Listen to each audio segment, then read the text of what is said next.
Hey, welcome. Welcome. Super late. This is one of the latest times we've started, but at the last minute, I found such an interesting podcast on Jack Bender that I just couldn't stop listening to it. I thought it would be interesting to talk about. Which podcast?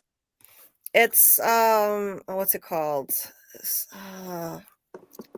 And what was it? I don't remember the name of it now. ATX, like director something. Well, what the hell was it called? It was from the ATX TV festival in Texas. Director POV and ATX TV podcast. So it was just him by himself with a pool of reporters, and I had no idea that Jack Bender had a cameo in a very memorable cameo that I remember clearly watching All in the Family.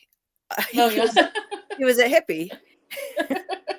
He was this gigantic, towering hippie with a huge afro. Not an afro, but like a whatever you call an afro type thing on a white guy. And Archie, we just looked at him horrified, and that was him. Oh my god, I couldn't believe it when I found out that was Jack. Wow. I didn't know he did acting before he directed, so it's fun doing research into these people and finding out new things. I had no idea that was him. So we're going to be discussing Jack Bender. He's not only a director, but he's one of the showrunning. I don't know what you would call it. He's one of the showrunners. He's an executive producer. That's his official title on From. And he's a fascinating guy, really interesting, quirky guy. So welcome to the people that are here. That one gamer popped in early. That's cool. I don't know if they're here now, but nice. Hopefully. nice to see the excitement. And hey, Dieter, welcome. Let's see. Hey, Chris. Krishli TV. I am here.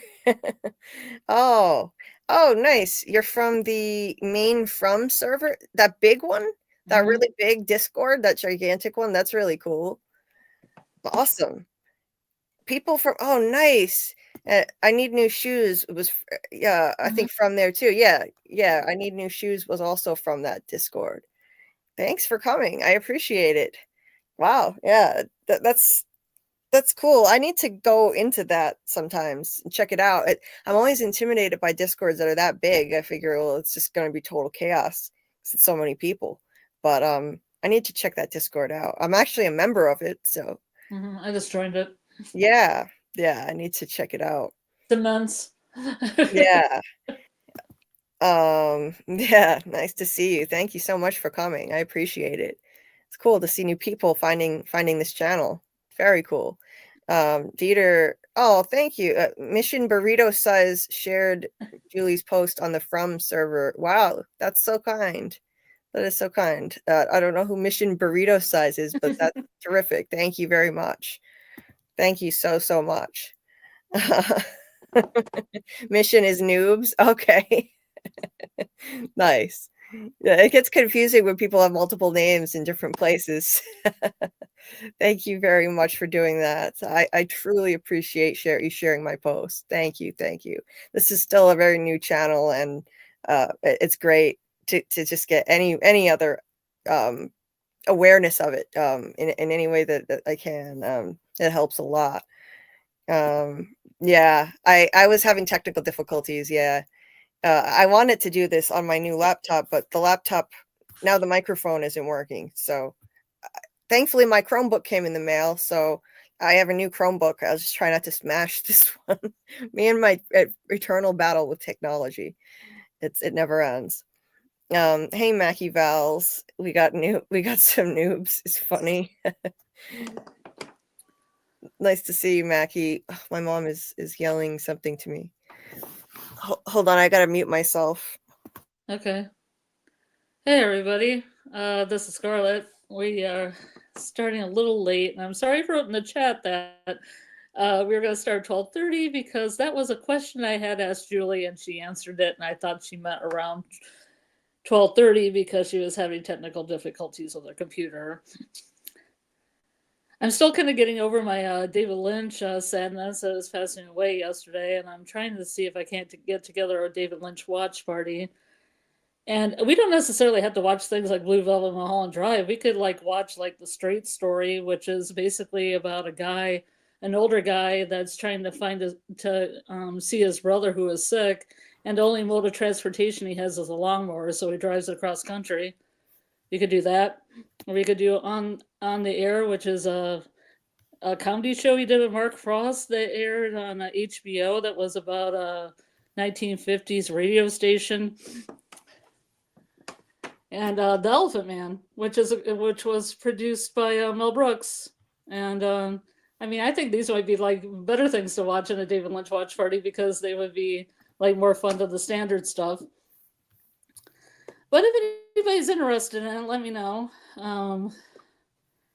I know that the next thing that we are going to do is a Severance breakdown of season 2, episode 1. At 10 p.m. EST on Monday, and we'll be greeting the chat, breaking down the episode, and then we'll have call-ins after that. So if anybody wants to express a theory about the first episode of the second season, it's welcome.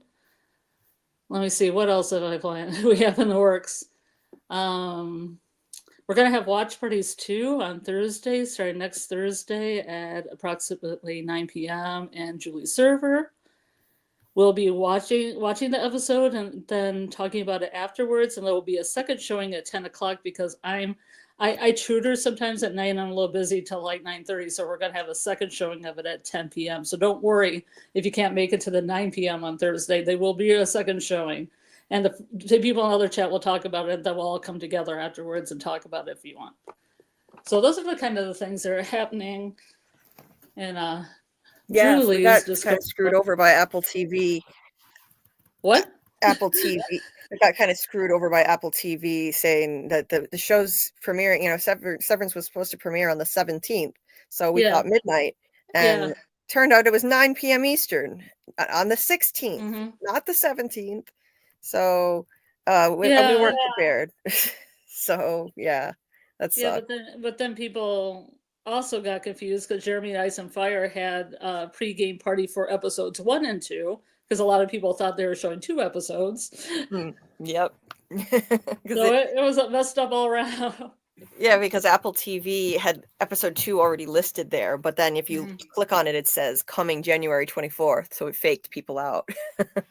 So at least I didn't advertise that. I didn't even see that, so I wasn't promoting it as 2 episode watch party. But so we ended up just doing a watch party at midnight anyway. I watched it beforehand, and then I watched it again, and we still had fun. Next week we'll do it right when the episode drops, which I think is more exciting, and trying to spread the word about that. So anyway, I mean, other than that, I voiced my sadness at David Lynch's death, and maybe we can have a watch party playing some of the more interesting fare that people wouldn't think of, like The Straight Story and On the Air, and The Elephant Man is another one. I don't know if you've ever seen that movie. No, I haven't actually. I haven't even heard of that one. Yeah, so I mean, we could go, out of the circle because everybody wants to do like Lost Highway. Well, Lost Highway has Patricia Arquette in it because it kind of connects to Severance. But they want to do like Blue Velvet Mulholland Drive. But that would be cool. His catalog is vast. I mean, Straight Story is a Disney film, which you wouldn't think David Lynch and Disney together, but love match. Yeah. No, we can absolutely maybe like tomorrow or something could have a watch party. People are interested. There aren't a lot of nights we have open, but Saturday night we're not doing any kind of live or something. So if people want to like watch some David Lynch stuff, could always do that in my server. I don't know how much I'll personally be able to stay for, but I mean, I don't have to be there. I don't have to be there for it. Like anybody can have a watch party at any time, by the way, in my server. You're welcome to use it. Anybody can have a watch party in my server for, whatever they want. I mean, preferably not like if you're going to, I don't know, hang out and watch like, hold on a second. My mom is right here. Maybe not like hang out and watch porno stuff together. That would be what the only caveat I think I would say. Wow, I wasn't even thinking that, Julie. Where is your mind going? I was just thinking that because I said, oh yeah, you can watch anything. Anything. Yeah, within reason. Within reason. Use your discretion. At your discretion, yeah. But yeah, that would be cool. What a sad... maybe you'd be kind enough to actually like DM your hostess Julie and make sure that it's okay with her that what you're playing before you play it. I'm sure. That's all respect.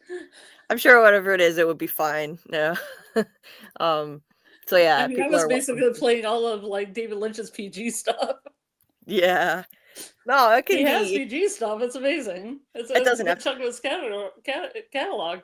It doesn't have to be PG though at all. No, go ahead and watch anything. R rated. Yeah, whatever it is. You just said anything again though. Well, maybe, not literally anything, but I don't think David was in the porn industry, so I think we're good. And maybe I'm not allowed to say that word on YouTube. I don't know. I'm still that's more of a Lars von Trier thing, I think. Yeah, I'm still trying to learn the YouTube rules. Like there are certain words you're not supposed to say. It's stupid. Oh, they say corn. Corn. Yeah. Sure. It's so dumb, the censorship rules. Anyway, yes. Back to welcoming people. Welcome, Mackie Vals again. If I didn't say that, always nice to see you, my friend. David says time for a coffee. And what's a spliff? I don't know what that is. Do you know what that is? It's a joint. It's a joint. Oh. Yeah. What do I call it? Jazz lettuce? Oh. I've never heard that term before. Okay. Yeah, there you go. Cat knocked the Wi-Fi out again. No, it wasn't that this time. Device problems. I guess I need to invest in something better than a $200 laptop. It doesn't work. It's all right. The Chromebook seems to be fine. I'll just keep using the Chromebook. And welcome, Doc. Doc is going to be joining us soon. He's got the link so he can pop on whenever. Doc is going to be joining us for our weekly FROMACADEMY talk, and looking forward to that. Welcome, Golden Child. Nice to see you. Welcome, Kelly. Nice to see you. Hey, Julie. Hey, Scarlet, the silky voiced assassin. Okay. Hey, Faith and Repentance. Welcome. If you could hit the like button, that would be much appreciated. Help people find the stream. Helps with the algorithm. Thank you. Yeah, the big server. I just went and looked. Opened up another tab and looked at the post, and I really appreciate it. Who was it? It was Newbers. Newbers had a different name in there, but Newbers shared my Doug Hughes interview on there in the big server. So thank you thank you so very much for doing that. I appreciate it. Yeah. And that's part 1. I have a part 2 coming also. It was a long one. I had to split it in half. So part 2 will be probably, I'll wait a few days. I'll give people a chance to watch part 1 first, and then I'll drop part 2. Part 2 is actually a little longer. Part 1 was 46 minutes. Part 2 is about 55, I think. And it's all really interesting stuff. He talks a lot about his ideas about From, and he in the next part he describes what it was like shooting the scene, and it sounds pretty difficult actually. It looks so easy, though. He made it look easy, but it's really not what he actually had to do. He was walking in looking so confident and nonchalant, but he said the hill was so muddy and slippery that he was trying so hard just not to fall on his ass as he's walking down the hill. And he would just fall down the hill like that's some great music you're making, Jade. Whoa. just yeah. Yeah, I thought that was so funny because I never would have guessed that looking at it. He made it look easy. I didn't realize he was walking down a hill at all. He said it was a miserable, cold, nasty day. It was April, but it was really cold and damp and wet. Everything was wet. So, yeah. And that stick, you would think that props would be heavy. You know, that huge stick that Jim picked up and they fought over, that thing was heavy. It weighed a ton. And he was fighting with Jim with it, and he has to kind of make it look easy and rip it out of Jim's hands. But yeah, anyway, it's interesting stuff like that. His ideas on the show, and his also his career as a playwright too, because he writes such interesting plays. He's written murder mysteries with a bit of comedy, and there's one in particular that I think From fans would love that he describes in the interview. So I'm gonna be buying a copy myself. It sounds fantastic. A bunch of people, like there are these two playwrights who are hired to ghostwrite a play, and they find themselves trapped in the play that they're writing. As they're writing it, their world starts to disappear, and the things they're writing about begin to appear around them. And then the next thing they know, as they keep writing, their world is gone, and they're just in the world of the play, and they have to figure out a way to write their way out of it. They wrote their way in, and then they have to write their way out. And it's a murder mystery too that's happening around them. So it just sounds fantastic. I gotta read this thing. And anybody can buy it. It's at playscripts.com, and it's called Deadline. And I want to see him get another production of it, because he's only had one 2 years ago in Ohio. This is a play that's got legs. It needs to be seen again. And he's planning on possibly developing it into a screenplay, because it would translate well into a film. I think it would be amazing. So yeah, he talks about all that kind of stuff, and of course lots more talk about From in part 2 that I'll put out in a few days, and soon we're gonna invite him on, see if he's available to come on the live. He already said he'd like to do it. So he's a great guy, Doug Hughes. He really is. He's so kind and easy to talk to. I think it'll be a lot of fun to have him on here. So we're gonna definitely ask him soon. So thank you again to Newbers for sharing my link, because it's hard in the off season. It's hard to get attention, as a new streamer and a new YouTuber. In season 3, I was able to get a lot of views on my videos, but it's the off season now. People are just not looking for that kind of stuff as much. But I think it's something From fans would enjoy, just hearing all of Doug's interesting stories and ideas. I could listen to him talk for hours. I like that first interview he did with Tony. I was just captivated. Anyway, Mean Newbers is Mission Burrito size, and Krishley is wait, what? Wait. There are 2 Mission Burrito sizes. Newbers is Newbers is Mission Burrito size, and Krishley is Mission parentheses burrito size. Okay. And then I need, okay, so, and you're also, I need new shoes too. Okay, well, thank you so very much again. I appreciate you. And if people could hit the like button, I would very much appreciate that as well. Okay.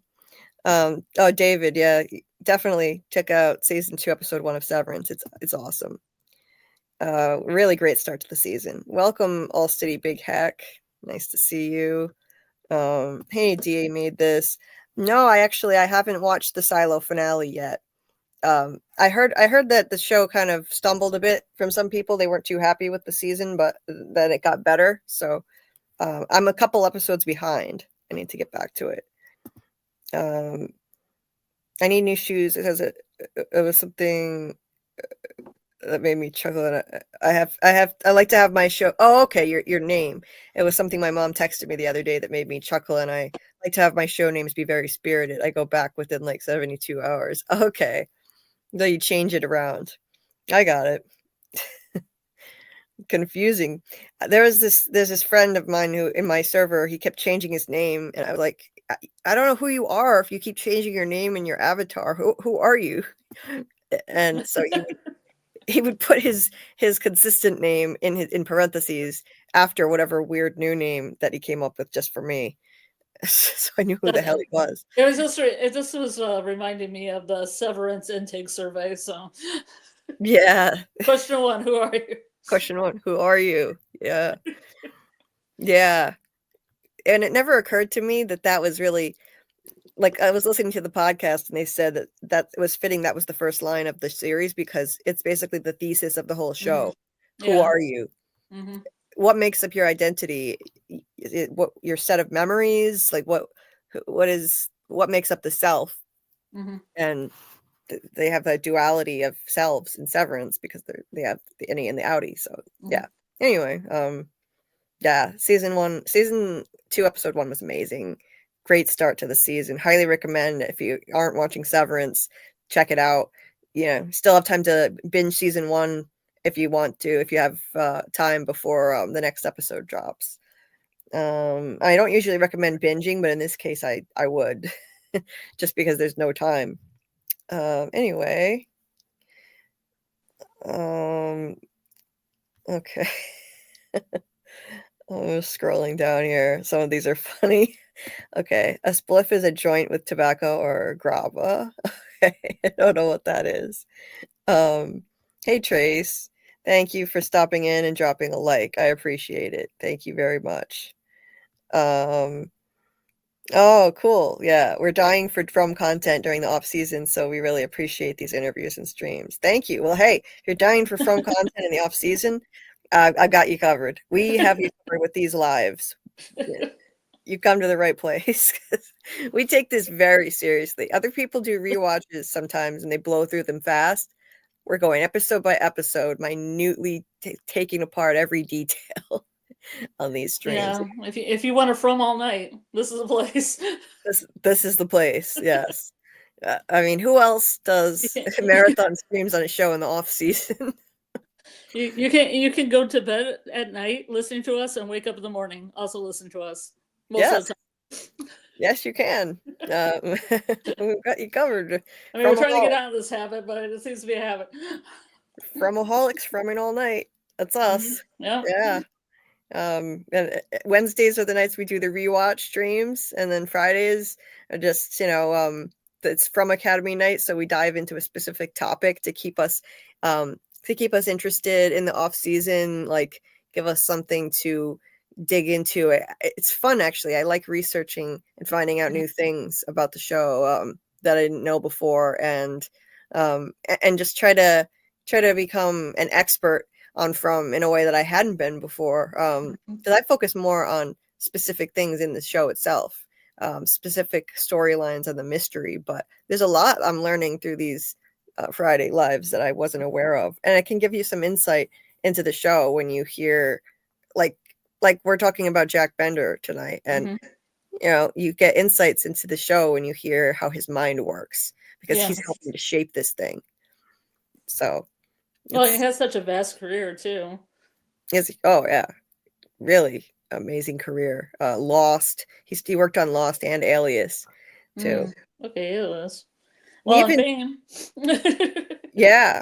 The 80s show Fame, of which Tabby on the episode we're covering has that Fame sweatshirt on.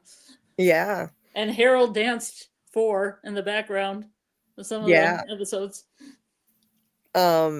And also, I didn't know that he directed 2 episodes of Game of Thrones. Oh, yeah. Yeah.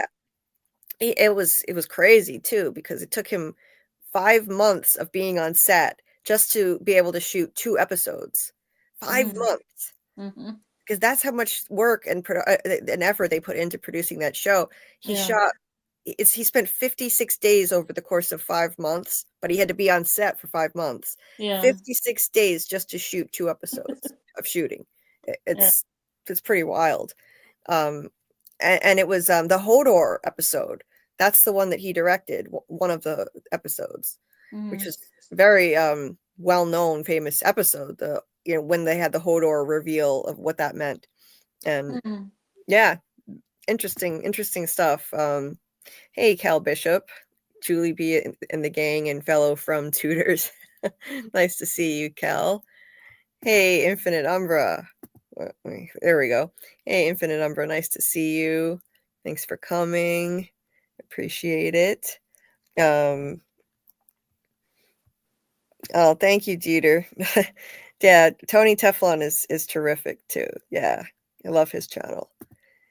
Hey, Vanessa Wicked. Hello, Fromaholics. Nice to see you. Always nice to see you. Hey, Jesse J2G. There's a high school in Fromville.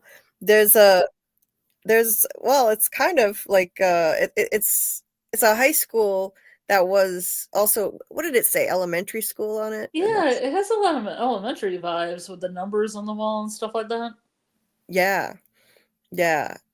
Yeah, and then they turned it into the clinic. Yes. Yeah, Mackie, he directed that. He said finding out he directed that was just like the Hodor reveal. Yeah. I don't know what the Hodor reveal is. I haven't watched Game of Thrones or read the books, but that joke's funny. I didn't watch it either. I didn't watch that show either, but even I know what that's about. Just from hearing about it, it's like this entire show, you didn't know why his name was Hodor, and there's this whole big reveal that Hodor was really him trying to, like, say, hold the door or something, and he winds up, I don't remember the details, but he holds a door open and sacrifices his own life or something during some sort of attack. I don't remember the details, but it was something related to that, and it meant hold the door. And no one could understand why his name was Hodor this whole series. So yeah, people thought that Ankui might turn out to be something like that. The Ankui would turn out to be a real word. And it was nothing. It just meant remember. Yeah. That would be great. I know, right? Welcome, William Waddy. And I've got, nice to see you, William Waddy. And here is Doc. Doc is here. Welcome. Good evening. Can everyone hear me all right? I hear you just fine. Yeah, you sound good. All right, perfect. I'm using my new headset. Nice. All right, thank you everyone for joining us. Yeah, we're starting a FROMACADEMY. Well, tonight's a FROMACADEMY session. We're going to discuss Jack Bender, one of the showrunners from From. And Julie, I had posted some of Jack Bender's artwork to the From channel in your Discord. Are you able to put like any of that stuff on the screen for folks to see? Absolutely. Yeah, I'm glad you did that because he has some very interesting art. Oh yeah, I see it all now. I really like his artwork. Yeah. Yes. Yep, I can share it directly from Discord too. I don't even have to download it. I can just share it from Discord and zoom in on stuff. Okay. So, cool. Absolutely do that. Thank you for doing that because his art is so interesting. He was an artist since he was a kid, and I listened to a podcast.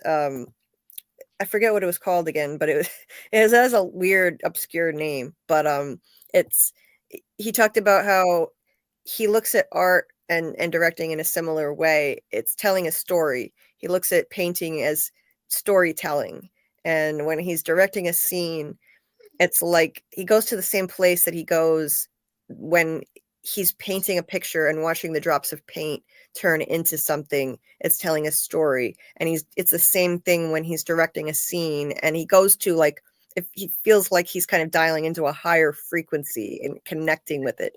It's like his just like where he feels at home and he's dialed in. So yeah, it's really interesting to hear how he connected painting with directing, and this is definitely what he was meant to be doing. Like, he figured it out pretty early on. That he said that he started out acting, but he was always self-conscious. He's a very visual person, and while he was acting, he would the entire time he'd be thinking of what it's looking like on screen. So he realized that he needed to be the one behind the screen, helping to tell the story, helping the actors tell the story behind the screen and create the visual that he wanted. Yeah, I mean, it makes a sense that a lot of directors, even David Lynch, I'll go back to David Lynch, are also like painters and sculptors and things like that. They have a vision and probably see film like that too, like a big canvas. Yeah. Right. So Jack Bender was born in 1949. He's actually a lot older than I expected. It shows that people aren't aging like they used to, or our idea of what a person in their 70s should look and act like is now completely different than what it was before. I would have thought he was in like his late 50s, early 60s at the oldest. But anyway, yeah. So what Julie is saying is completely right. He started off with sculpting and then I think painting. Well, he was doing sculpting and carving since a child, and then he started doing painting at the age of 14. And he loves visual metaphors in his shows, and I think it really shows, as we see with all the paintings that he's done. Mm-hmm. Absolutely. Yeah. And I love that he did some of the artwork for the show. Yeah. Oh, I just wanted to highlight this really quick. Wait, where is it? You're so welcome for sharing the link. I tried to share your Discord link too, but got auto modded. Well, thank you for trying. I appreciate it. I understand that, you know, Discords have their rules about sharing certain things, and certain things are just not allowed. But hey, I appreciate that you tried. Thank you so much for your support. Truly, truly appreciate it. And yeah, they made up the word. Right. I'm still mad about that. They made up the Ankui word. It doesn't mean anything. There was an interview with, I think, all three of the J's, Jeff, Jack, and John, and they said they made it up. It was just, I'm still trying to figure out how it has 11 letters, how they spell it with 11 letters. yeah, they said it's spelled with 11 letters. Like, what? It's not 11 letters. Hey, AA. Welcome, AA. Nice to see you. Who is your favorite extra / background character in Fromville? Well, Ooh. if we're talking I know Scarlet loves this question. I don't know. If we're not talking about the monsters, I mean, Clara is the most interesting, but she gets lines now, so she's not even really an extra anymore, is she? I'm lately fascinated with the mod girl that's in front of Jasmine on the stairwell in the last episode. Yeah.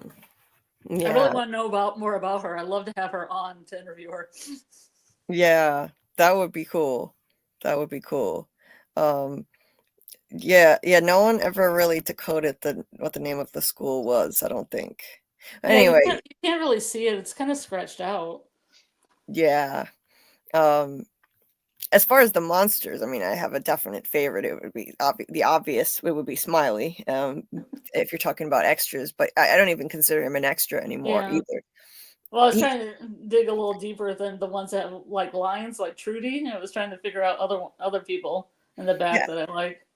Yeah, I can't think of any other people offhand other than the monsters and Clara. Yeah, I like the girl with the scarf that's in season 3. She's in the cafe a few times. Like to know more about her.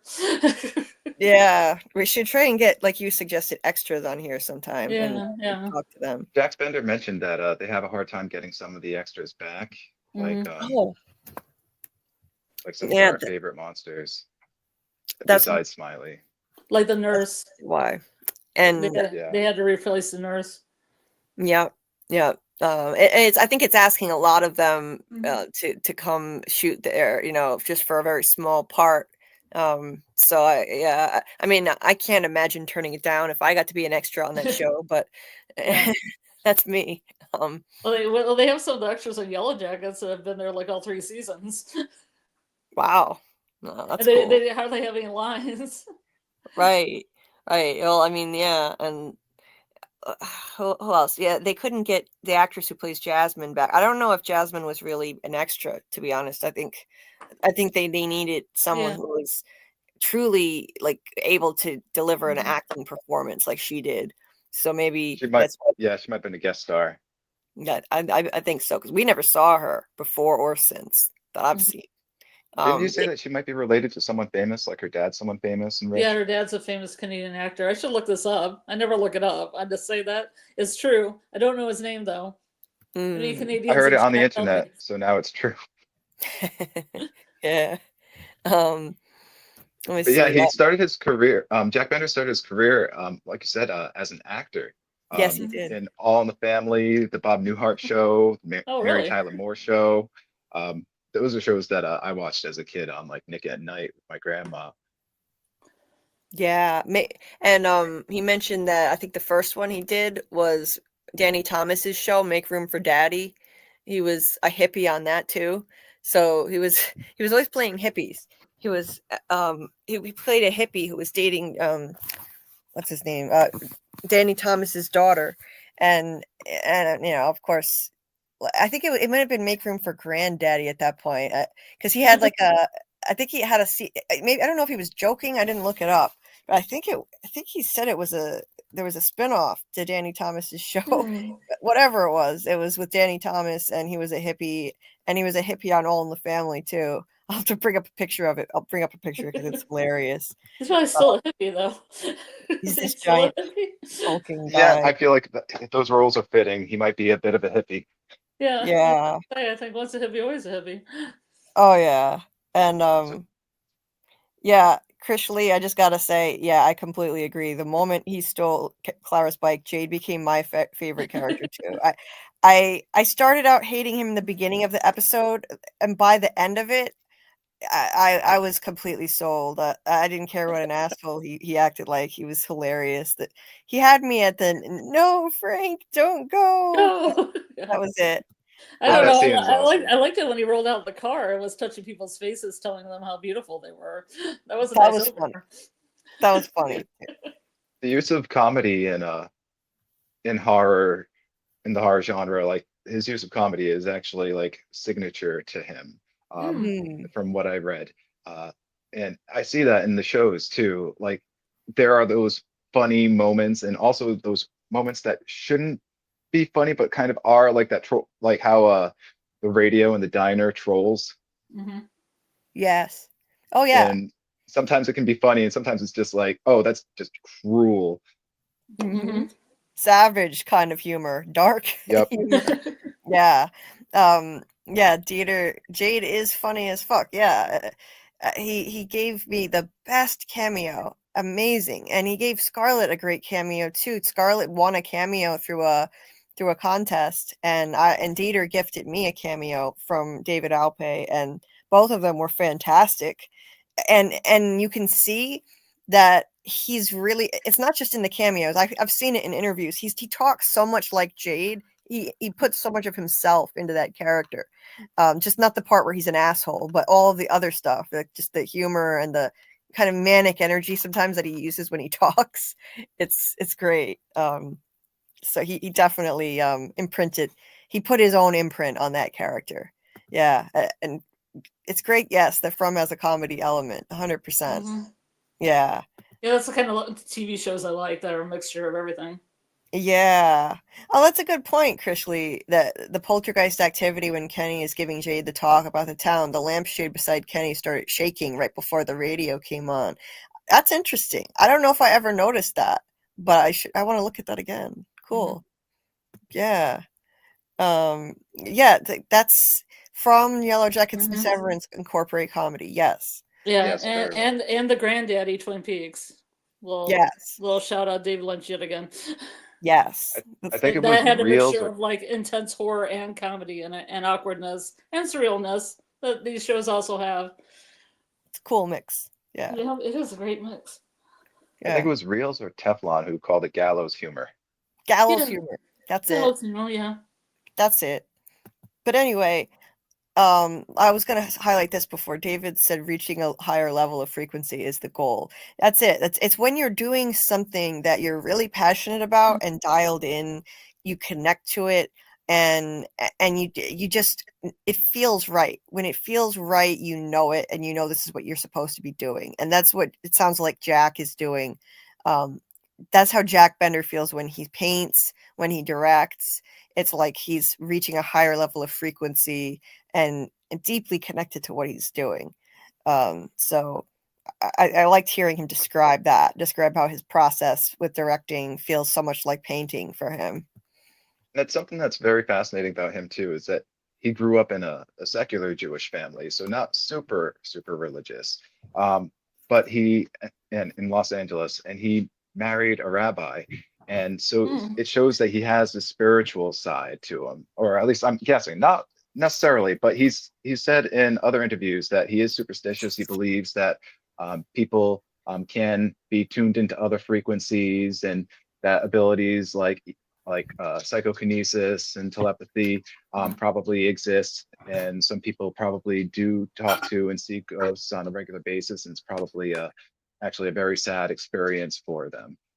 And there was another comment he mentioned about art, in that he likes art that is that's deep, and it's somewhat painful, and also resurrecting or redemptive. And I think that shows in not just his artwork, but also in the shows that he creates, which he also considers to be artwork. And I mean, we see that in From with all the character arcs. And I think that's the direction that the show is going. And it seems to be implied by the producers and the showrunners. Right. Does he have any influences, Doc? I know he works with Stephen King. Okay. But as far as his influences, I'm not 100% sure. Okay.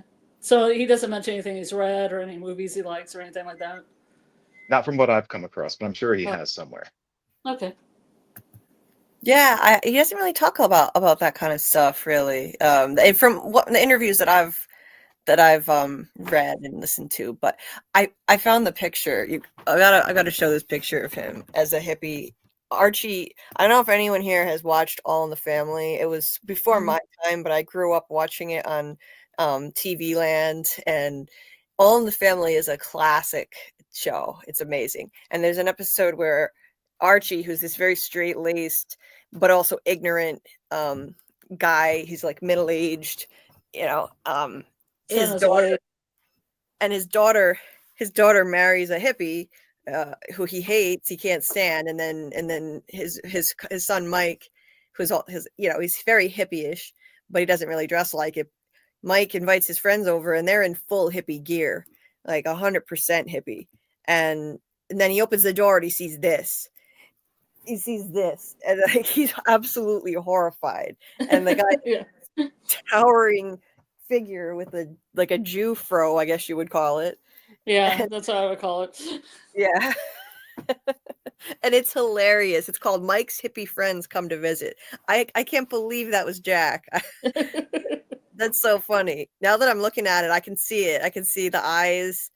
I can recognize his face in there. His crazy mustache. Oh my God.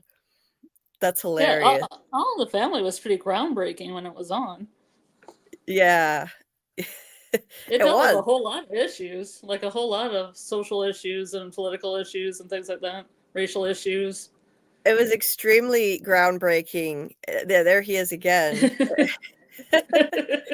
Oh, and the unbuttoned shirt. Is that where he goes up to David Alpay and unbuttons the shirt a little? Yeah, maybe that's coming from him. No, it's got to be like this. A couple more buttons. Yeah. I don't know. Wow, though. Finding out that was him was pretty funny. And this was his thing. He was kind of typecast as a hippie in various shows back then. And again, Archie's horrified. Yeah, he's like the polar opposite of Archie. And yeah, that show was extremely ahead of its time. It was absolutely brilliant, because it was lampooning the ignorance of Archie and his his prejudices. He was prejudiced against every group of people on earth other than white Anglo-Saxon Protestants. And yeah, but yeah, there's Jack. Unbelievable. That was crazy. Finding out that was him. But eventually, so he started out doing theater, and then he got like little bit parts like this where he was just a day player, and then he would leave. But he moved on to directing pretty young, and realized that that's what he needed to be doing. He needed to be behind the camera, and clearly that's his niche. He said that when he started directing, directors would just be episodic, meaning they would show up for one episode and then leave. And a lot of times the actors would be like, who the fuck are you to tell me how I should be playing my role for years? But this is how it used to be. And he's somebody that he always naturally wants to be more involved in the directing, in the show that he's helping to direct. Even if he was just there for an episode, he'd hang around. And then they would kind of look at him like, what are you still doing here? Like the other people working on the show. And he just, like, he's so connected with it that he wanted to continue to be involved past just shooting it and then leaving. So it naturally segued when the industry changed and directors began to get more involved creatively with the show and become executive producers. It was a natural fit for him. And that's like what he did with Lost. He was not just a director, he was an executive producer and had creative control over it too. And that's how he is with From also. He started his career, like you said, as an actor. He transitioned into directing after beginning with local theater too, and then television. So I guess he was doing some theater directing before then. You mentioned, oh no, you were talking about Doug with writing plays, but yeah, he was involved in directing theater before directing television. And I was surprised to find that he's worked on things that I've watched before that I actually really love, like Child's Play 3, and as everyone knows, Lost. And turned out he did play a large role creatively in Lost, and he did direct the finale episode, which he's very proud of.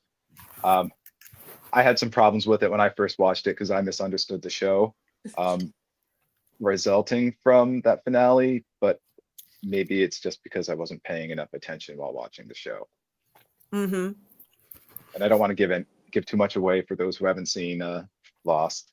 But yeah, and Jack Bender did the artwork for The Hatch. There was a mural in The Hatch, and that was his creation. I sent you some images of that. You could probably look it up later. I was just about to pull that up, actually. Let me see. I'm gonna find. And it's funny because I was listening to interviews with him about some of the episodes from the first season of Lost, and then the next day my fiance is watching them because he's rewatching Lost, and like one of them, and he's talking about it in the interview. It's when John Locke is at the travel agency, and this isn't, I don't think it's given away too much. It's from the first season. I think it's from one of the first few episodes.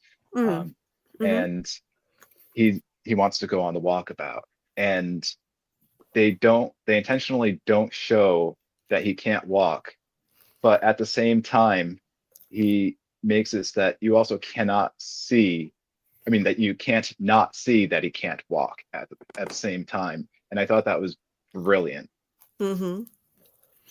Absolutely. Yeah, I remember that episode. I'm in the middle of season 4 watching for the first time, and they did such a great job with that. I didn't know that he directed that one. It was such a clever reveal that he's the entire time, he wasn't able to walk, but they didn't show that initially. And then you have that reveal that, oh my god, he was paralyzed on the island. He's perfectly fine. I loved that. Oh, Squawking Dead is here. Hey, Squawking Dead. So you're saying he's a crunchy Californian, says the cynical New Yorker. Sounds like it. Sounds like that pretty much fits. Yeah. California's pretty good. It's pretty great in its own ways. I've never been, but I have a brother there. Yeah. Those were the days. Yes. Yeah. Those were the days. That was the theme from All in the Family. Yep. Edith, you dingbat. Yeah, so you guys have seen All in the Family. I didn't know how many people watch old sitcoms. I can't believe how old that is now. It's Now it's like 50 years old or something. How is it possible? I mean, I grew up watching it in like the late 90s and early 2000s. But Meathead, yeah. That's a classic. And then the Jeffersons came from All in the Family. Yes, it did. There were actually a few spinoffs that came from it, but that was the most successful one. Looks like Ross from Friends in that episode when they were young. Oh yeah, Dieter. Yeah, a little bit Oh like. yeah. I know what he's talking about. Did someone say shirtless David Alpay? I wasn't saying shirtless. I'm just saying the unbuttoned shirt thing could come from Jack Bender's, direction. Mm-hmm. He'd be like, maybe a couple more buttons. Yeah, maybe. That was his look when he was younger. Yeah, that was his look. Yep. Squawking Dead here said, could not appreciate it as a kid, but the series is a whole lot more touching than I took it for. As a kid, I didn't really understand a lot of the really political themes in it, and as I got older, I really found how amazing it is. And everybody check out Squawking Dead's channel that Dieter linked in the chat, by the way. Squawking Dead has a really great channel. They do lives. Check out their channel. And Archie represented that people could change if you give them a chance rather than write them out. Absolutely, because he was not a one-dimensional or two-dimensional character at all. He had heart. He was ignorant, and he needed to be educated. And over time, he did grow as a character. He was just ignorant, but he had a lot of depth. And seeing him clash with George Jefferson was hilarious. It was very controversial show. They used actual slurs in the show and everything, but it was groundbreaking. Lost broke television in many ways. Yes. Lost changed a lot. Too bad they didn't explain it for normal people. Some people just didn't understand. Don't tell me what I can't do. That was John Locke's famous line. Yes. It was genius. Yeah. And you're welcome, Squawking Dead. Yeah. And I feel bad for Jack Bender actually, because he directed the finale and he's very proud of it. And a lot of people hated the finale. I mean, he didn't write it, but he's very proud of his work on that finale. And a lot of fans were angry and didn't understand the ending from what I've heard. So that sucks. He also, by the way, I didn't. He also, by the way, directed The Constant, which is sorry, what were you going to say, Doc? Did I cut you off? No. Okay. I was just going to say he directed an episode of Lost called The Constant, and it's a very memorable episode, and it could have something, it could have a similar there could be parallels to it in From, and it had to do with time travel, and there was a character who had to find his constant, a certain anchor, something that could keep him grounded as he was kind of like projecting his consciousness through time travel. It's very hard to explain, but it was like a type of time travel he was experiencing, and he needed to find a constant or an anchor to hold on to ground him. And there could be something like that with From, where like you have a certain artifact that could help you with time travel, like Victor's lunchbox. Maybe it helped Tabitha get to Victor's hometown when she went through the lighthouse. Who knows? Could be something like The Constant. But The Constant, there was some magazine or something that ranked The Constant as the #1 best directed episode of television ever. And Jack Bender himself thought that was ridiculous. He looked at it and he said, that's ridiculous. There's no way that was the best. It shows how humble the guy is. Right.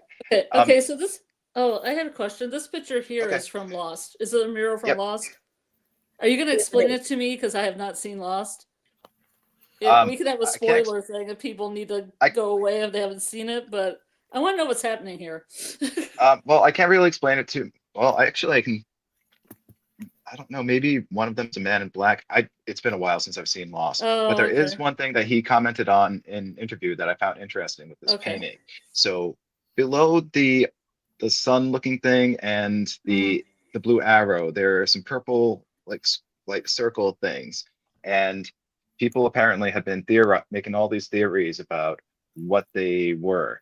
And really, Jack Bender had he had the There's color fish. purple on there and was like, "Oh, I want to use some of this, and I'll just draw a couple little things here." All right, they didn't actually mean anything initially, but what I have noticed is that they will take credit for certain things if it makes like sense within the story. It's like, oh, Mhm. okay, like maybe I'll that does make sense in that, and then they'll kind of like integrate it. Mhm. Like Yeah. happy accidents, they call them. Yeah, happy Yeah, accidents they call to me, them. I see some fish at the bottom and a shark at the top looking at the fish. So that's what I Right? see. I don't remember a shark. Yeah, in the Yeah. blue, it looks like a shark off to the left. It does, but I don't remember one in the show though, is what I'm Yeah, saying. I haven't seen the show. Yeah. The Oh, only okay.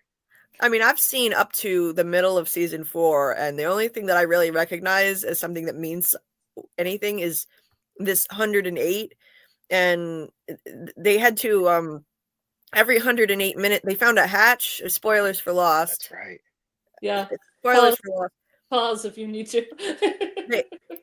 They found a hatch, and so they thought they were just on a regular island, but then they find a hatch and go down into it, and there's a bunker in there. And on the wall is this mural, and they find a guy down there, and he says that every 108 minutes he has to press a button on it or type. Oh, He okay. has to type a bunch of numbers into a computer Yeah. and hit enter, or the world will end. Mhm. So it's in the middle of a sun. Maybe that's representing like life. I don't know, but the world would end if they didn't do that. And it was a certain sequence of numbers. I can't remember what it is now, but that's a famous part of the show. And those numbers. Well, they have this Douglas Adams 42 over here from Hitchhiker's Guide to the Galaxy. I recognize. Where is that? The 42. Oh, Because okay. that's the meaning of life in Douglas Adams books. Okay. And I don't know if that's what he's using it for. And I don't know what this arrow is pointing at what looks like a bunch of waves. I don't know what that means. And that probably represents the man in black, but I don't know who that is yet because I haven't gotten that far. And I don't know who this woman is either. But is there a hand behind her head? Looks like fingers. There's a hand. Robert Saunders, he's a big fan of From, and he watched Lost, and he was a big fan of that too. But he said that this mural, he didn't think it really meant all that much in the end. So, and Robert is a very smart guy, so I don't know. I don't know what this really meant, but it's fascinating art regardless. And Jack created this. You can see it's his style. It's the same type of thing you see in From. His mural that he painted. That his mural was less messy than this, but the mural that's like Adam and Eve in hell. Yeah. His style is interesting. And yeah, these are so cool, Doc. What is this He one? had a carving. I think that one's just one that he had for sale. Okay. Yeah. I could only find no, that's right. That one wasn't actually for sale anymore, or wasn't actually for sale. It was just on display. It was the I think it was a Black Lives Matter one. Or something along those lines. But yeah, he's worked on a lot of shows that I really love, like Mr. Mercedes. Have either of you seen that? It's a Stephen King show. Yeah, but it's no, I haven't seen it. Okay. Yeah, it's a Stephen King show, but it's more of a detective story full of intrigue, and it's got this really creepy atmosphere to it, and just some really shocking like scenes in it that are just it's really good, especially that first season, and that Jack Bender was involved in it. It makes sense to me. He likes to work with Stephen King quite a bit, it seems. He worked with King on, I believe it was Under the Dome, I think was one of Stephen King's as well. That's right. He just finished. So he is also working on The Institute by Stephen King. They just completed filming the first season, and so that'll be coming out sometime in the near future. So that's another Jack Bender show that we're gonna have on alongside From. and I'm really excited about that one. I have not read that book. I've actually been on a little bit of a Stephen King kick lately. I finished The Shining, and I'm listening to Doctor Sleep right now. Nice. So I think that the Camden, Maine stuff, I think that those were actually nods to Stephen King. Oh yeah, absolutely. There are a lot of nods to Stephen King and From, and yes. And hey, Justin White, nice to see you. I'm so glad to see you. And of course, you know the numbers by heart. Justin's been after me to finish Lost for I don't know how many months now. It's 4, 8, 15, 16, 23, and 42. Yes. Those are the numbers. I don't know why they picked those numbers. I don't know if it means anything, but yeah. Nice to see you, Justin. David said the arrow up is the kundalini, the coiled snake rising up, the 7 up, the 7 chakra. Interesting. Okay. Like when you meditate, you're supposed to, like, with all the chakras, there's a like kind of a spirit that goes up from the base chakra up to the crown. And that's a kind of, it's called a kundalini snake sometimes. It's just the life force, I guess. I meditate sometimes. Jack actually mentioned that this feels like meditating for him when he's directing or painting, that it's like the higher frequency he reaches, it's like meditating. Go ahead, Doc. Oh yeah, he said he gets lost in the creative process. And he said no pun intended, because it was during a Lost interview. Lost. Yeah. Wink. Yeah. But yeah, well, I mean, that kind of does make sense with the Kundalini. Sorry. Oh, that kind of does make sense with the Kundalini and Jack Bender's love for the idea of resurrection. And I think there's a thing called the Kundalini awakening that can happen from meditation and stuff too. And it's almost like a personal resurrection within yourself, right? Yeah, I'd say that. Yeah, in a way. Yeah. Interesting. I mean, I've done something like that's something kind of foreign to me. I've been meaning to try meditation, but I've never heard of Kundalini. Yeah. Like the Squawking Dead says, often called the flow state. There is actually a book called Flow that you could get if you're interested in meditation. And I took a meditation class in college, and that was a recommended book, and I really like it. Or Joy of Awakening by Ram Dass is a good one. Cool. Interesting. Or you can just go to the David Lynch Institute and look up TM if you want to. Oh, okay. He was into transcendental meditation. Interesting. Squawking Dead said often called the flow state. When I was on stage, I'd reach it often. You'd have these once in a lifetime special moments. Oh, cool. Singer-songwriter. Nice. Yeah. It's amazing when you can really experience that kind of connection with what you're doing. And you reach that sweet spot, that special higher frequency feeling. I've experienced it myself. It's cool. The highest level of chakra, says Justin, which leads back to Jesus Christ as the highest level, all major religions together, basically. Okay, interesting. Yeah. Full price mind idea, I think. Cool. Yeah, I liked listening to Jack describing that. Sorry, go ahead, Doc. Yeah, he's actually won a lot of well, at least nominations for different things. Like he's received nominations for Primetime Emmy Award for Outstanding Directing for a drama series for his work on Lost, episodes Live Together, Die Alone, Through the Looking Glass, and the series finale, The End. He was also nominated for his work on Game of Thrones with the episode The Door, which you discussed earlier, which was a fantastic episode. And yeah, unfortunately, we don't have any for From yet, but let's hope that season 4, cross our fingers. Yeah, he deserves it. I mean, From deserves so many awards, and they're not getting them. Not from the Emmys anyway, or the Golden Globes, but they deserve it. Um, He's actually his other, considered oh, sorry. Mhm. No, go ahead. He's actually considered to be pretty groundbreaking with how he does all those flashbacks and does them to reveal the characters' stories and also personal I guess what they're going through personally, their personal quests in a sense, um, through those flashbacks. And the way he also directs them to differentiate them from the present, and how it isn't just like, oh, flashbacks are black and white. Um, and he'll do it with maybe in the flashbacks, there's no camera movement, Right. different things like that.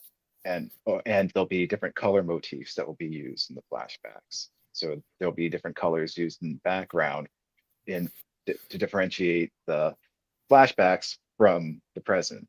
And I thought that was really creative, and it's less jarring while watching it as an audience member. Right. It's not some corny thing like they used to do, like this whoosh noise and Wavy wavy line line. slide like Waits World. Yeah. Yeah. Yeah. It's a flashback then, like it's all black and white after that, or it's a little like murky looking. Yeah. It's subtle the way that he does it with a different color palette. I like that. But you definitely do get a different feel. I couldn't quite put my finger on like why this feels different, but now that you described that, it makes sense. Yeah, it's a completely different vibe, but it's subtle enough that it's not corny, of course, the way that he does it. And he started out directing theater first, which has got to be a completely different experience than directing for television. He said that he worked on some shows like Eight is Enough. Mm-hmm. And they did really corny things back then. So Yeah. like he would start like shooting a scene, focus in on like a bowl of fruit in the middle of the table, and slowly pan out the family sitting around the table. And someone told him they turned off the TV because they thought it was a fruit commercial. you know, but eventually he got he got like more like television evolved, and yeah, like that kind of a thing was really beneath his talent. Some like cheesy sitcom. So yeah, he eventually got to work on things like Alias and Lost, shows like that. I've never seen Alias actually, but I've heard it's a Yeah, great show. I've never seen Alice either. I haven't know seen of it. it. I've heard Yeah, it's good. yeah, And I know the promise. yeah. I've And he heard did it's a a little bit really of good work show. on Fringe too, right? I think so. Yeah, I'm pretty I love sure. Fringe. Yeah, Fringe is amazing. Fringe is a fantastic show. Yeah. Um, yeah, our highest self, David, absolutely.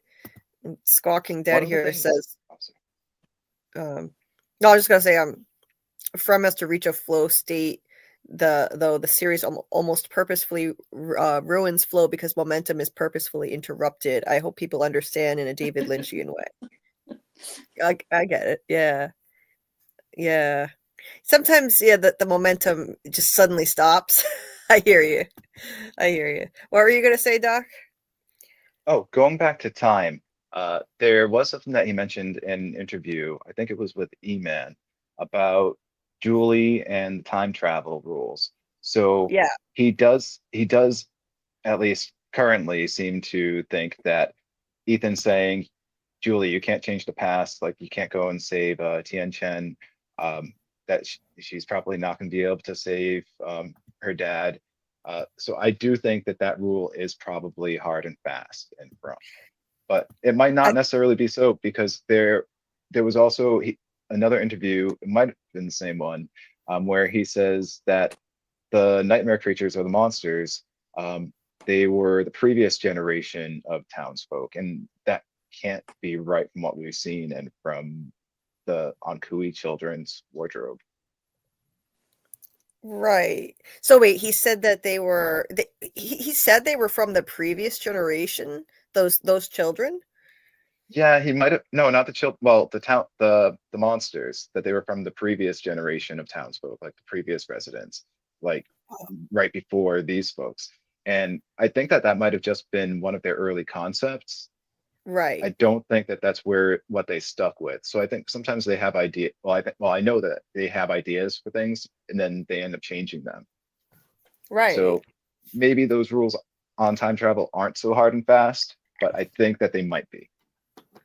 When did he say that? Was it a recent interview? I think it was a recent interview with E-Man. It might not have been recent. Sometimes I've watched a bunch of them and read a bunch of them. So they kind of blur together. yeah. Yeah, maybe he misspoke or something, because that definitely doesn't make sense. I know they're dressed like they're from the 50s and 60s, but they can't be if they're, they have these cabins that look like they're from the Puritan era there, and Jade's seeing Puritans in his I was vision. gonna say both the Chromonockles seeing images of themselves in the colonial times or Civil War times. Right. So it can't. Yeah. He did accidentally keep calling Tabitha Miranda. Yeah, so. I know, that was hilarious. Yeah. And all the From fans are like, what? It was hilarious because he was in the process of trying to debunk the rumor that Tabitha's reflection in the window in the hospital was not really her own. He said that was just the sunlight hitting her, but then he called her Miranda. He was trying to debunk that it was not Miranda, it was Tabitha in the reflection, but then he called her Miranda. So E-Man was like, wait, what? Which is it? People were freaking out. Yeah. Yeah. Also, yeah, he that interview, like, I feel like he gives away a little more than other like Jeff and John do. So they don't do that many interviews with him alone. Yeah, he asked at one point, wait, what did John say about this? Yes, he did. He was asked a question. I think I forget what it was, but he's like, okay, what did Jeff and John say to this? And then he said, okay, same answer. Like, after E-Man told him he didn't want to get in trouble and gives something away he's not supposed to. So yeah. Keep Jack Bender in the root cellar, just in case. Yeah. Yeah, like a lot of people, there was a misconception that he debunked the alien theory, and he really did not debunk it. E-Man asked him a question point blank. What are things that can you debunk? That he said a simulation, aliens, and then Jack kind of hedged. He didn't really, like, he gave a non-answer.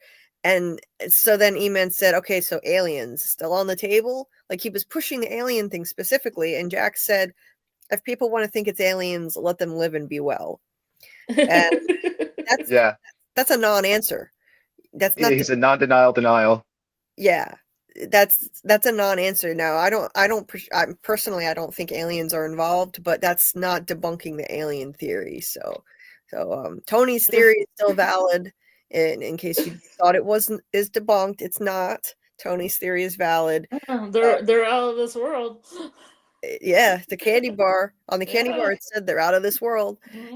I'm just saying Tony's theory is valid, and I'm serious, 100%. It is. Jack was asked a question point blank, and let's just say that aliens were involved. For the sake of argument, let's say aliens are somehow involved in this. What was he going to say to the question? He would have to say no, or say something that makes it sound like the answer is no. He wouldn't be able to say anything. Like, so I don't think it's a fair question. Now, Jeff and John, they specifically debunked a dream and a simulation, and they brought it up on their own. So that I think we can take to the bank, because they just brought it up themselves. E-Man asked them, are there any theories you can debunk? And they said, it's not a dream and it's not purgatory. So that's what it was. It's not a dream and it's not purgatory. I think I said simulation. That was news to me. So that one's not there. That was wrong. No, I meant to say simulation and purgatory. I was like, thank God it's not simulation. Yeah, they didn't debunk. They weren't asked about simulations, and they didn't bring it up themselves. But those two things, dreams and purgatory, they brought up on their own. So that's different. So I believe that, especially because it was those guys. John Griffin himself was there saying it. I believe it. But yeah, Anyway, Jack, when you get him alone, sometimes you can get stuff out of him. But in that case, I don't think that was getting anything. I don't think he was debunking it myself. He'd have to pretend that it's silly or whatever, or just, you know, or whatever it was that he did. So yeah, look at this picture of him. He looks so quirky with this this scarf that he wears. He's always wearing something around his neck. Yeah, he's always got something around his neck. Maybe he's got a vampire bite or something underneath there. Yeah, I like secrets. I like that. So he Jack looks was very actually jaunty. Yeah, he does. Oh, hey, Mostly Insane. Nice to see you. Mostly Insane. I always love your name. That's fantastic. Anyway, what were you gonna say? Oh, Martin. Oh. Sorry. Hey, Martin. Nice to see you. Sorry, Doc. Go ahead. No worries. So Jack was the last of the 3Js actually to come aboard. So I don't know how they do it now. It wasn't explained in any of the interviews, and I'm not super familiar, but I know from interviews with other producers that back in the day, they would have like kind of like marketplaces for shopping movie pitches and television show pitches. I don't know how they do it now, but apparently Jeff and I guess one of the other producers or someone in the background bought the pitch from John for the show, and then they brought it to Jack to see if he would direct and become one of the creators and showrunners. And so Jack seems to love this supernatural stuff, but and I think we've noticed some things about the shows that he's on, and he says, okay, but we can have all this supernatural stuff, but it has to be character driven. It has to really come down to the characters. And I think we really see that too with how the different shows are. And that's actually one of the things that drew me into Lost, especially. Like, yeah, there was all the mystery, but I loved those deep character stories. Yeah, they really, it was really about the characters more than anything else. The drama, the character drama was the most important thing, and they did a great job portraying that. Absolutely. I just wanted to shout out this is interesting, what we were just talking about with the cabins. Squawking Dead here said the cabin colony just proves that every cycle the residents are pushed to sacrifice their children and the parents live forever as some sort of something. Okay. That's interesting. So, but then I would think there would be a whole lot more monsters, or unless they're not all transformed into these monsters, maybe they transform into other entities that exist in the place. Because I think there's more than one thing. The cicada entity seemed like something separate. So who knows how it works exactly, but that's an interesting point. And or somebody's put the caboose on that because there's not hardly any kids in town anymore. So no sacrificing. Right, yeah. And yeah, there's like just Ethan and Julie. And in the 1970s cycle, we don't know.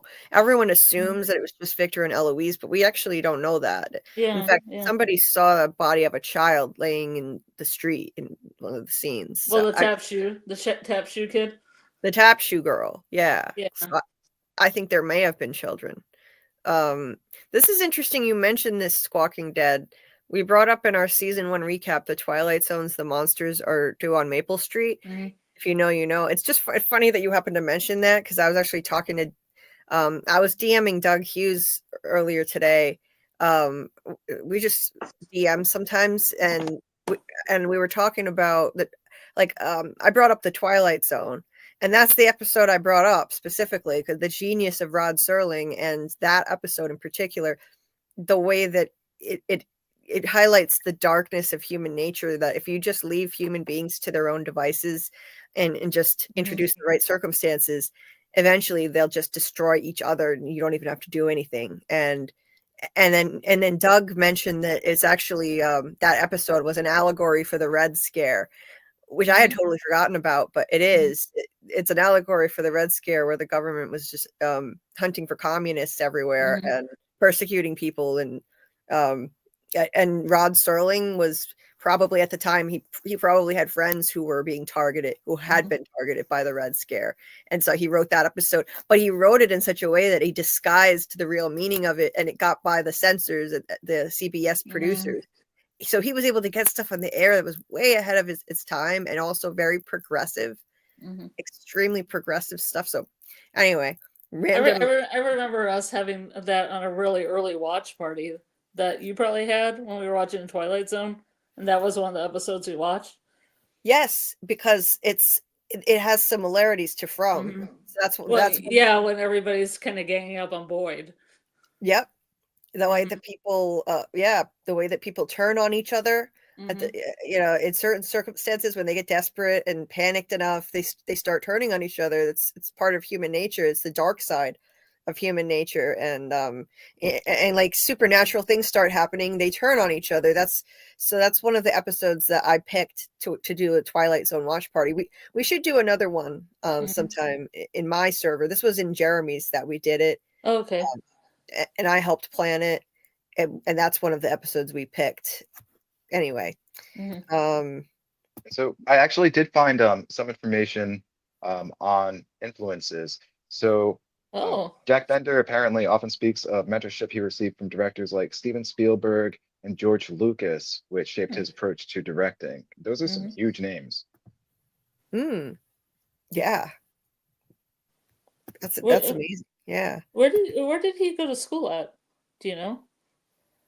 I had that written down from my notes or a maze. I'll find it. Okay, cool. Okay.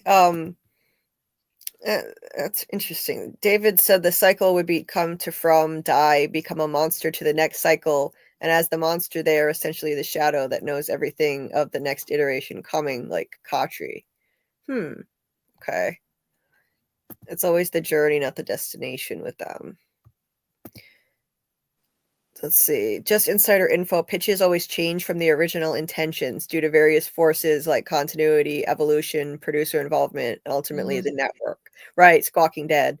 Right. Yeah. So, I mean, like From changed a lot from what they originally planned. It evolved, and like John Griffin has talked about how he's very collaborative with Jack Bender and Jeff Pinkner. They work as a team. So they have their ideas that are,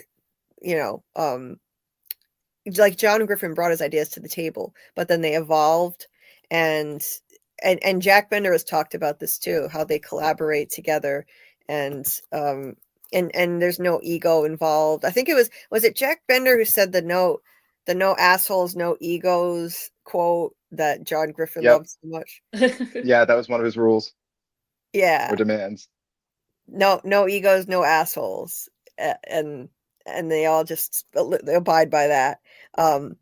Actually Jack told a story about how, sometimes like any other people working together, like they might have a difference of opinion, or someone gets mad at someone else. When they were filming the RV scene, it was very difficult to shoot. They had a separate RV constructed that was the one that's on its side after it flipped over, and they had to shoot in this tight quarters for a long day. It was unpleasant, and they would constantly bang their heads on the ceiling, and they also had to hurry up and finish before the sun went down because of the way the place works. So at one point, John Griffin was new to this whole game, because this is the first series that he ever created himself, and Jeff Pinkner is the official showrunner. And Jack Bender is an executive producer and director of some of the episodes. So they're there working on it, and it's a long day. And John Griffin, being new to the process, sometimes he'll just have ideas on the spot, stuff that he wants to alter or change, and he's also the one who wrote it. And Jack Bender got a little annoyed, and he said something about, he called John one of the writers in some manner. He didn't say the exact quote, but he referred to him as a writer. I'm not used to having one of the writers on set, or something like that. And then John was like, wait a minute, I kind of created this show. I'm not just one of the writers. So he went to Jack later and he said, I did create the show. I'm not just one of the writers. And Jack said, oh my God, you're right. I'm sorry. I shouldn't have said that. So then that became a funny joke, a running joke with them once in a while, like, oh yeah, he's just one of the writers, and they laugh about it. But so like they know how to work well together, and if they have differences of opinion or issues, they work them out and they move on. They don't bring their egos into it, and they're willing to let their ideas evolve and change, and including John Griffin, who created the thing. There's been a lot of changes along the way. Oh, and one other thing I'll say while I'm thinking of it, Jack Bender, one of the ideas that he came up with that was something that evolved was John Griffin. So he had the idea for the music box for season 2. And it was Jack's idea for the ballerina to have a broken leg, first of all. He thought that would make it creepier and darker. And then he thought, wait a minute, we shouldn't let this end with just him seeing the music box once. This ballerina needs to haunt him in visions. And we can't just drop the music box thing. So it was his idea to bring the ballerina visions into it. And then they went with it. So like, this is how someone's idea can evolve into more and shift a little bit. That was John's idea. And then Jack had the idea to make it into something bigger. And they loved it. They went with that. And I love that they did that. I thought that was really trippy, the ballerina visions. And it's a better visual thing than a music box as well. It is, yeah. Mm-hmm. And have a place in a root cellar. Yes. Jack had mentioned in one of the interviews that they have the 3Js have a uniquely great relationship working wise. That they seem to be really on the same page a lot of the time, and like, yeah, they'll have some differences, but in the end they seem to make the product much better together. And I've noticed that too in interviews. A lot of them tend to say a lot of the same things. Like they really do seem to be at least on the same page with what they need to say when they're on camera. Yes. Yeah, they do. It can't be easy to work together that closely and collaborate as well as they do. Right. I feel like that's probably pretty unique. Like you said, I've heard horror stories from other shows about just people not mixing. Mm-hmm. Oh yeah. Oh, and Scarlet. Yeah. So Jack Bender Jack Bender went to school at the University of Southern California School of Theater, and he studied art with Los Angeles artist Martin Lubner. Okay. Yeah, I was just trying to get an idea where he would be at, and that would be kind of like around the Lucas. Yeah, okay, I see what. Okay, thanks. Makes sense to me. Yeah. I mean, there was a whole like kind of school of film and everything. Do you know what theater plays he directed? Did it say anything? Find out. I was just curious to know if it that there were dramas or Shakespeare or whatever. I was kind of curious. I was curious about the Squawking Dead comment. It said the ballerina almost broke my co-host Rachel. Yeah, I don't know what that means. Yeah, I don't have it in my notes. I am curious too. No, there was a painting that he did for. Pull it up. I want to see if it was a show. Something about an elephant, I think. One moment, I posted it to the channel. My other phone, which I'm casting from, so I can't bring it up on there or kick me. Here we go. I am the elephant from the mind and hand of Jack Bender. Oh, I am the elephant in the room. The mind and hand of Jack Bender. I'm not sure if that's just a piece of artwork though. Fred.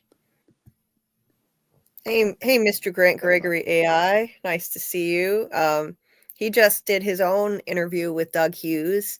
So keep people look out for that. I'm really interested to see that that interview. So Mr. Grant Gregory AI has a channel definitely check out his channel. And there's going to be an interview with Doug Hughes, aka the Man in Yellow, that he just did the other night.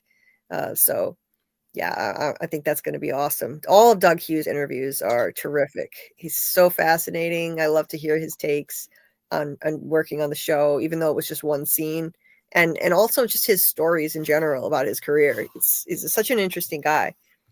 Yeah. No worries. No worries. Well, we've got to find your Dieter. If you have a chance to drop the link in the chat, that would be great, or I can grab it for Mr. Grant Gregory's channel. Hey, I'm happy to do it, and welcome Miss J's Reviews. I'm always happy to shout out everybody's channels. I like to support anybody that comes in the chat or wants to come on panel. Yep, there we go. Dieter just dropped the link. So anybody that's not subscribed, definitely subscribe to Mr. Grant Gregory AI's channel, and keep a lookout for his Man in Yellow interview with Doug Hughes. That should be out soon. And Miss J's Reviews. I think I've asked this before, but I think that definitely sounds like a channel name, but I can't remember if you said you haven't got it going yet. But if you have, let us know, and we'll drop your link too. Anyway, so yeah, this is the ballerina music box, and I love the design of this thing, and the fact that it had a broken leg. Everyone it was zeroed in on that, and that was Jack's idea. Like it was fitting. It gave it a creepy vibe, and of course the fact that it's black and burnt looking. Yeah, I loved that storyline. It was cool finding out like which ideas are specifically Jack's, which are John's. You know, I like hearing any interviews I can find from these guys and their creative process. Because like they plan out a lot of things in advance, which is great, but also you can't be too rigid either. And to let ideas evolve, like the ballerina thing, be willing to shift and change and write something new into it, which is, you know, the ballerina visions that continued long after he first saw this. I thought that just made the storyline even better. So you have to find that balance. And they've talked about that in interviews, about finding that balance. You don't want to be too rigid, but you don't want to be making stuff up as you go along either. Right. He likes for part of it to be an adventure though. And he also likes the actors to kind of blossom into their roles, like the actors to find the characters. Mm-hmm. That was something along the lines of something he said in one of the interviews, I thought. Right. Yeah, and he talked about how he doesn't overdo it with directing. If you hire the right actors, then a lot of the job is already done, and you can just stand back and let them do their thing. Like Harold Perrineau is an example he gave. He doesn't need to give them that many notes at all. Like you hire someone like that, and they know what they're doing, and then it's great. But then occasionally, yeah, he'll give notes and ask them to do something differently. When he was directing Doug Hughes, he directed Doug Hughes in the Man in Yellow scene, and he didn't give him much direction at all. Doug told me that he just he did 2 takes of the Man in Yellow scene, and Jack didn't like the amount of humor he put into it on the first take. There's a slight bit of wit to it. He does come in and say that was a hell of a song, that Jade sure can play.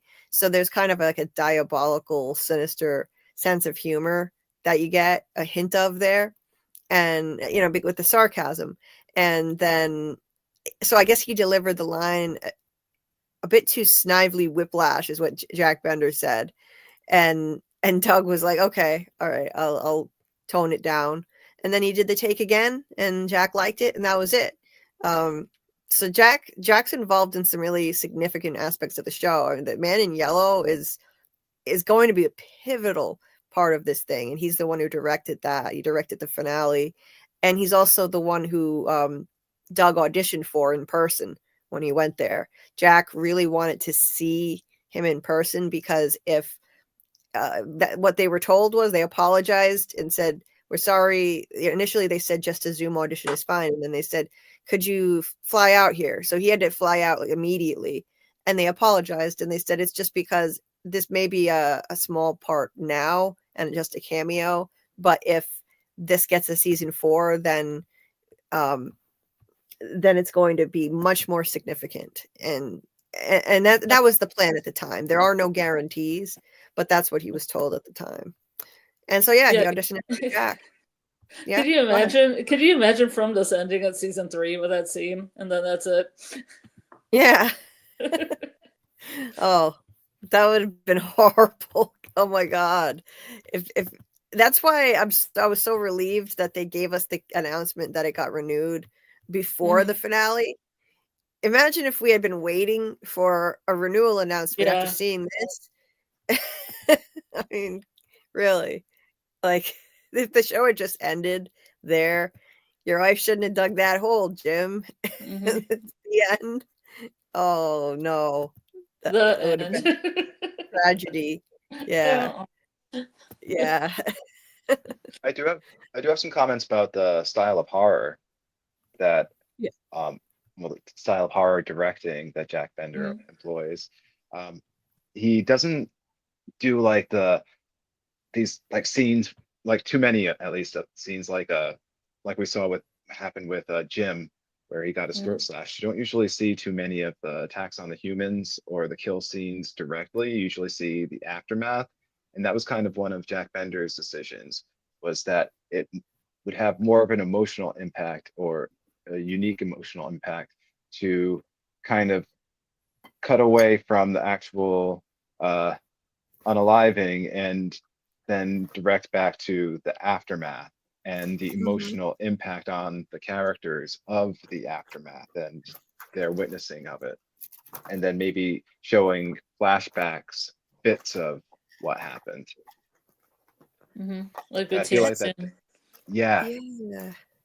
That's interesting. I wonder who directed. I didn't look it up, but the episode where Tian Shen died, you didn't actually see it at the time. You just saw Boyd's reaction. I wonder if that was him who directed it. I'd have to look it up, but I'm trying to remember. I think he did. I know it wasn't him who did the scene where Colony House was invaded. No, surprisingly not. He was actually a little nervous about it because he talked about how there was a much younger woman. Yeah, Jennifer Liao. Yeah, she's a younger woman, and she directed it, and he was just worried. She was less experienced, and he said, if I were directing this episode, I would be nervous, because the Colony House massacre scene, those scenes were very difficult to shoot, extremely difficult. Total chaos was going on. So he was concerned about it, but he gave some tips. Like, I think he didn't direct it, but he gave some assistance. He was just there and there to assist. And it came out amazing, of course. Including that iconic shot of Smiley panning up the Smiley looking over the banister. That was that episode. Yeah. I think that was my favorite episode of the season. And yeah, Jack Bender did direct Shatter, the first episode of season 3, where Tian Shan passes away. Yep, there you go. I knew it based on what you just described. That sounded exactly like his style then, because it showed just Boyd's reaction, and wow, that was amazing. The way it's slowly panned in on Boyd's face, like as you're hearing the sounds of her screaming, it was just a slow pan in, and ultimately ending on just his face. I thought it was great. I personally would have been satisfied if they left it like that and didn't have any flashbacks to seeing her getting ripped up in episode 2. I didn't think it was necessary, but I don't know. Maybe he didn't direct that one. Wait, why is this here? Oh no, he also likes to use camera angles that either the characters are off to the side a little bit, or it doesn't show necessarily everything, and it makes you wonder what else is on the screen, or is someone watching, or is there something that they're not showing, and makes you wonder more about what is on the screen. And that also ties into another part of his directing style, which is that he likes the audience to kind of be interacting with the story and piecing it together. Like for the most recent episode of From, for example, at the end when Julie comes in and she's got the different haircut and everything, and they don't directly tell you, oh, this is Julie from the future, but they tell you visually. Right. I like that. They don't hold your hand and explain everything to you. They trust the viewer to interpret that by what you're seeing on screen visually. And right, you have to become an active participant. Yeah. Yes. And what you imagine in your head can be worse than what they would show you sometimes on the screen. 100%. 100%. Yeah, like, so this would have been enough for me. I thought this was done really well. I mean, this was bad enough seeing her getting grabbed up like this. I was gonna say, but plus both of us aren't really gore people, so we can just imagine it. We don't have to be shown. Right. We're not, neither of us are really into the gore factor, and it doesn't matter to us. We don't need it to see it. Like this, wow, I didn't even notice this before, but I think this is the mechanic dude. He's looking directly into the camera. Look at how he's looking he's looking into the camera. That's so creepy. Oh my God. Look into his eyes. Look into at the that. mechanic's eyes. That's the only example. That's the only time I've ever seen a monster directly look into the camera. That's hilarious. That is so creepy. Yeah, that's creepy. Imagine if Smiley did that sometime. Just look right into the camera and stare into your soul. That'll be season 4. Season 4 when he comes up to the window and he's like, pop, pop. Yeah. You get a shot right into the camera. Void. Breaking the fourth wall. That would be great. But look at this. They grab her up and then so this was Jack's choice to do this. So the last we see is this, and then they cut to hold on, it's a little bit slow to load. They cut to Boyd's reactions.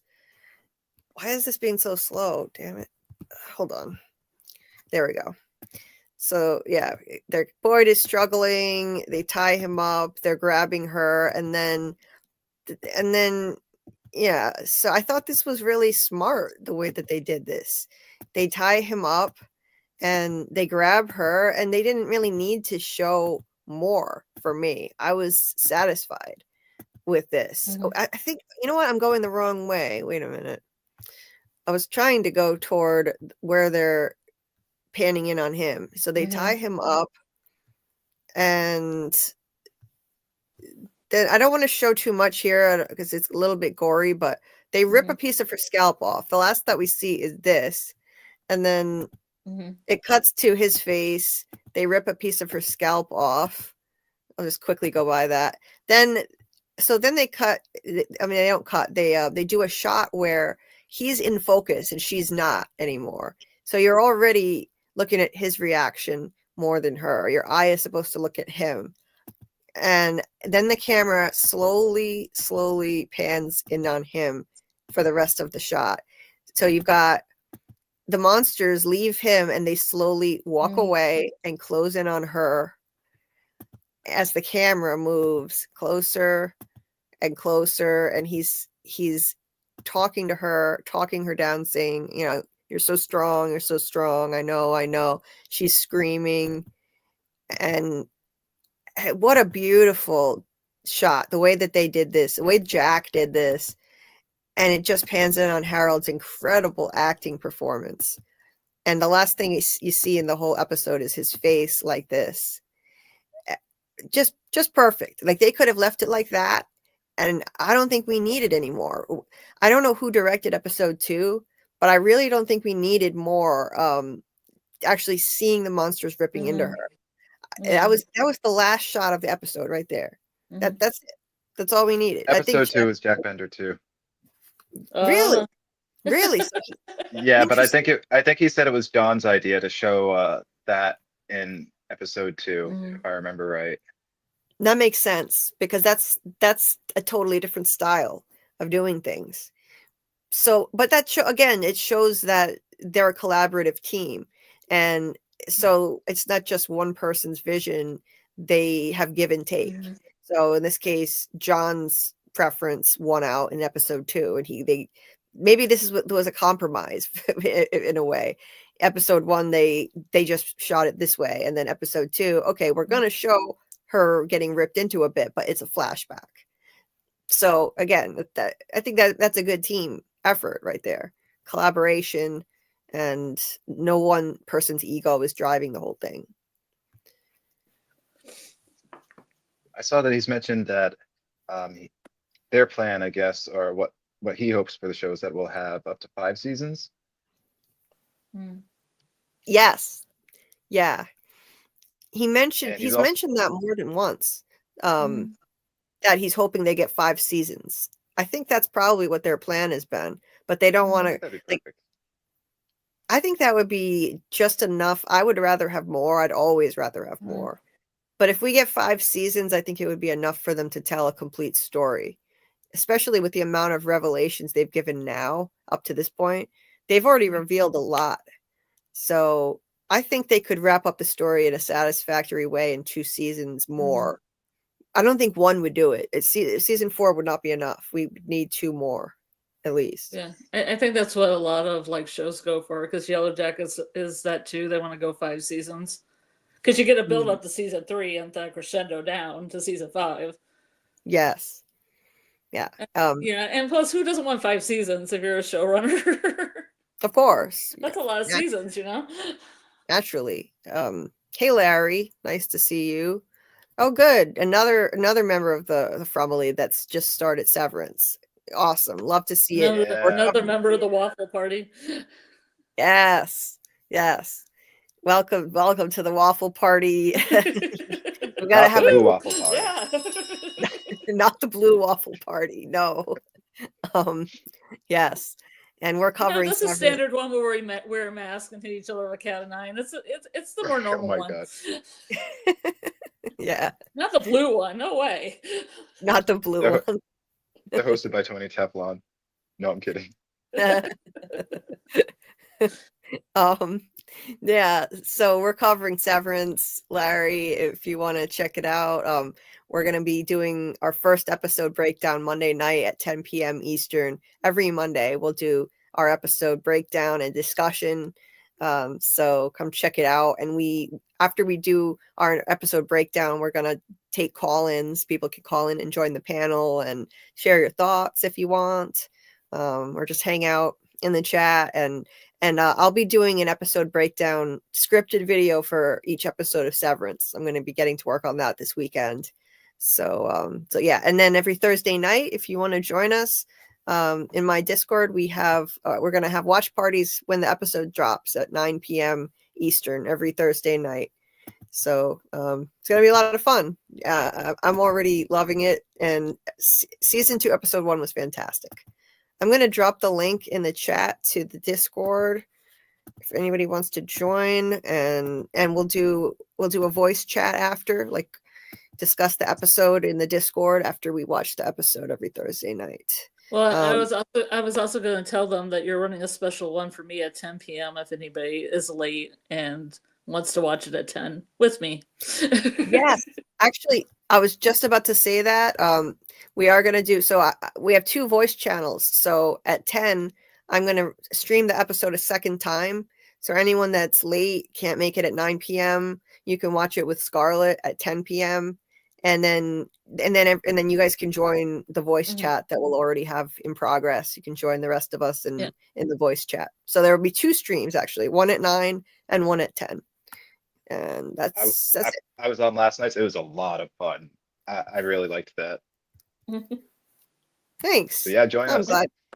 Yeah, thanks. I'm glad you had fun, and yeah, hopefully you can keep joining us. I know it's earlier, so I don't know if that works for your schedule, Doc, if you have work then or not. But I lucked out last night. Yeah. I was home in time. Cool. Some other things about, well, Jack Bender's horror style is that he tends to focus on psychological horror over jump scares. Like I mentioned with how he directed those scenes, he likes to create a sense of dread and suspense that resonates with the audience at a deeper level. Yeah, that seems like a more of a Stephen King, Mike Flanagan kind of school of thought, which I really enjoy. Yeah, I love that.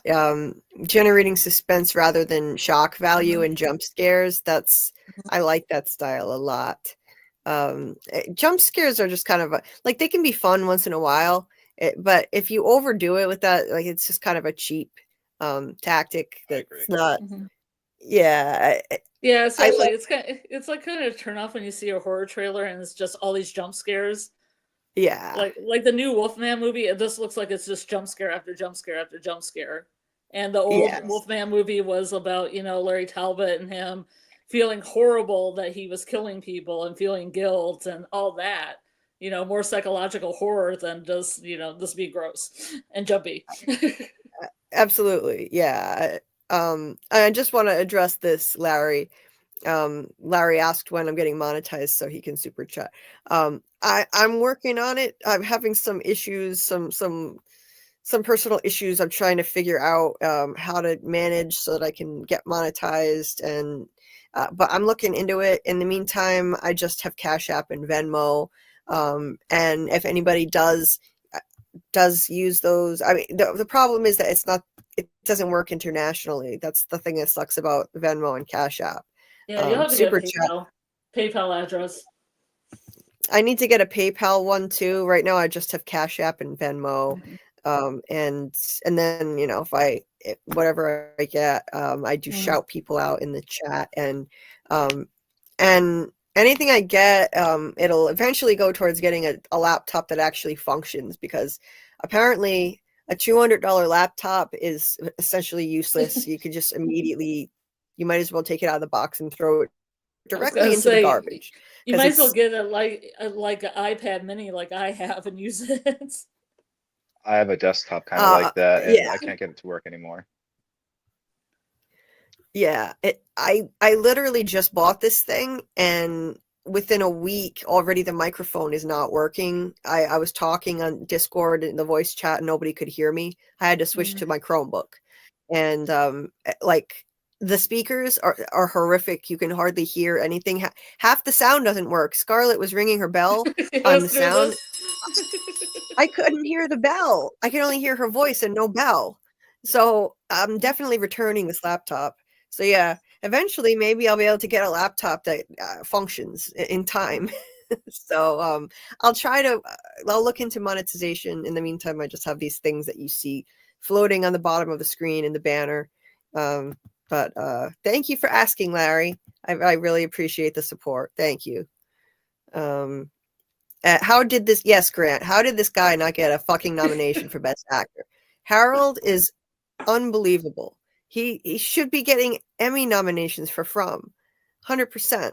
It's absolutely criminal that he doesn't. I don't get it, but From I feel like the Emmy Awards could be snobby about horror related stuff, but From is first of all, From is so much more than just horror. It's so much deeper than that, and this is why a lot of horror fans. I was talking to Doug about this, who plays the man in yellow. Sometimes horror fans who watch this show end up like dumping it and trashing the show because it's really. They say, "Oh, it's not bloody enough. It's not gory enough." That's not what the show is really about at its core. They're missing the point. It's not just about horror, and it's not about the gore. It's really at its core a story about people who are trying to cope with trauma in different ways. And yeah, it's also a mystery box show. It's about the mystery. It's not about blood and guts all the time. And Jack Bender understands that. And so, he was very subtle in the way he did this particular scene here. And he let Boyd's face and his acting do everything, do all the work for us. Like we saw the horrific we can imagine the horrific thing he must have been looking at just by seeing his face. And Jack understood that. The decision to pan in like this, it was amazing. Jack should have gotten an Emmy nomination for this, for best director, in my opinion. Yeah, I think that MGM Plus also doesn't do a lot of for your consideration things that Netflix and other channels do.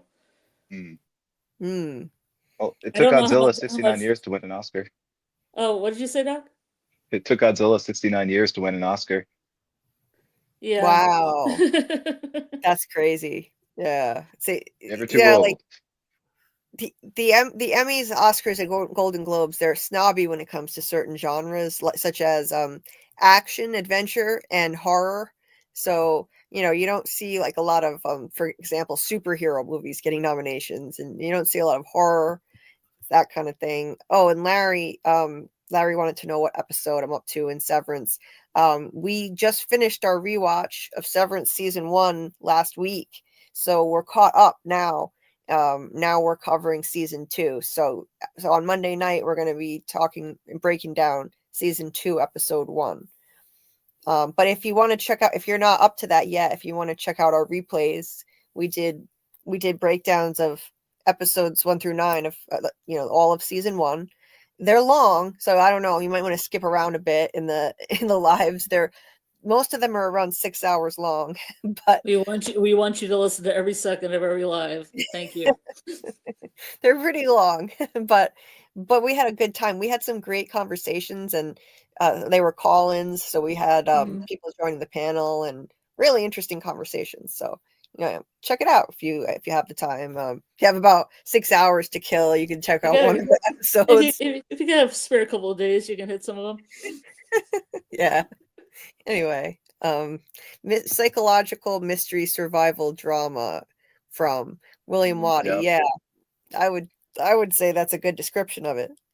Yeah, Jack Bender really likes the unfolding mysteries within his stories. Yeah. Yeah.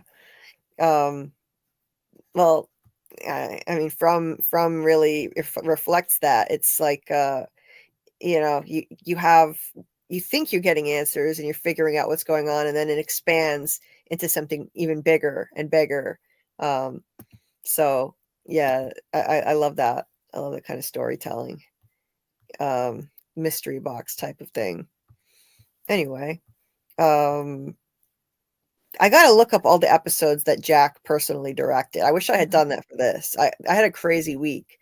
I didn't get to prepare as much as I would have liked to, but what I have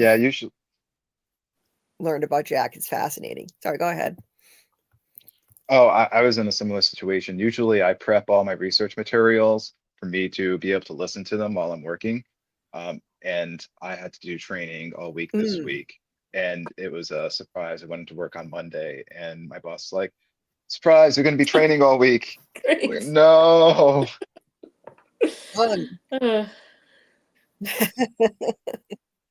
Oh, yeah, that sucks. Yeah, one of the things that I hated doing that. One of the things that I found interesting was Jack Bender apparently has an obsession with painting milkmen. And there's actually one of the images that I posted had a woman looking at a painting of a milkman that he had painted. Let me pull that up. I'm pretty sure that's from way before From. Let's see. Okay, you said it was a woman looking at a milkman. Yeah, the painting's kind of slanted, so the woman's probably more the focus in the image. She's in like a gallery or something. Wait a minute. I think it's one of the last ones I sent. I think it might be the last one I sent. Oh, right. Gotcha. It's actually one of I see. Right there. There we go. Yep. Maybe it was his idea to have a milkman monster. I think so. I really think so. I like how they have no faces. That's creepy. Yeah. They have no mouth and they can't scream. They can just deliver milk. Faceless milkman. Forever and ever. Yeah, that's creepy. I like it. I think he mentioned that he has a fascination with those kind of like old school characters and the way that they Yes. dress. Yeah. Interesting. Interesting. I love the milkman monster. Find him super creepy. Yeah, I like that. He talked about how he actually one of his books, one of his, like, every now and then he'll make a book with artwork in it, and it was purchased by, I forget what museum in New York, and it felt like winning an Oscar for him. And he was so honored by that. Because he's still passionate about this. And by the way, Doc, any other pictures that you want me to pull up as you're discussing, just let me know, and I'll pull up the photos because I have them right here. So That's what I had compiled, because I figured you probably have a lot of the From ones. I probably should have compiled some from From, but I went I like and the tried one to from find actually as working. much stuff from outside of the show to kind of give examples of other things he's made. But yeah, there's some of him working. I loved those. I've got all the From stuff, so we can definitely look at those after for sure. I got all those covered. But so this is like one of his books, one of his art books. That's cool. Yeah. Yeah, and the ones showing him working, I like those too. He does these stick figure things, which is interesting. He likes to draw stick figure people. Oh, that one's pretty. A lot of those are for a show that he was working on. I think those are for Under the Dome. One of the they have a character who does all kinds of crazy paintings, kind of like Miranda and stuff. And so he was doing the paintings for that show too. And so you'll see you'll see some screenshots, and those are actual screenshots from the show of like the characters in the rooms with the paintings. And I kind of love that he puts his paintings into his television shows, and I think that we're probably going to see more. Yeah, it's really cool that he can, this is his one of his, like, I'd say it's his earliest passion before anything else, because he was already passionate about painting when he was a kid. So I love that he has a chance to show off his art in the background of shows, and sometimes it turns out to be significant. Like in the case of From, he must really be thrilled because the artwork is so integral to the story in From. So it's not just set dressing, it's actually significant. And in Under the Dome, like it was meaningful too. It wasn't as, earth shattering as From the artwork in From, but I mean, but I know, like, there was that painting, Pink Stars Are Falling or something, and it winds up being a major part of the plot. Have you seen the show? I haven't. I have, yeah. I haven't. It was a great show until it turned into a hot mess. The plot went off the rails, and it went kind of crazy and convoluted because it was only supposed to be a limited series, and the network kept ordering more. Wow. So the plot kind of went off the rails, but it was a great show initially anyway. And there was this painting, I'll see if I can pull it up, but it showed like so that was from Lost. Wait a minute. That was John Locke. There's some from Lost in there too, I think. I didn't notice that there was other art of Jax in the background of these pictures on the show. That's interesting. That's I'm gonna talk to my friend who worked on Under the Dome. I have a close friend of mine that worked on the show. That's cool. I think he did production, but still, I should ask him about this. So yeah, these are shots of characters with Jack's art just in the background. Anna Lucia and John Locke, and that's cool. It's a good way for him to showcase some of his art, even when it's not a part of the actual plot line. You can put it into the show. But then the mural itself, that was actually part of the plot. They never really, I mean, up to the point I'm at now in the middle of season 4, they've never explained what the mural means. I don't know if they ever will, but I don't think they do. It was cool nonetheless. I think it's supposed to be one of those visual metaphors. Yeah. And there's more in the background.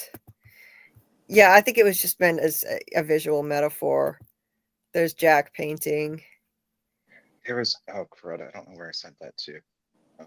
afraid to go in there and try to pull it. But there was a screenshot that I sent to, I think I sent it to the wrong community tab.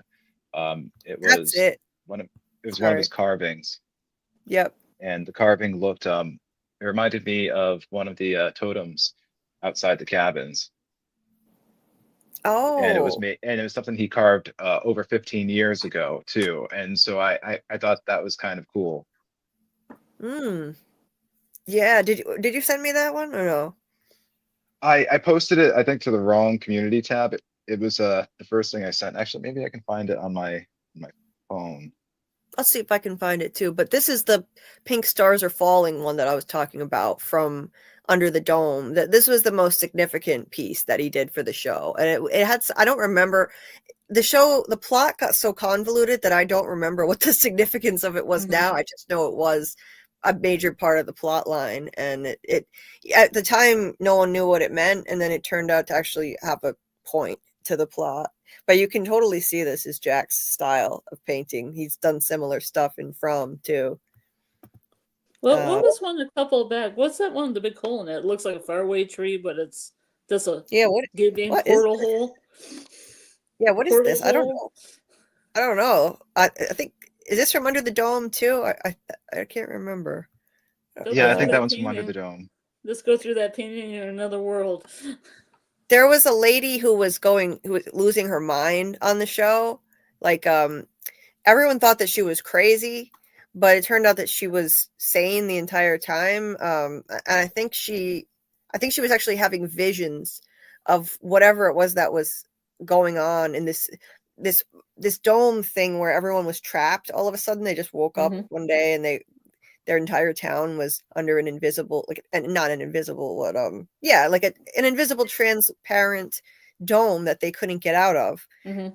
And this woman was like, I think her daughter or son, or I think daughter, was under the dome trapped in there. And if I remember correctly, I could be wrong, but I just know that everyone thought she was crazy, but actually she was right the whole time. She was having visions of stuff like this that was relevant to what was happening. Now this I don't remember though. This thing with the big hole in it. It looks like no. You know what this is? It's not a hole. I think that's a big black egg. And this big black egg actually turned up in the show too. I think it was some kind of an alien pod or something. It got crazy. The show got crazy, but it's a cool piece of art. This kind of like reminds me of a faraway tree hole, but just in like a portal hole in the woods or something. It totally looks. I found it and posted it. Yeah. What, Doc? I found it and posted it. Oh, okay. Okay, I see. Wait, this right here. Yeah. That looks a lot like the totems. Yep. And he carved that thing like how long before From? 15 years?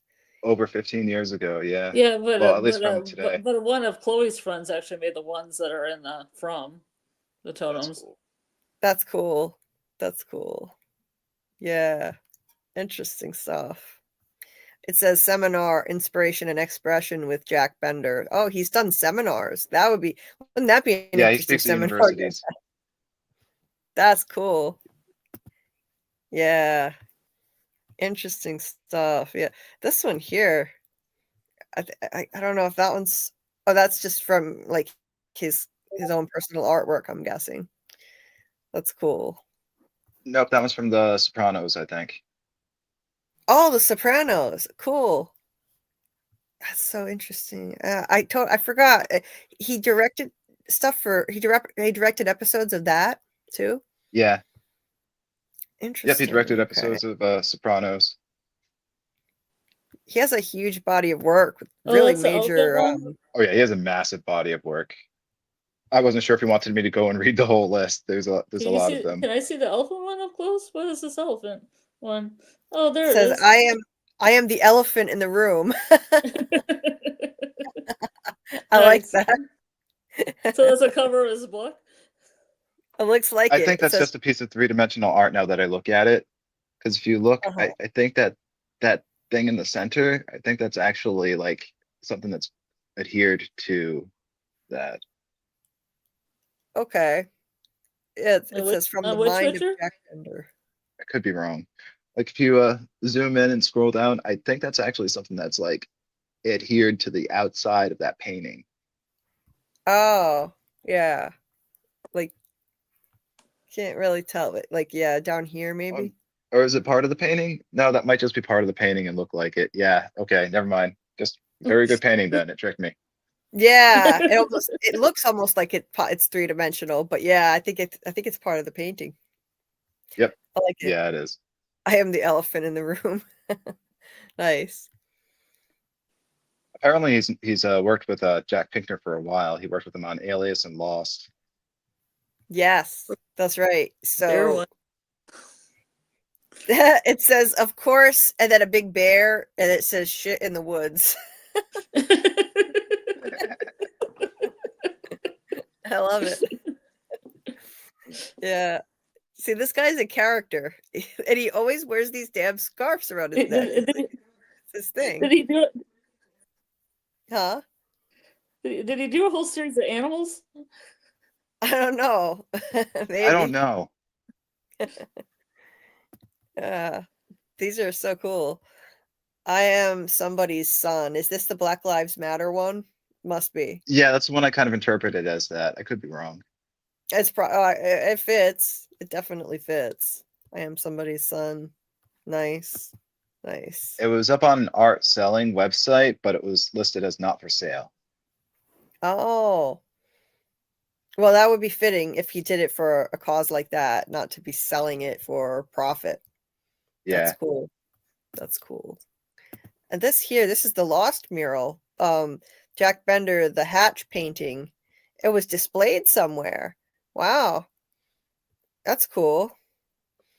So it's like it's a print of the Hatch painting that he did. Nice. I love this guy's hair. Like you could pick him out of a crowd a mile away just by the hair. There was an overhead shot when they were shooting from, and you could totally see way off in the distance like that it was him just based on the back of his head, that mop of curly hair of his. Very distinctive.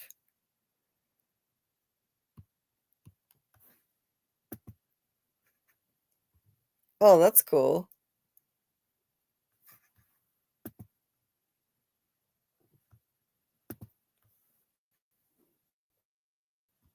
There's like it's like a sculpture. Wait, it suddenly got quiet. Is my mic not Nope, working or you're working. You're good. Okay. Oh, good. Okay. I'm like, wait, I I'm- have to I'm run- looking I to have see to if run I've missed upstairs. anything in my notes. I have to run upstairs Okay. for a second. I muted my mic, so I'll be right back. Oh, okay. I'm like, oh, is my technology failing me again? See, I don't think I've seen a single picture of Jack without a scarf around his neck. I mean, there are Right. some. There are some, It's but there one are of his not many. signature styles. There are not many. Let me check in with the chat here. Martin says some artwork in From is very similar to the artwork for Roots Rock, some psychedelic crazy stuff. The one behind Julie's bed is very similar. The big snake and eyeballs, hands, etc. Oh, cool. Cool. Yeah, that's a classic. His mural. What about the faraway tree being dragged onto the road, making it a gateway for the US to Fromville? That's another solid one. You should ask the creators, or maybe not. Yeah, Martin, I can totally see that. That it could be a faraway tree that they have in the road when people see the fallen tree. Absolutely. Yeah. Yes.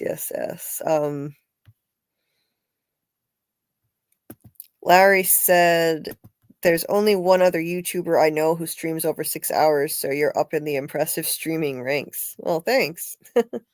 Yeah, go a little bit crazy for sure. Under the Dome started out really cool. I'll probably read the book. Yeah, I think it started out amazing, and then the problem was that they renewed it and it went off the rails. It was only supposed to be one season. So but the book is supposed to be great. I should probably watch it before I read it because I feel like if I read it first, I might hate the show. Yeah, I'd say that's a good a good plan for sure. Oh, and thank you, Larry. I appreciate it. Your coverage is awesome and your streaming skills are over the top. Oh, you're very kind. Thank you so much. I appreciate it.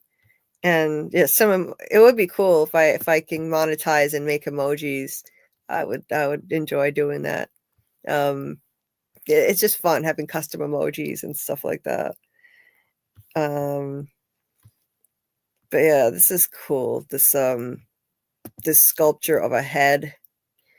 There's something you mentioned in previous. Oh, go ahead. Sorry. No. Go ahead. What were you going to say? There was something I think you've mentioned in previous videos, or streams where Jack Bender's paintings of children often look like adults. Yes. Or especially old people. And he in an interview he said that he had asked someone once why, and apparently he thinks it's because older people have more exaggerated features, and he likes drawing exaggerated features, and it makes the characters look older that he's painting. Yes. So the boy in white painting was really supposed to be a boy in white. Yes. I was kind of annoyed because I was actually I was about to put out a video in which I mentioned that painting and I described it as a man. He's really a man in white, and because most of the fan base thought that was a man from the very beginning, from season 1, and it looks like a man. I'm looking for it right now. I'm pulling it up, but it looks like a man, and so I was ready to put out this video, and it wasn't just about that, but I mentioned it as part of a deep dive into the man in yellow and the boy in white, and then I had to go back and revise the whole thing and take out the man in white stuff because I watched that. It was an interview with E-Man. Here it is. It was an interview with E-Man, and he said that, like, this is just how he draws kids, that when he used to draw his daughters when they were little, that they always looked more like their mother than like children. They tend to have like adults have more exaggerated features.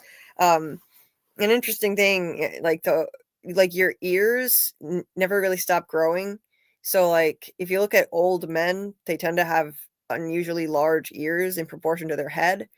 And so yeah, like it's the same with, with children. If you look at a child versus an adult, like you look at the same person, your nose and your ears change. Like my nose looks different when I was a kid. You have like a smaller, more less distinctive features.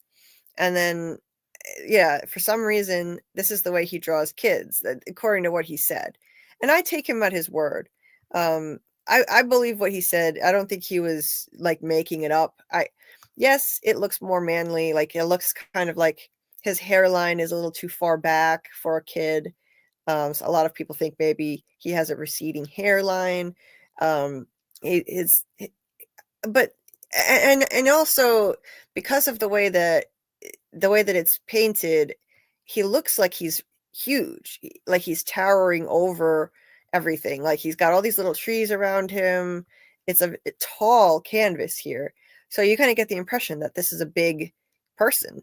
But I believe him when he says it's a kid. His eyes look really depressed, but I think that's actually supposed to represent the fact that he's not evil. In my opinion, I think that he's trying to help end the cycle, but that he has to do things sometimes that are messed up, that cause harm, but that serve the greater good. I think that's why he looks depressed. He doesn't look evil. That's not an evil looking face, in my opinion. If you look at that face, that's a face of someone who's depressed and resigned to what they have to do. And he's surrounded by trees. I think that kind of suggests he's also trapped there. Maybe he can project himself outside of Fromville in terms of visions or voices in people's heads, but I think he's an entity that's stuck there too. And I also think he's bringing people there to try to help. but by doing so, he'd be harming them too. Those people that he's bringing there to help everyone else, he's hurting them by bringing them there. So that's my theory. That's why I think he looks depressed. Like there's only so much he can do to help, and the things that he does do sometimes are Machiavellian. The ends justify the means, and it serves the greater good. For example, if he brought Boyd to town, which I think that he did, that's helping everyone else, but that's harming Boyd and his family. And it appears like he has a knife in his hand, in his left hand. We can't be totally sure, but that looks like a lot of people think that's a knife. He's holding something. Again, yeah, that makes him look menacing, but his face is not the face of an evil character. So I think that's a clue. And yeah, he debunked the whole man in white thing, that he's actually a child. He has a crow for a mouth. That looks like a crow. Yeah, yeah, it does look like a crow. Other people have mentioned that before, and I think they zoom into it, don't they, in the credits? In Yeah, like they the do. opening credits. They do. That painting has been in the opening credits for the entire series, and that's been right in our face the whole time. So they definitely think that was significant. Like in the opening credits, it shows his lower half of his body, and then it shows his face, and they zoom in on it. Now, you could say that the crow could mean that he's a bad entity, but I don't know, because I think the crows represent the evil entity symbolically, I think, but the fact that it's covering his mouth, it could kind of suggest that he's stuck there too. The crow is kind of sealing his mouth shut. That's the way I interpret it in my head. But yeah, that looks like a Yeah, crow to me. he debunked a bunch of things, like that it's not a dream, nor is it purgatory. He said that the Matrix simulation theory, though, is not being debunked just yet. But he really wants the audience to see it as whatever they want to believe right now. And that Fatima was not locked out of Colony House. She was drawn to the smells outside before entering the house. There was actually a scene that he filmed, I think, but left out, where she enters the house. Mm-hmm. And Yes. you already mentioned that the reflection in the window is Tabitha. I'm just going through Yes. things he's debunked, and okay, yeah, that was pretty much it for the Yeah, things that he debunked already. You're right. He said that like I mean, a lot of us kind of figured Fatima, she just smelled the rotten food. He said that she was able to get in the house if she wanted to, but she paused and smelled the rotten food, and that's why she didn't open the door. So it wasn't that she was unable to get in the house because she was turning into some kind of a monster or something like that. So yeah, he debunked that one. And they later show her in the house, as he pointed out also. So yeah, Fatima was not prevented from being able to go in the house. So yeah, he debunked that. He definitely, like, I think when he was that the question with the simulation or matrix type thing, was that the one where he said, what did John tell you about this or Yeah. something? Yeah. Yeah. He also Yeah. spilled the beans that John reads the forums, or at least seems to read them more than any of the others. Yeah. He also Yeah. mentioned that he didn't have a plan for what the tarot cards were going to show, because he knew that they weren't going to show them. Right. And that the star magic text on the sign of the motel was broken off at some point. And he says that it's just because of it breaking down and falling off over time. But they might show something else in the flashback. We never know with that. Right. So the star Oh, and magic. he wouldn't comment. He wouldn't comment really on Dr. Mabuse. He said, "Oh, it can mean whatever you want it to mean." Yes. Yeah. I found that a little suspicious. Yeah. So that could be an influence on the show. I mean, like they specifically put that particular word on medical equipment, the defibrillator and the thing that Henry's head was in the ambulance. So I think that was probably put there on purpose. So yeah, his answer was interesting. I found that a little suspicious myself. And this I think is it's a hidden influence. And this is what you were talking about. This is from the opening credits. They've shown this in every single episode. The opening credits. First, they show his pants like that, and it looks like his hand is holding something, possibly a knife. That's what it looks like. And then you see the face. That doesn't look like an evil face to me. That looks like a depressed face that, he's just. I think so too. Yeah, he's not happy. Yeah, he's not an evil entity that's like, taking a knife and can't wait to go stab someone with it.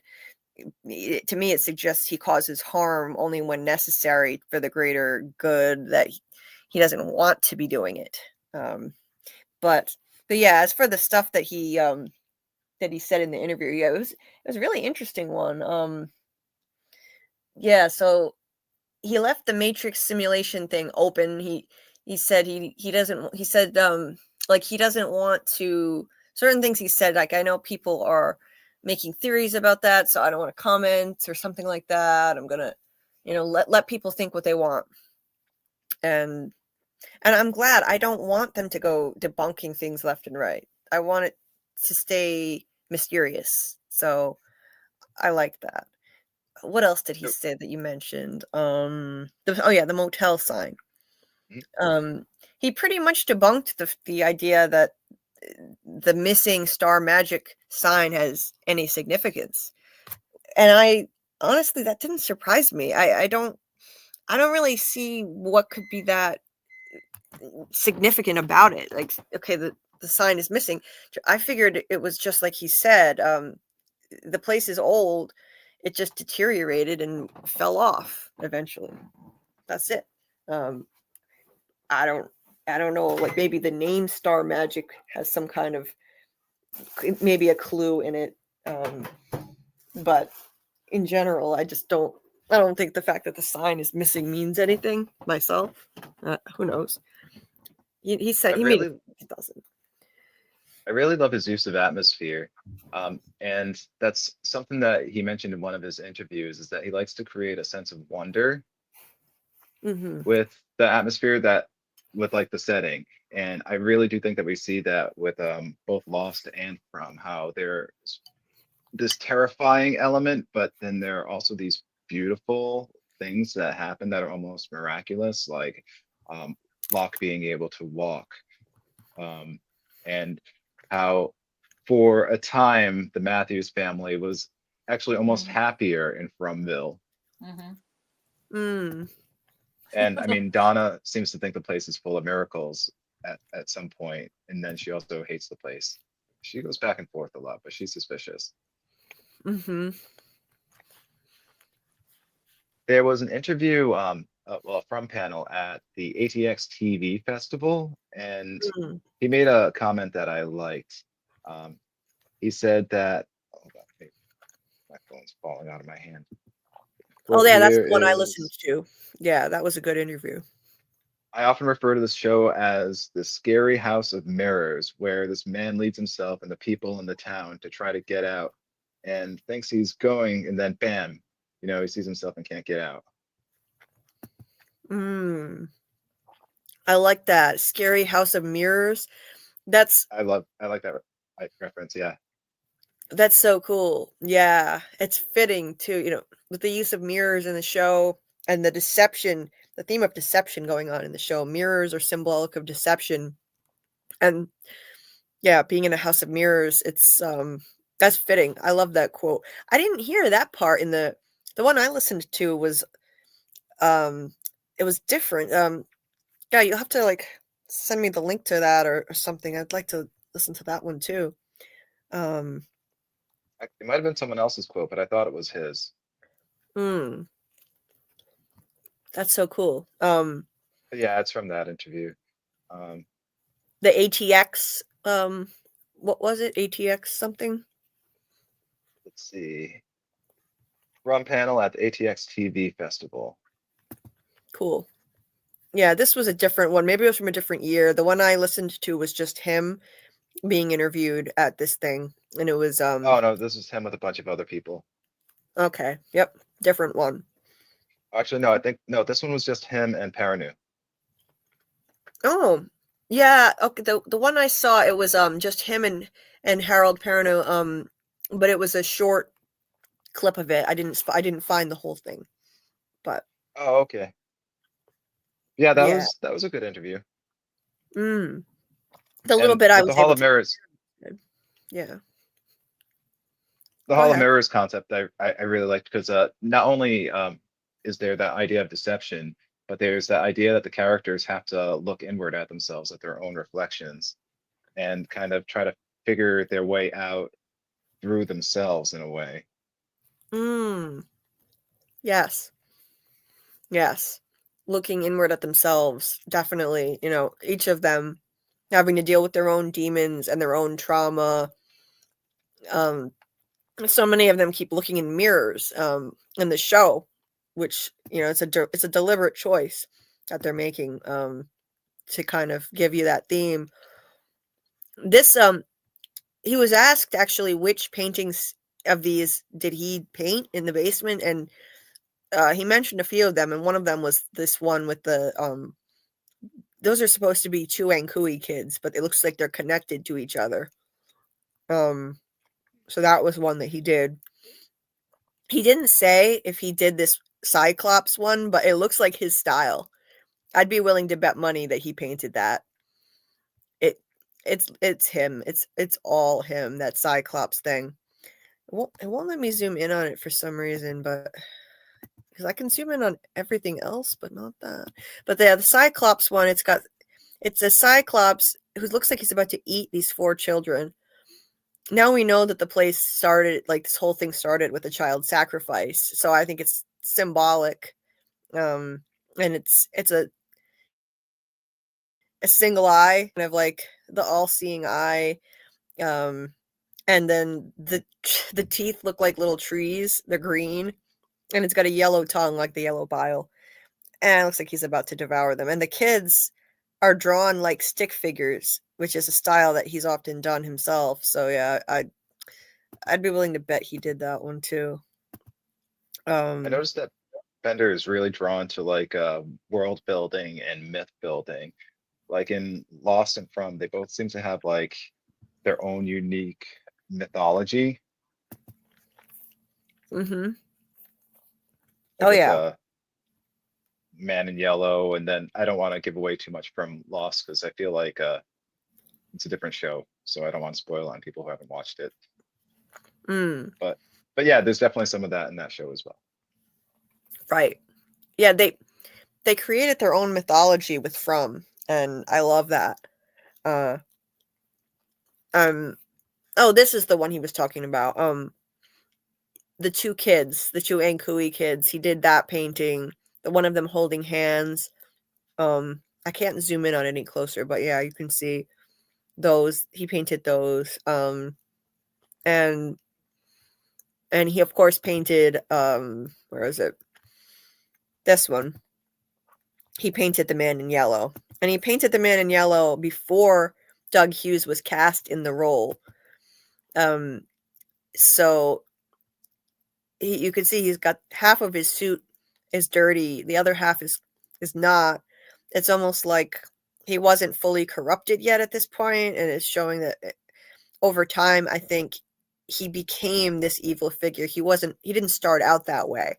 I think whatever his origin story is, he didn't start out as this evil villain, but like this is creepy as hell. He's got really sinister eyes. And this is something I would point out the difference from between this and the man, or not the man, the boy in white painting, now that we know it's a boy. It's all in the eyes. The eyes are, the window to the soul, as they say, and the eyes tell you a lot. The eyes in the other painting look depressed, dejected. These eyes look sinister as hell. they're narrowed, they look creepy, and I think that tells you a lot just looking at that. The face, it's definitely an evil expression, and he's surrounded by a red aura, so we immediately knew that this is some kind of nefarious entity, and everyone was so curious when they saw this episode 3 of season 3, like, who is this guy in the yellow suit? And turned out this is going to be an important character, it appears. So then they cast I think it was actually Bender's decision to cast Doug Hughes, because he auditioned in front of Jack Bender, and Jack hired him, and then when they were filming, Jack called Doug over and said, "Hey, I've got to show you something." And then he showed him this picture of that he painted of the man in yellow, and Doug said, "Oh, you got the ears right," because they both have prominent ears, but one noticeable difference is the hair, of course. The man in yellow we know now has gray hair, and this guy does not. So I mean, they could easily just say, you could like explain it in terms of, well, the whole place is changing, so why not him? The boy in white is now basically the teen in white.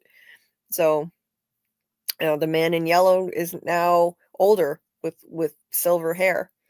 But other than that, though, I think there's a resemblance. Obviously, the ears look like him. The eyes are a bit different, but I mean, that's okay. I mean, like, the man in yellow's eyes are actually blue. Everyone thought they were black, but that's just the way the scene was shot. The lighting that they used, it was a trick of the light.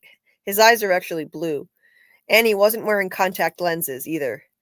But it was just the lighting of it, and they actually they had him audition before the show even began. He auditioned for 2 different parts.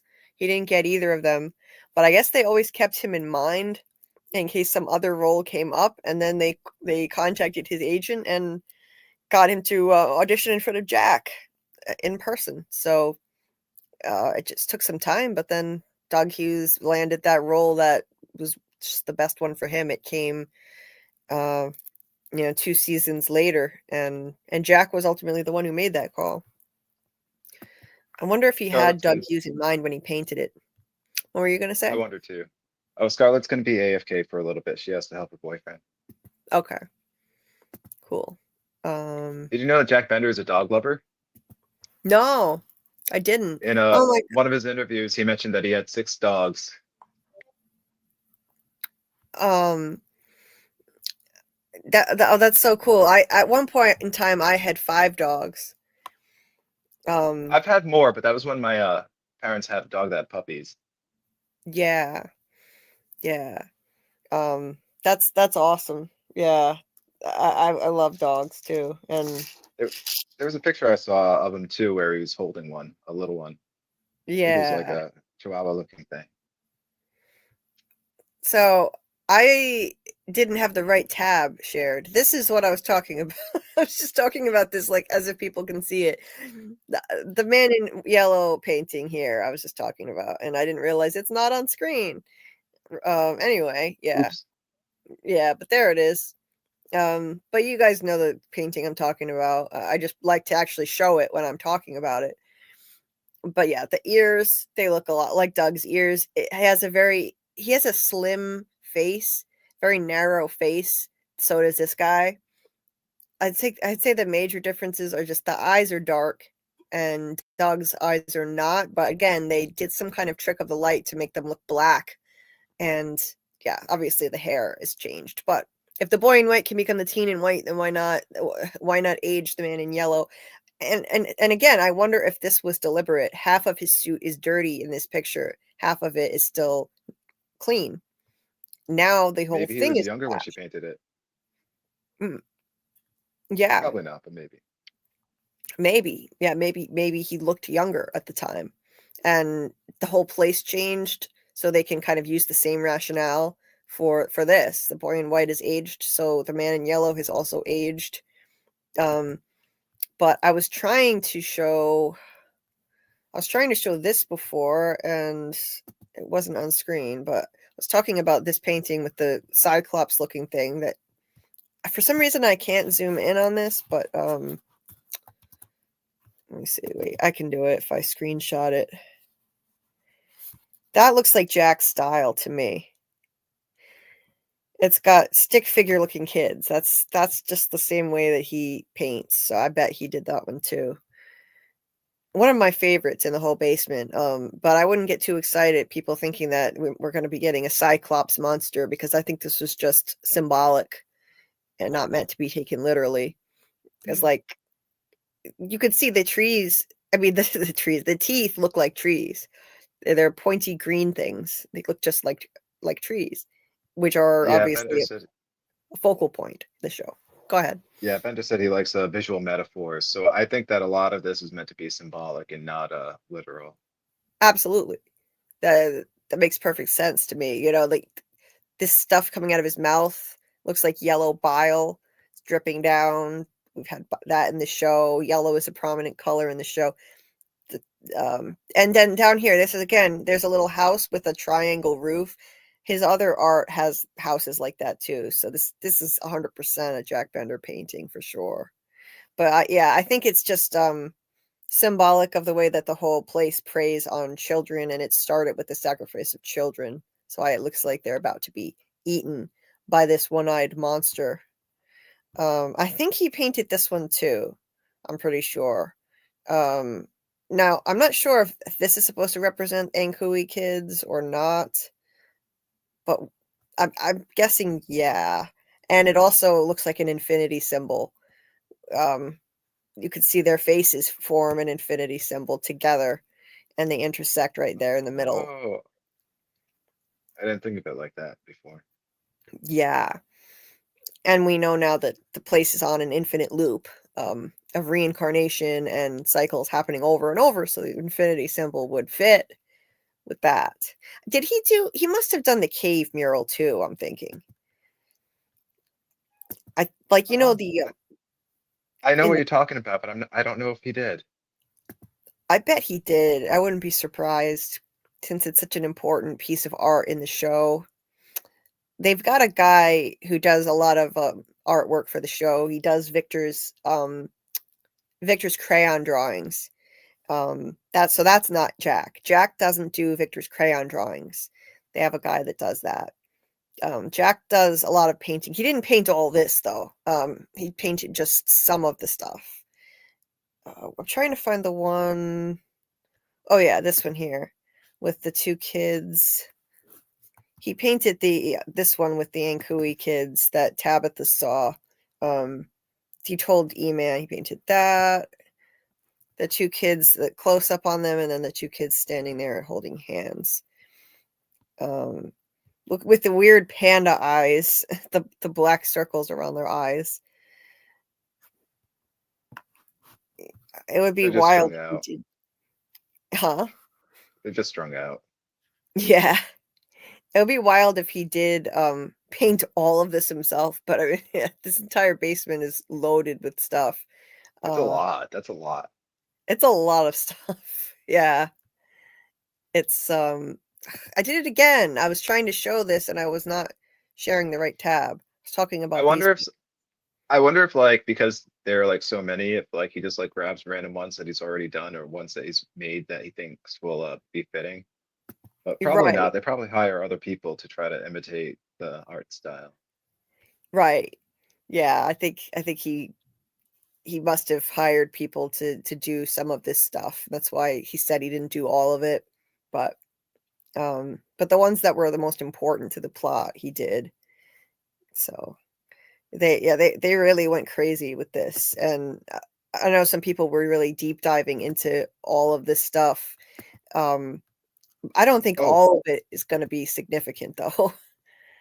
For Under the Dome, yeah, some of the Under the Dome paintings were definitely painted by someone else. He mentioned that they had a more precise style of art. And so in order to imitate his style of art, so it looked like it was made by the same artist, they had to paint with their left hand. Oh, I remember hearing about that. Yeah, I remember that. Yes. That's so great. Yeah. He said this guy like he's an amazing artist, and in order to imitate his style, yeah, he had to paint with his left hand, and he said if I tried to paint with my left hand, it would look like just a total mess. But that's how this guy was able to do it. Yeah, that's so interesting. I like that. He's This been in the thing industry here. since 1971. That's a long time. What was since 1971? He's been active in the industry, the film industry. Wow. That's wild. And he was young then too, like just starting out. That's awesome. These were just from like these weren't from the actual scene, but like the press photos. For the press, they just like made photos of this entire basement full of stuff, and it's really Is that from, do you think? yeah. Oh wow, I haven't seen this before. Yeah. This is all the paintings that they did for this, and some of them were Jack's and some weren't, but they released these photos just for the press to Some of use. these I've never seen. Yeah, it's pretty wild. There's this one here that looks, I don't even know what the hell this is. Yeah, that's the one that really caught my eye. It's some kind of a face, but I can't tell like what that is. It looks it kind Ninja of looks Nun. like an upside down face to me. I don't know. I'm convinced it's a Ninja Nun.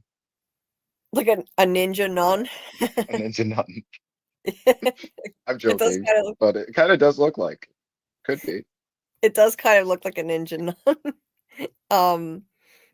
Yeah, I wish it didn't get so blurry when I zoom in so you could see better, um but yeah, it's cool. Like yeah, there's the man in white back there. Not I keep saying man because I'm used to calling it a man. It's the boy in white. And yeah, the Jack Bender Cyclops. likes these people in colors. He has a man in black in Lost.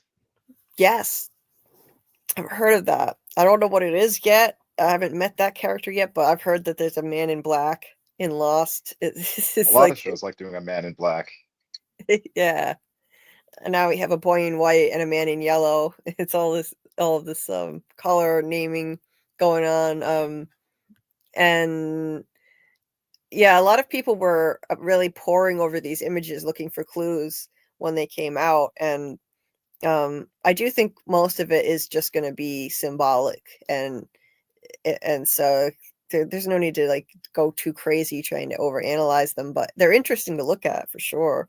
There's a faraway tree here for one thing. There's a tree with a hole in it, and then there's a dark figure standing next to it. I liked that one. Of course, there's a Puritan up here on the far left.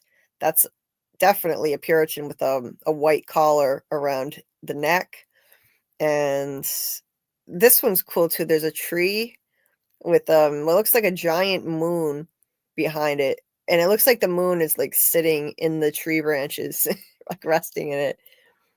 So I like that one. And there's one of the diner, there's one of the talisman design. So yeah, they went to town on this. The art department really went crazy. And they hardly even used most of these paintings in the scenes. So whoever painted them, I would have felt frustrated. Like, why did I paint all this stuff if they hardly used any of it in the actual scenes? But it's really cool work nonetheless. They should like make a whole exhibition out of it because it's all interesting work. Oh, and there's also one here of the slabs, the Ankui Kids slabs, the circle right there. And the lighthouse, of course. Yeah, beautiful artwork. But anyway, what else? Let's see, what didn't we cover yet? Is there stuff that you posted that I you don't wanted really to add? have much else. I do have here. He did win some awards. He won the Primetime Emmy Award for Outstanding Drama Series for his work in Lost in 2005, and he won the Banff Rocky Award. Never heard of this one. For Best Continuing Series for the episode "The Constant" of Lost in 2009. Mm. And then he's been Yeah. nominated for others, such as more Primetime Emmys for directing drama series, Directors Guild of American Awards, and he was nominated for Best International for Lost by BAFTA TV Award. And the Hawaii International Film Festival, he was nominated for several awards for his work on Lost. Nice. And I mean, some other things of note, he's been kind of a trendsetter. He was influential to another show that you cover, Stranger Things, with kind of how they jump around a little bit sometimes. And that whole atmosphere, that creeping unfolding of the mystery, that lasting sense of dread that drags throughout the show. I feel like a lot of that was probably inspired by Jack Bender. And then I feel like Jack Bender, I know he only directed a few episodes in Game of Thrones, but the style of storytelling a little bit, for some reason, it reminds me of Lost for some reason, even though it doesn't really have the same kind of mystery that's unfolding. It's more of a mystery of where it's going. Right. Yeah. And that's pretty much all I have. Oh, well, I did notice that he's very relaxed in his interviews. That's one of the other things I noticed. When the three of them are interviewed, John is more, it's a little bit more nervous. I think it's because he's new to being interviewed for this stuff, and he's so excited about the show that he's created, and it's kind of cute. But I feel like he's also nervous about people saying the wrong thing. And then Jack seems to talk off the cuff a lot, and he seems to misspeak. He's a lot more casual and laid back. Yep. So I imagine it would make John a little bit nervous. They've got to like keep a tight leash on Jack so he doesn't accidentally slip and reveal too much with his answers. It's probably better if he does interviews with the other two, just in case, because he is more laid back. And I was just looking at some of this other art.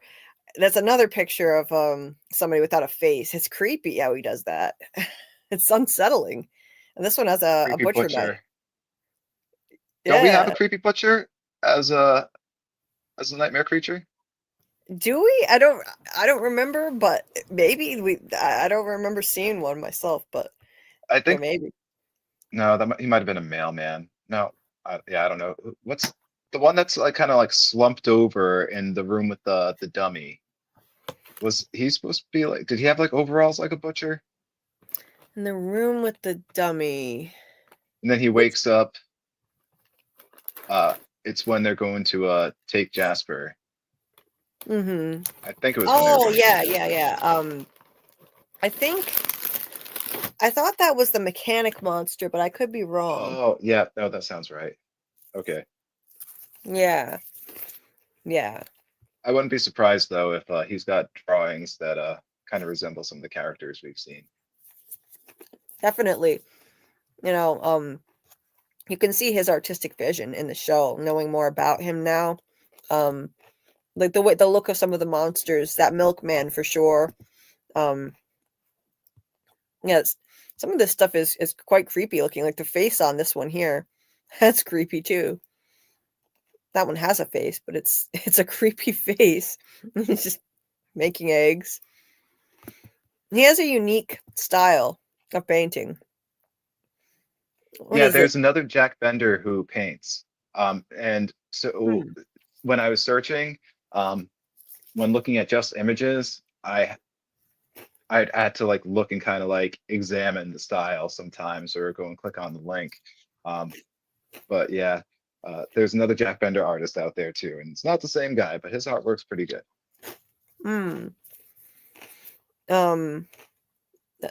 Now this one here, I'm trying to read it. It says, I had this dream where I was someplace else, maybe another, maybe, what did it say? Maybe something, maybe none, I couldn't tell. What is that? Maybe Yeah, I couldn't get a better one of that. Maybe. There was an even blurrier one of that too, believe it or not. Wow. It stuck out to me because it mentions, the concept of dreams, and obviously From loves to employ the concept of dreams. Maybe if I do a reverse image search on it. It says maybe, it looks like weather, something, maybe none, I couldn't tell. Regardless, it's related to dreams. Yeah, and an older man walking a dog. His art is it's often very colorful, I've noticed. He likes to use bright colors. And Yeah, a lot of the I love his features use are of color. exaggerated. I love his use of color. Yeah. And the features are often really exaggerated, like this face on this guy. I kind of prefer artwork that isn't completely realistic. Yeah. Yeah, I do too. I mean, if you want something that looks completely real, you can just take a photo. It's kind of boring if you just have, a painting that looks exactly like the thing that you're depicting. It's, okay, then just get a camera. How Well, I have cute. Oh. in my own work though, I do have this tendency of wanting to make unreal things look real and real things look unreal. If that makes any Oh, sense. I like the strange uncanny valley type of effect. that's cool. I And like. yeah, that's the cute picture I was talking about with Jack and his doggy. So cute. Oh my god. That's adorable. Wrapped up in his sweatshirt. Oh. Anyone that's an animal lover is automatically a big plus in my book. That's a good sign right there. That's cute. Aw. Yeah, this is cool too. I didn't see that one. Again, that one looks it looks like there's a hole in the middle of it, but it's like a black egg-shaped thing. Cool. Oh, and I didn't see that one yet. That's cool. While he's in the middle of painting. He still has wild hair. It's not crazy like when he did that All in the Family cameo and he literally had the Jew fro thing. He probably puts a lot of hair product in to keep it down. I had an ex that would put a hand moisturizer in his hair to keep it down. And he was Italian and Filipino. And I don't know where he got the frizzy hair from. He didn't, well, Yeah. his hair wasn't really frizzy. It was just very voluminous. And yeah, it would go everywhere. Yeah. Yeah, Jack's got that wild hair. Oh, hey Cassie. Nice to see you.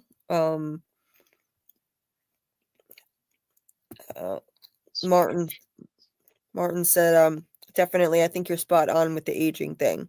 Thanks. Yeah, I think that's why the man in yellow looks older. Same reason the boy in white looks older. Turning into a teenager. The whole place is changing.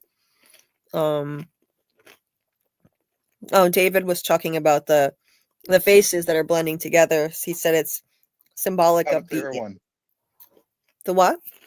I found a clear image of the one that you're looking for. It says, I had this dream where I was someplace else, maybe another planet, maybe home.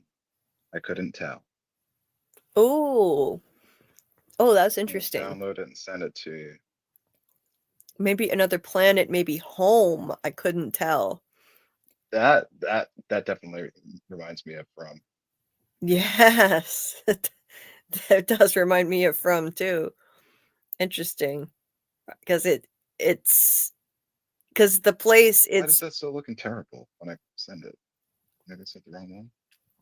It mirrors, because From mirrors our world in many ways, but it feels like it could be another planet because of the surreal things that happen there. So that's so interesting. Maybe another It's one of planet, these maybe has to be home. I another couldn't tell. I like that. one. It might just be the quality that's sending over. Yeah, maybe it's compressing the image as you're sending it. Yeah, I think that's what's happening. It's Mhm. weird. It's all right. And the fact that we got the full quote, I just wanted to know what it said. That's really interesting. I like it. So the two faces merging together, David said it's very symbolic of the anima / animus. That's usually how it's presented. Two faces merging into one. Oh, that's cool. Yeah. Martin says she's hung upside down like many people we've seen in the show. That face, yeah, that looked like an upside down face to me in the painting. So, yeah, Oh, like and that painting is at a Hilton in Chicago. it's It's where is it at a on display. Hilton? It's on display at a Hilton in Chicago, Mm, or it says Hilton Contemporary. Maybe that's not a Hilton hotel, but it mm, says Hilton Contemporary Chicago. mm-hmm. When I see Hilton, I think hotel, but it's probably not. Cool. Yeah. And he's got a lot of paintings that are for sale right now too. It says price on request. There's one that's got boobs. So I didn't send it to you. He's got another one of Icarus, and says Icarus keeps trying, and Icarus after he fell, kind of. Okay. Mm. Yeah. So it is a gallery. It's a gallery. And Okay. it says price on request for the one that I had this dream where I was someplace else. Okay. So Cool. if anyone on the stream wants to buy it, you can do it. Nice. If you're rich.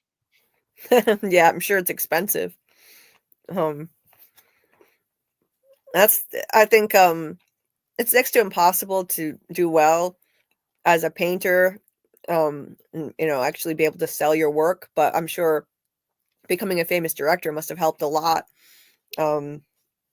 Automatically his art would be more highly regarded, and it's interesting stuff. I love his art. Yeah, there was a bottle tree above the boy in white in one of those paintings. Yes, David. Yep, that was another one. There was boy in white and a bottle tree, and the seven slabs. Yep, absolutely. Martin, yes, I definitely think you're right. It was a girl hanging upside down, in that painting. Like you mentioned, Jim was hanging upside down in Tabitha's premonition dream. That's another person who was hanging upside down, and also those Civil War soldiers that were dismembered were hanging upside down in the tree in Jade's vision too. So good point. Yeah, we've seen that more than once. Let me see, what else did I miss here? Martin also said the Star Magic sounds like a radio station to me. Yes, it does. And the motel could be the big bad's hideout, light in dark places for it to appear, or something magical like that. Maybe the merry-go-round needs to go counterclockwise. Who knows? The merry-go-round is such a focal point. So, maybe it has some kind of something to do with things more than just a symbolic thing. I mean, at the very least, it's symbolic of the cycle that they're trapped in, of course. But I mean, you never know. The boy in white appeared to, like, he was on the thing and it was spinning around in the flashback, and then he was just gone. It's like he disappeared. So Scarlet always says, like, maybe it's a portal if it spins around a certain way, and it can make you disappear. Yes, so Martin, you might be right about that. And Scarlett's talked about how maybe the motel could just reappear, like the dungeon reappears when Boyd lights the torch and brings it there. Like if you bring a certain artifact there, maybe the motel comes back or something. Who knows? That it would be an interesting idea. Be right back. Mm-hmm. That would be an interesting thing if they did that. Oh, David, interesting. Okay. The crow looks like it is in the position of the vagus nerve the crucifixion in Kundalini. Okay. Star magic could denote astronomy. Yeah, it could be a hint. Like at the very least, I think the name Star Magic Motel could be a hint that it's some kind of there's some kind of astronomy theme or connection in the show, or it could be a hint to something that we're not aware of yet. I think I might have heard Tony mention it before, like, or somebody mentioned that it could be a clue to aliens being involved somehow or something. No, it's not my personal opinion. I'm not into the alien theory. Several of Tony's theories I completely agree with, though. But I don't think aliens have to do with it myself. Yes, so yeah, the right, like the boy in white, maybe the crow over his mouth, it's kind of showing like he doesn't have a voice. He doesn't have enough power to do as much as he would like, so the crow is over his mouth. That's what I think anyway. Maybe I'm thinking too much into it. Maybe we all are sometimes, but unless they story walk so far back they enter the bodies of them and can only take on their form. Yeah, I don't know. With story walking, it completely changes the game now. I do think maybe it could be an extra dimensional entity involved somehow. Like maybe it's what made a deal with them. I don't think that the Jinn theory is necessarily wrong that Teflon has, but I think it kind of falls far from what we conceive of as aliens. But if you look into some of the Jinn theories, this is actually a rabbit hole that I went into like probably like 5 or 6, oh, good grief. I'm getting old. It's been like 7 years now, I think, since I went down that rabbit hole and started researching that stuff. But yeah, there are theories that link the Jinn to the gray aliens. So take that with a grain of salt, but maybe if there are some sort of extra dimensional entities, Teflon won't have to eat a chip because he can tie it to that. Yeah. Maybe. Yeah, I mean, I don't know, because the Jinn thing, I don't know a lot about that, but I like the Jinn theory that he has, because that would explain the way that their the bargain that they made with the Jinn went off the rails, because that's what happens. You get your wish, but it's subverted in some way. It backfires on you. So they got their immortality, but they were turned into these creatures. So it would fit if that entity was a Jinn, you know? Also, in the mythology, Jinn are kind of another race of creatures that supposedly they lived on Earth before humans, or they lived alongside humans, but then had to give it up to humans. And they live on like another plane of existence of smokeless fire, I think it was called. Okay. And they still come here and interact here when they can and try to, do whatever they do. But supposedly they have their own path to what is it? I guess heaven or something like that, or whatever it was in that mythology, some sort of path of ascension like the human soul has. So they're not necessarily, they're kind of like a counterpart, like another race of creatures supposedly that was created to inhabit the earth at one point. Interesting. Okay. Yeah, I don't know a lot about the subjects, so that I like that. Because I've been wondering what type of entity could have granted them this immortality. That's a big question mark now, because Fatima she said such a huge revelation, but with so little in terms of a detail. Just one short sentence. She just said they sacrificed their children because it promised them they would live forever. What is this it? She didn't say he, she said it, which suggests, okay, this is not, obviously it wouldn't be a human anyway, because humans can't bestow immortality, but I mean, we refer to God as he, not it. So what is this it that she's talking about? Because it doesn't necessarily have to be like, it could have still been referred to as a he if it's not a human, but she specifically said it. And it could be something like a jinn. It could be some kind of being like a jinn that grants wishes, but then they turn them upside down, and yeah. So it's kind of like the monkey's paw fable. You wish for something and then it goes horribly wrong. I think it's probably going to be like the entity. I think it's going to be something that maybe it ties a bit into real world mythology, but I think it's going to be something of John's creation. I don't think it's necessarily going to be a direct reference to like something directly from real world mythology or conspiracy theorism. It's Yeah. kind of like almost a modern day mythology at this point. Mm-hmm. Yeah, I don't think that he's going to take like a specific mythological figure that actually exists in some culture and put that in the show.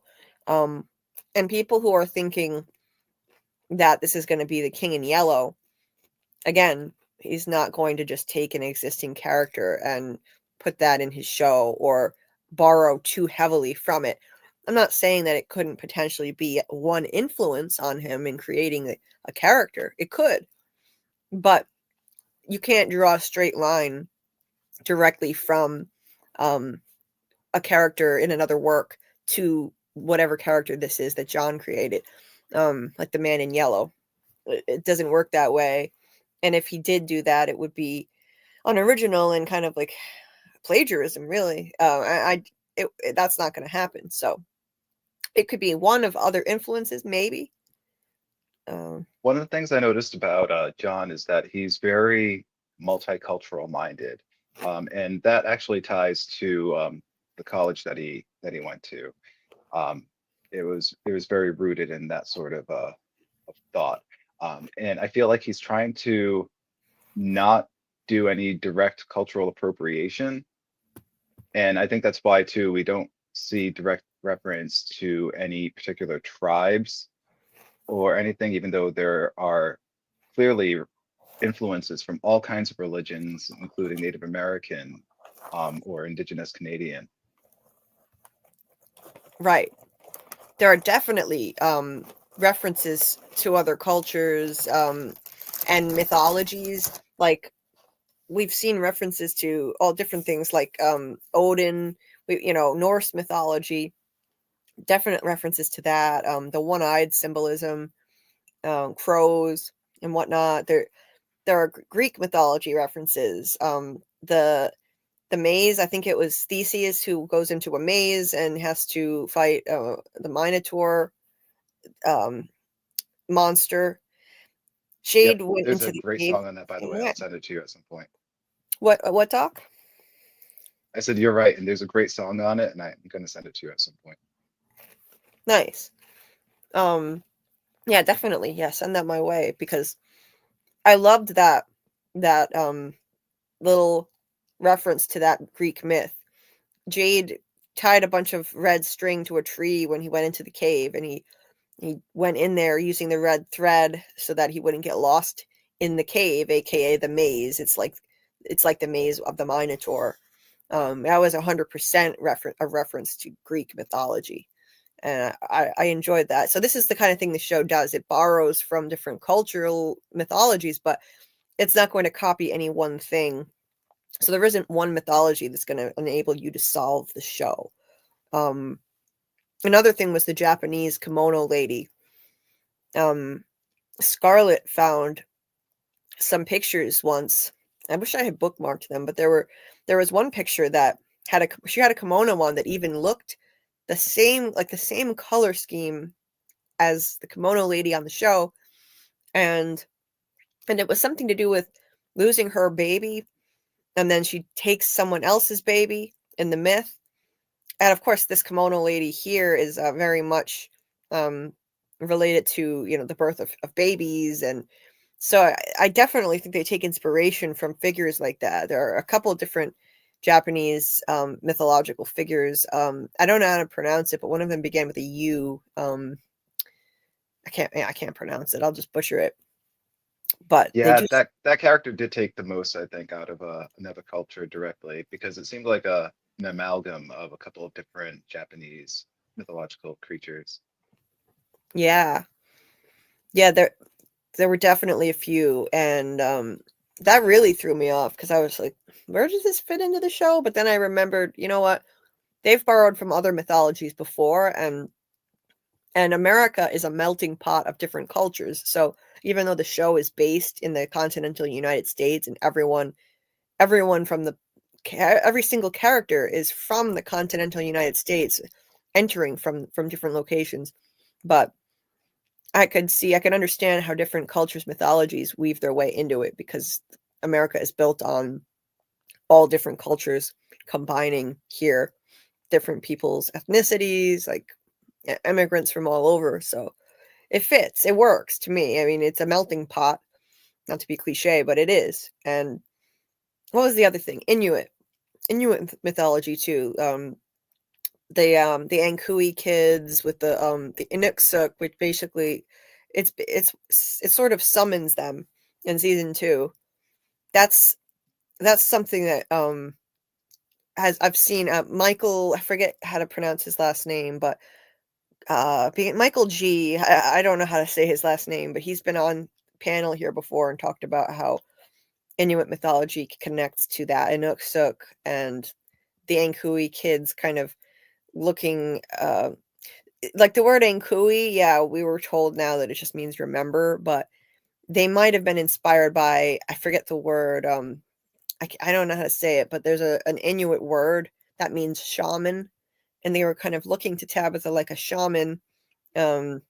She was summoning them, and I still think that, okay, yeah, the showrunner said the word just means remember, and they made it up, but they came up with that specific word, and they might have used that that Inuit mythology to come up with the word.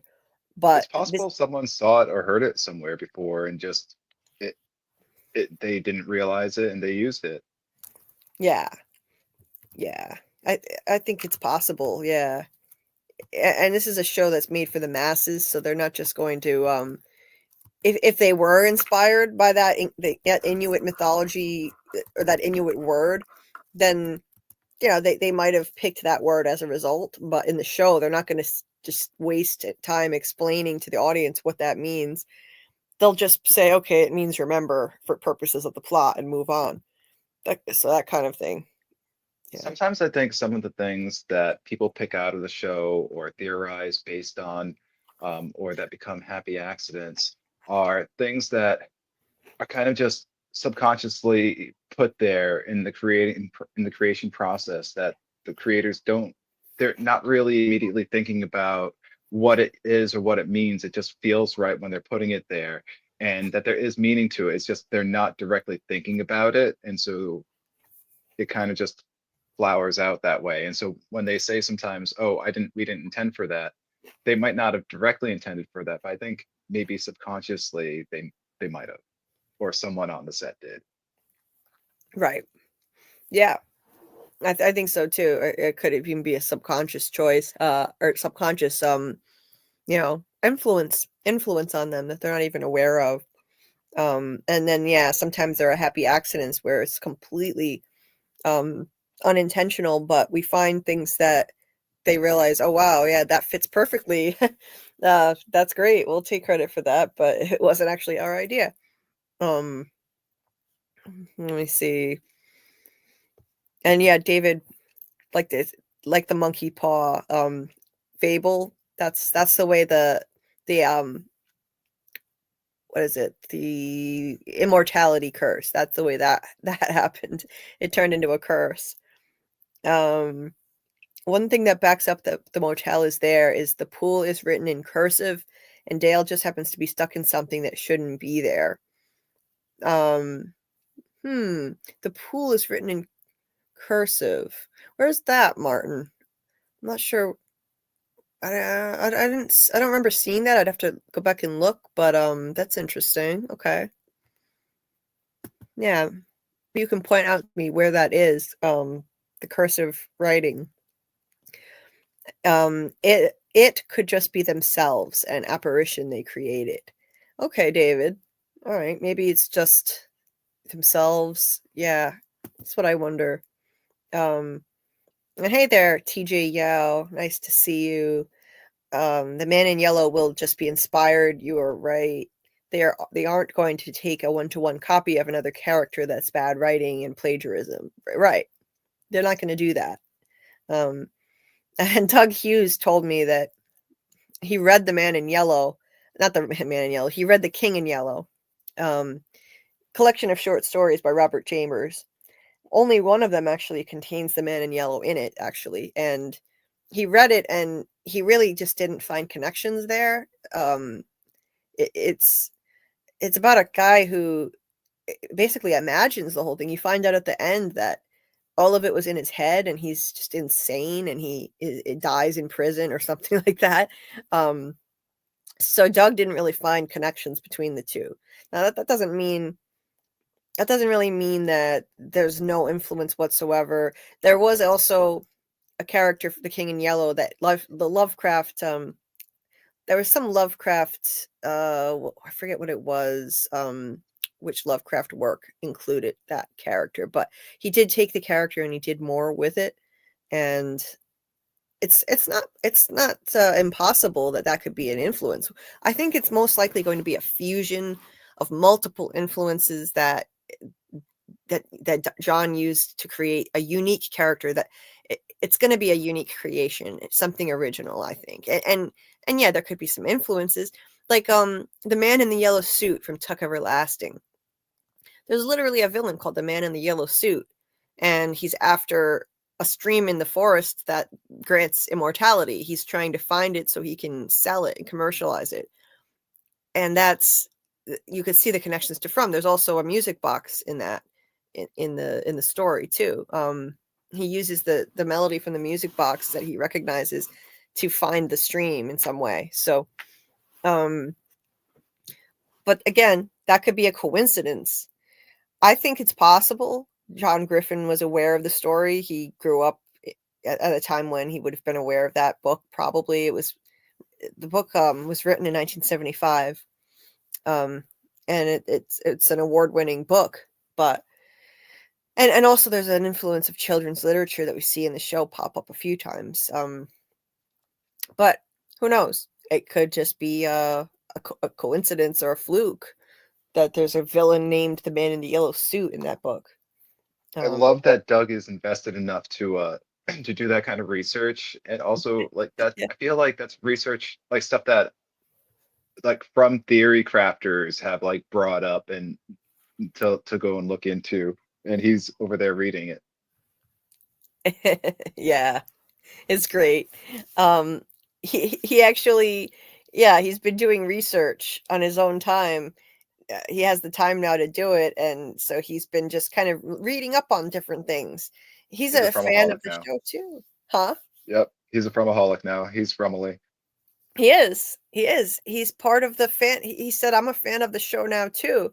So he's really curious to know what his own character is going to be about. He doesn't know.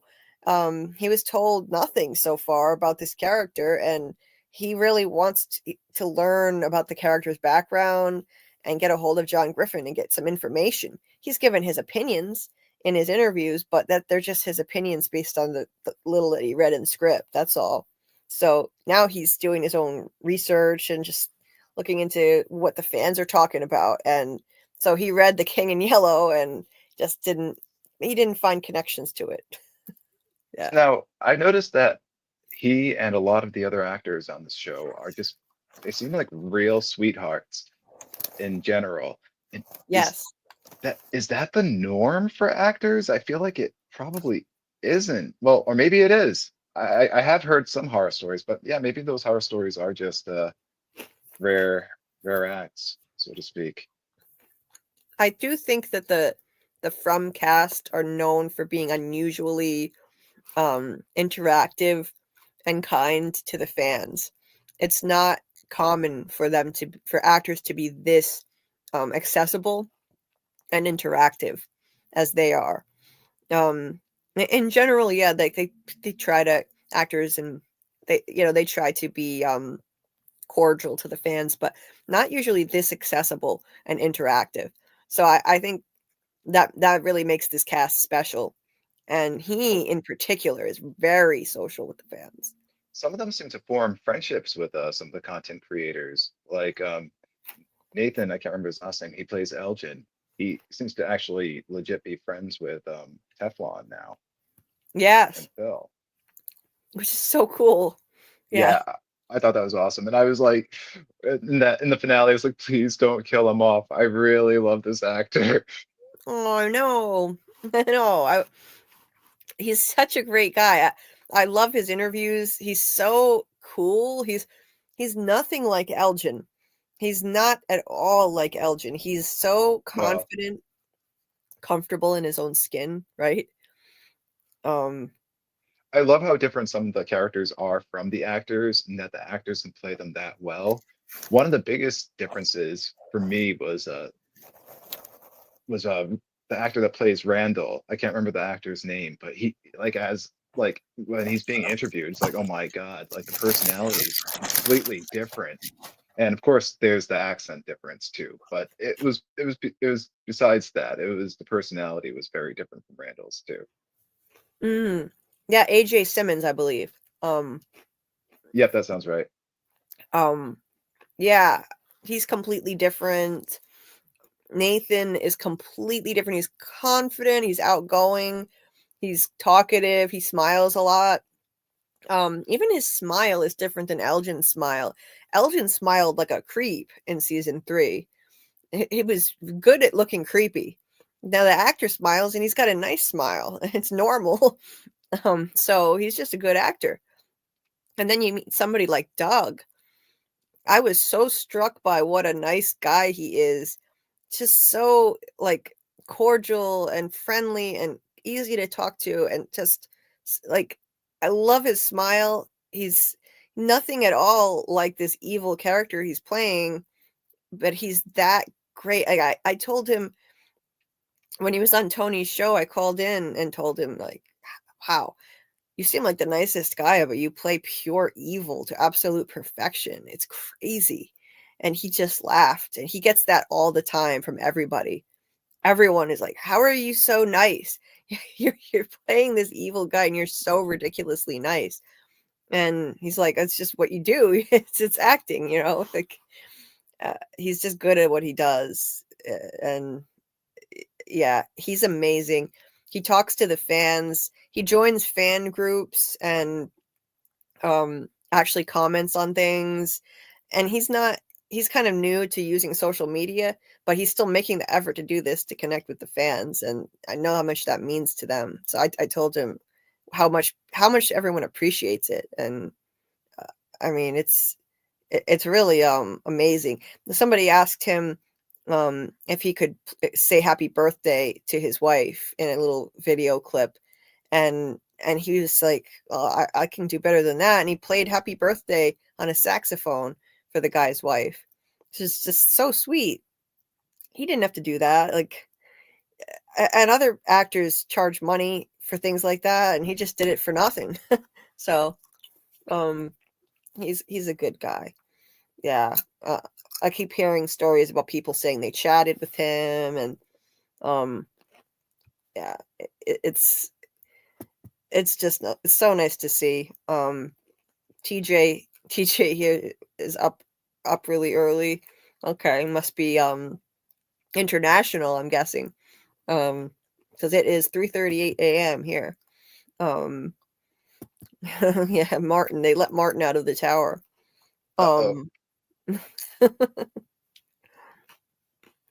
Martin says, no, not yet. It was my dream to be trapped in Vrumville. And be careful what you wish for. It's been so long since I've seen kindness. Yeah. Aww. Sorry, Martin. You're still chained up. It's amazing that chained up people can tag.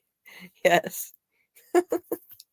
Well, someone puts a cell phone in one of those hands, you can make it work. Sure. Maybe. Yeah. Speech to text. Martin said Julie did it for me, as in Julie in the show. Story walking Julie. There you go. TJ said, I think they have people of all different kinds of races because I believe both the boy in white and man in yellow are bringing people to the town. That's right. That's part of my theory that I agree too, that's what's going on. I put out a video this week. I originally put this video out not this week but last week. I think was it last week? Yeah, it was the beginning of last week on the man in yellow and how I think that the boy in white and man in yellow are each bringing people to town.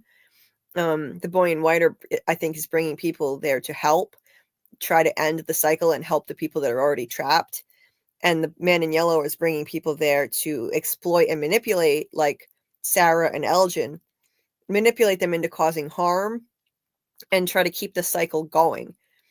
I think the boy in white. I've never seen that done in a show before. Mm. No, I'm being a little sarcastic. That happens in another show. I don't want to spoil too much, but that happens in another show. That, I think I know what they're related to. I think I know what you're talking about. Because somebody told me when I put out their video originally, somebody left a comment saying that that's too similar to what they did in Lost. I wouldn't know because I didn't want to say it directly. Yeah.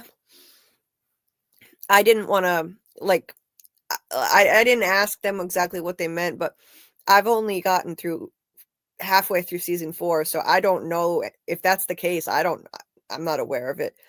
But it would still be good if they did it that way, depending on how they do it with the story.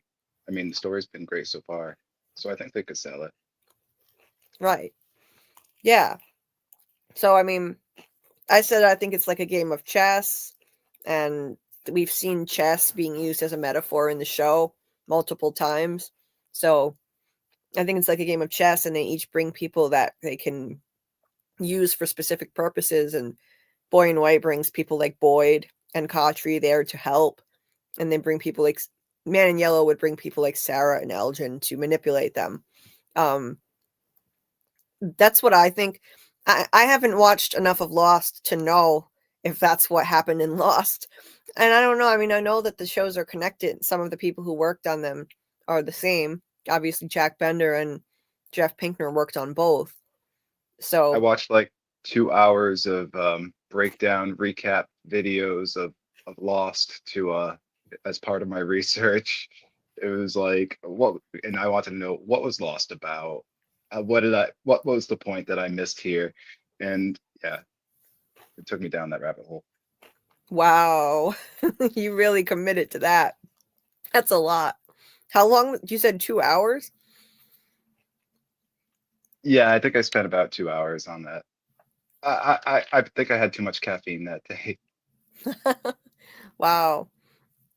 What video was that? Was that just like a series of videos, or was it just one? I typed in on YouTube from not from Lost Explained. Oh. And just watched a whole bunch of them. Yeah. I did other things while watching and listening to them too, like did stuff around the house, took care of the pets, but yeah. Yeah, I imagine that could take a long time to get through. I'm sure there's an enormous amount of content out there trying to explain Lost and interpret Lost, and yet a lot of people still didn't understand it, apparently, from what I've heard. I don't know. But if they're doing something similar in From, I mean, it wouldn't bother me because they're putting a totally different spin on it. They're two very different shows, and they explore different themes. So, and I don't think it's a simple light versus dark situation at all. Like someone in my comment section said that like this would Right, be the too themes are simplistic. different. Right. Like someone in my comment section said, oh, this is too simplistic, light versus dark. But apparently they weren't watching my video closely enough or listening closely enough, because that's not what I said. I said that I don't think it is a pure light versus dark, good versus evil thing. I don't think there is a purely good figure. I said right in the video that the boy in white is not purely good, that if he is trying to help, he's still also causing harm. So he would be ambiguously good at best. But people don't pay attention that closely and are too quick to judge, you know.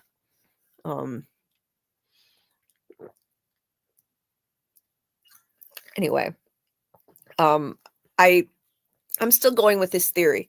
Now, this is coming from me who has not finished Lost.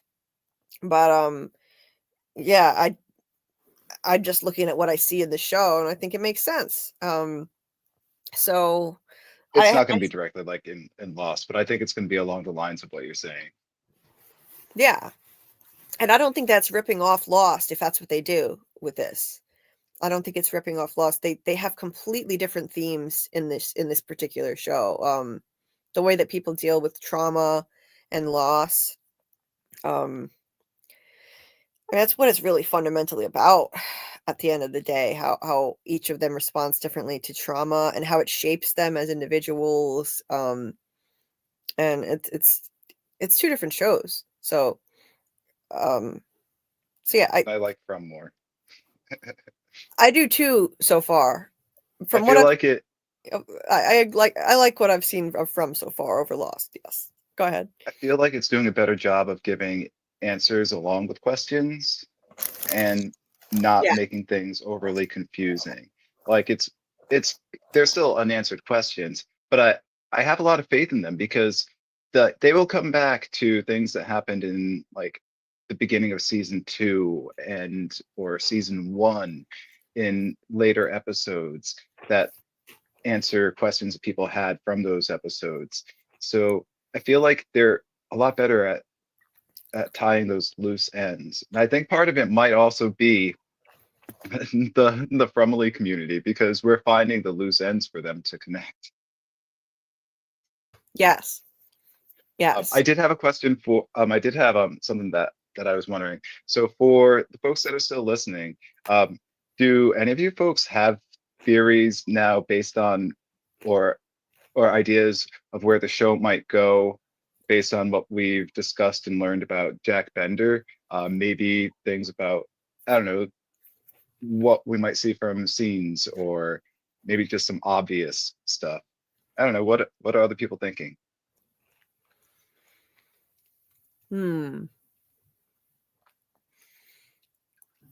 Yeah.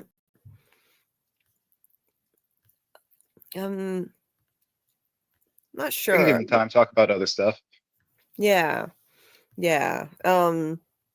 So I was gonna say, after after that original video that I put out about the man in yellow, I had to actually make some corrections and additions to it.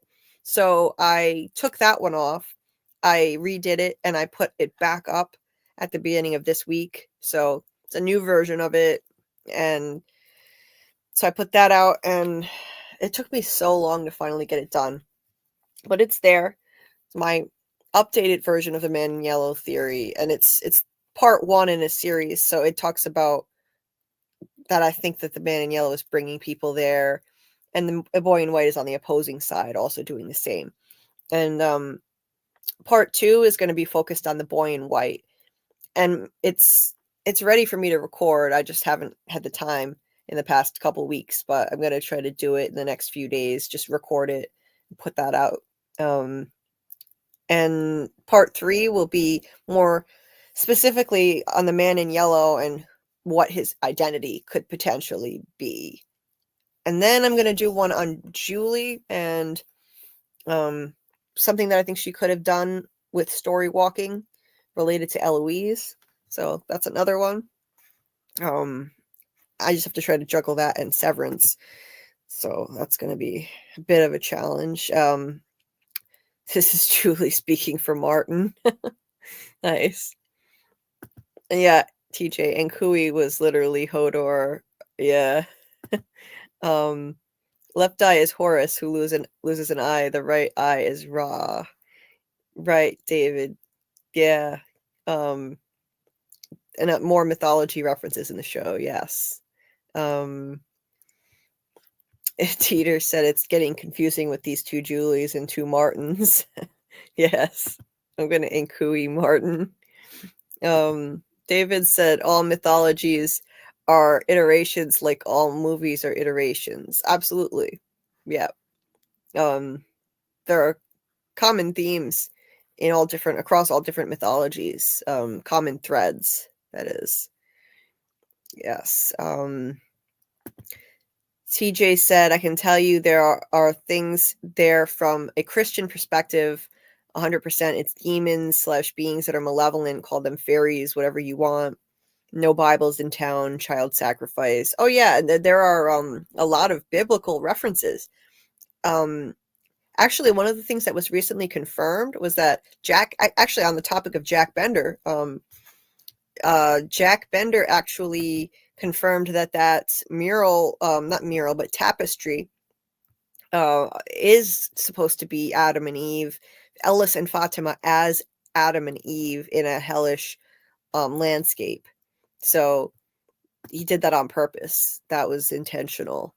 So Ellis and Fatima, we all kind of guessed it just based on the look of it, but because they're like nude, just like Adam and Eve, and it looks like the kind of Garden of Eden in hell type of scenario, like a hellish version of the Garden of Eden. So yeah, that was something Jack Bender confirmed. So that's a biblical reference, and there are other biblical references too. I'm trying to find the tapestry here. I think it's in episode 2. But there are other biblical references too. Kadri talks about how maybe they're living book 74 of the Bible, and Kadri keeps coming back multiple times. There's the episode titled Revelations in season 3. Yep. Kind of tying into that a little bit. I recently watched A Return to Salem's Lot, and now I don't know if John has seen it, but almost definitely Jack has seen it, because he seems to be a King fan. And it involves now it seems to have almost no relation to the original Salem's Lot movie or the remake. It seems to have its own story, but this guy and his kid, they go to Salem's Lot because the guy grew up there, whatever, but it's dark and creepy. And they have vampires instead of the monsters, but they brought them there because they want the father to write their Bible, basically, or their biblical story in a sense, their history, but they're calling it their Bible. And there are just elements of it that made me think of From. That was it. And what was this? What was the title again? A Return to Salem's Lot. Okay, interesting. Yeah, I can completely see the parallels between the two. Yeah, it'd be interesting to know if they've seen that, if that was an influence at all. And yeah, this tapestry here, that was one of the things that Jack painted. I meant to show that earlier, but it's not the best shot of it. There are better ones in other episodes, but yeah, like they were talking about it in the E-Man interview too. And yeah, so there's this monster looking thing that it's not like a monster we're actually going to see in From. I'm sure we're not. It's symbolic, but a monster with it, its teeth are dripping blood right over the heads of Ellis and Fatima, that they are supposed to represent Ellis and Fatima. Jack confirmed that, and that they're like Adam and Eve. And you can see his style and the way that he draws the houses with the little triangle roofs like a kid. And you got the claws, like the monster's claws. and what looked like tire tracks around it, maybe representing all the people coming in and out of town over the years, racing through, trying to get out and going in circles. Beautiful piece of tapestry there, just gorgeous. It just became a focal point. And yeah, so that's another biblical reference right there. There are a lot of them in the show. There's another charcoal drawing. I don't know who does the charcoal drawings. I think it's someone else, not Jack, but there's a charcoal drawing that depicts Adam and Eve, and then right up above them is an eye in the sky, symbolizing that they're being watched. And then Fatima's eating, taking a big bite out of an apple and offering some to Julie, also in season 1, episode 2. So since she represents Eve, which Jack Bender confirmed, it's more biblical symbolism. It's her kind of offering Julie a bite of the forbidden fruit. And we all know what happens to Fatima later. It's like she's kind of cast out of the Garden of Eden, in a sense. She gets this, she gets her own kind of forbidden knowledge in a way. The thing is, though, it's not her fault. She doesn't actively do anything, but through carrying that smiley pod, she was given a revelation, which was that the monsters used to be human and they sacrificed their children to live forever. That whole theme of knowledge coming at a cost, that this applies, because she got that revelation because she carried that smiley pod, and now she's going to be forever scarred by that whole experience, by carrying that thing, forced to kill Tilly. And so it was like she bit from the forbidden fruit and she got that knowledge, and the cost of it is going to be immense for her. And I feel like this is foreshadowing her standing here taking a bite out of an apple, and that's classic biblical symbolism, and she's the supposed Eve of the show, according to Jack Bender. So they definitely do use biblical references in the show. And then right here, there's a big bowl of apples in the foreground of the shot. I don't know if Jack Bender directed the first 2 episodes or not, but that would be something that would be typical of his style too. Julie does not take the apple, though, so she's resisting it at the time. But and then in episode 3, she's offered once again an apple from Fatima, saying, "Look, we've got a whole tree full of apples in the backyard." So they're definitely using that as a symbolic thing. And yeah, it's interesting how they do that. Let me see. TJ also said, then you have Norse runes. Absolutely, yeah. Like I was saying before, the runes are from Norse mythology. It's another thing. Like I was saying before, they use different mythologies and combine them. Japanese, Greek, all that stuff. And when they combine the different runes together to make a kind of like a merged rune, they call that a bind rune. They call it a what? A bind rune, and it's used in magic generally, I think. Oh, okay.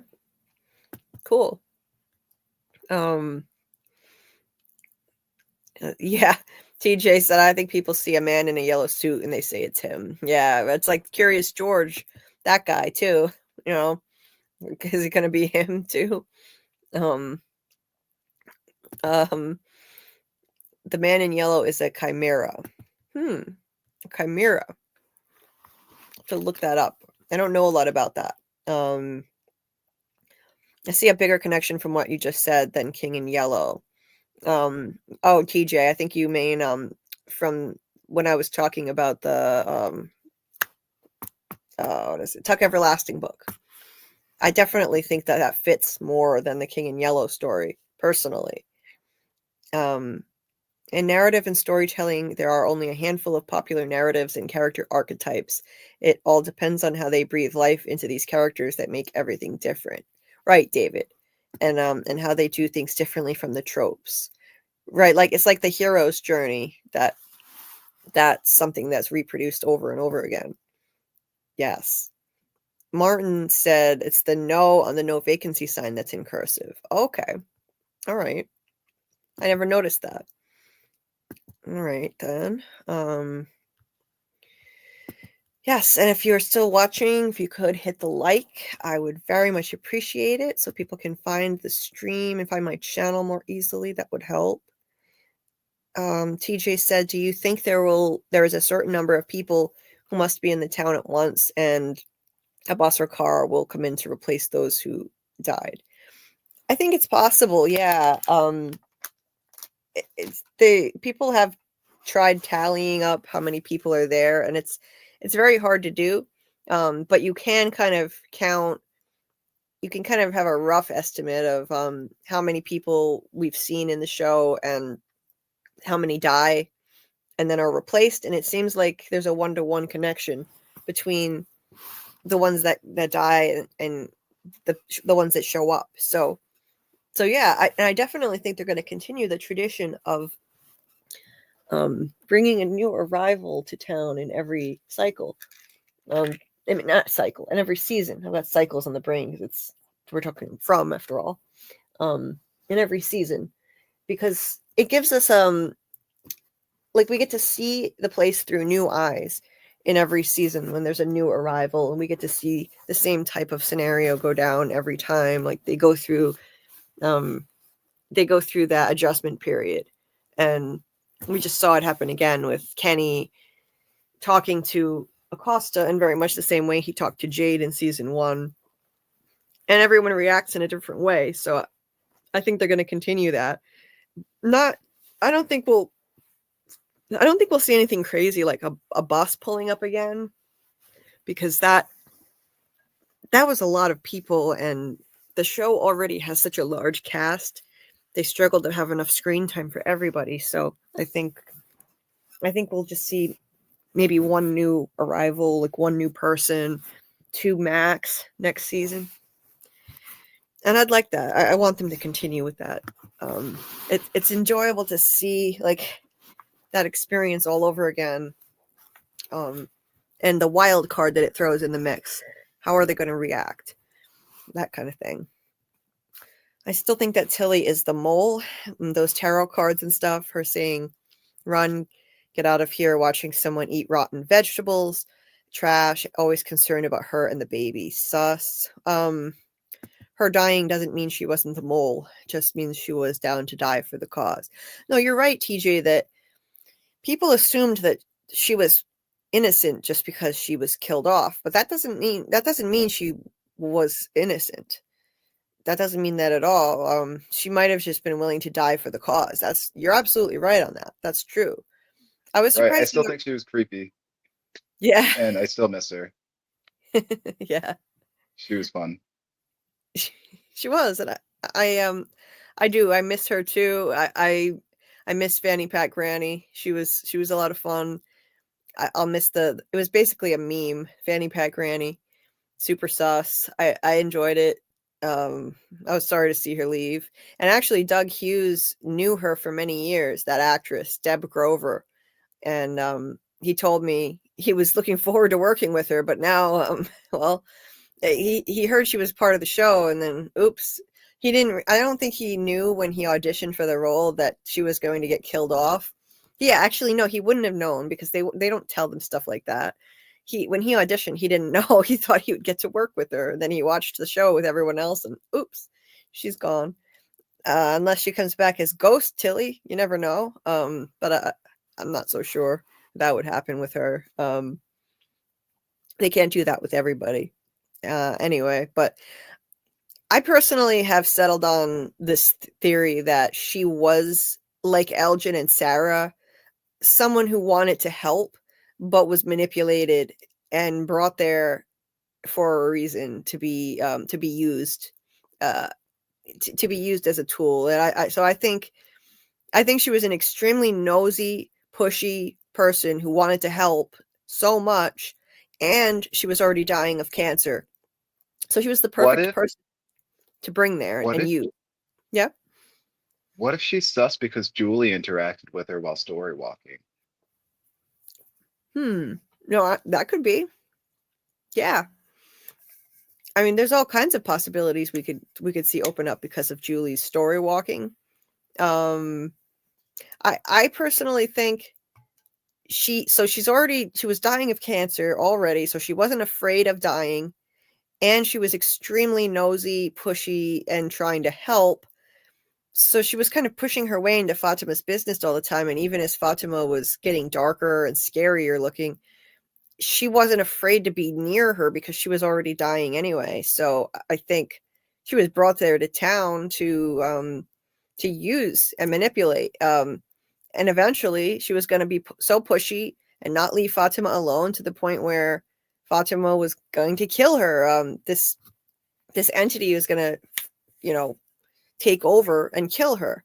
I think that was all part of the plan, because what happened after that, she was isolated in a way that Elgin was able to easily kidnap her, trick her, and get her alone.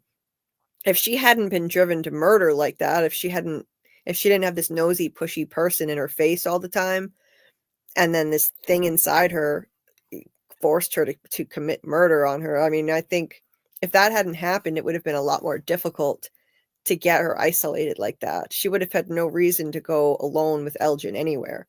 So I really think Tilly was a patsy in essence. I don't think she deliberately did anything, but that's my opinion. Yeah, I agree. I think it. I like that. Yeah. I think that she was just she was used. She was used. The whole thing. We were right to be suspicious about it because it was weird. She was constantly in her business all the time, but I think we should be suspicious of whatever entity brought her there. She was really, that was just her nature to do that, and dying of cancer meant that she wasn't afraid to do that. So yeah, I think that's why she was kind of chosen, but who knows? I mean, maybe she was just straight up mole. I guess we'll never know now. Dieter, you asked Doug to do a cameo and he wasn't really for it. He talked to me about how he feels about cameos. I actually talked to him about that, not in the interview, but we talked about cameo, and he's just not really comfortable with the idea of it yet. He feels weird about it. Maybe he'll change his mind though. I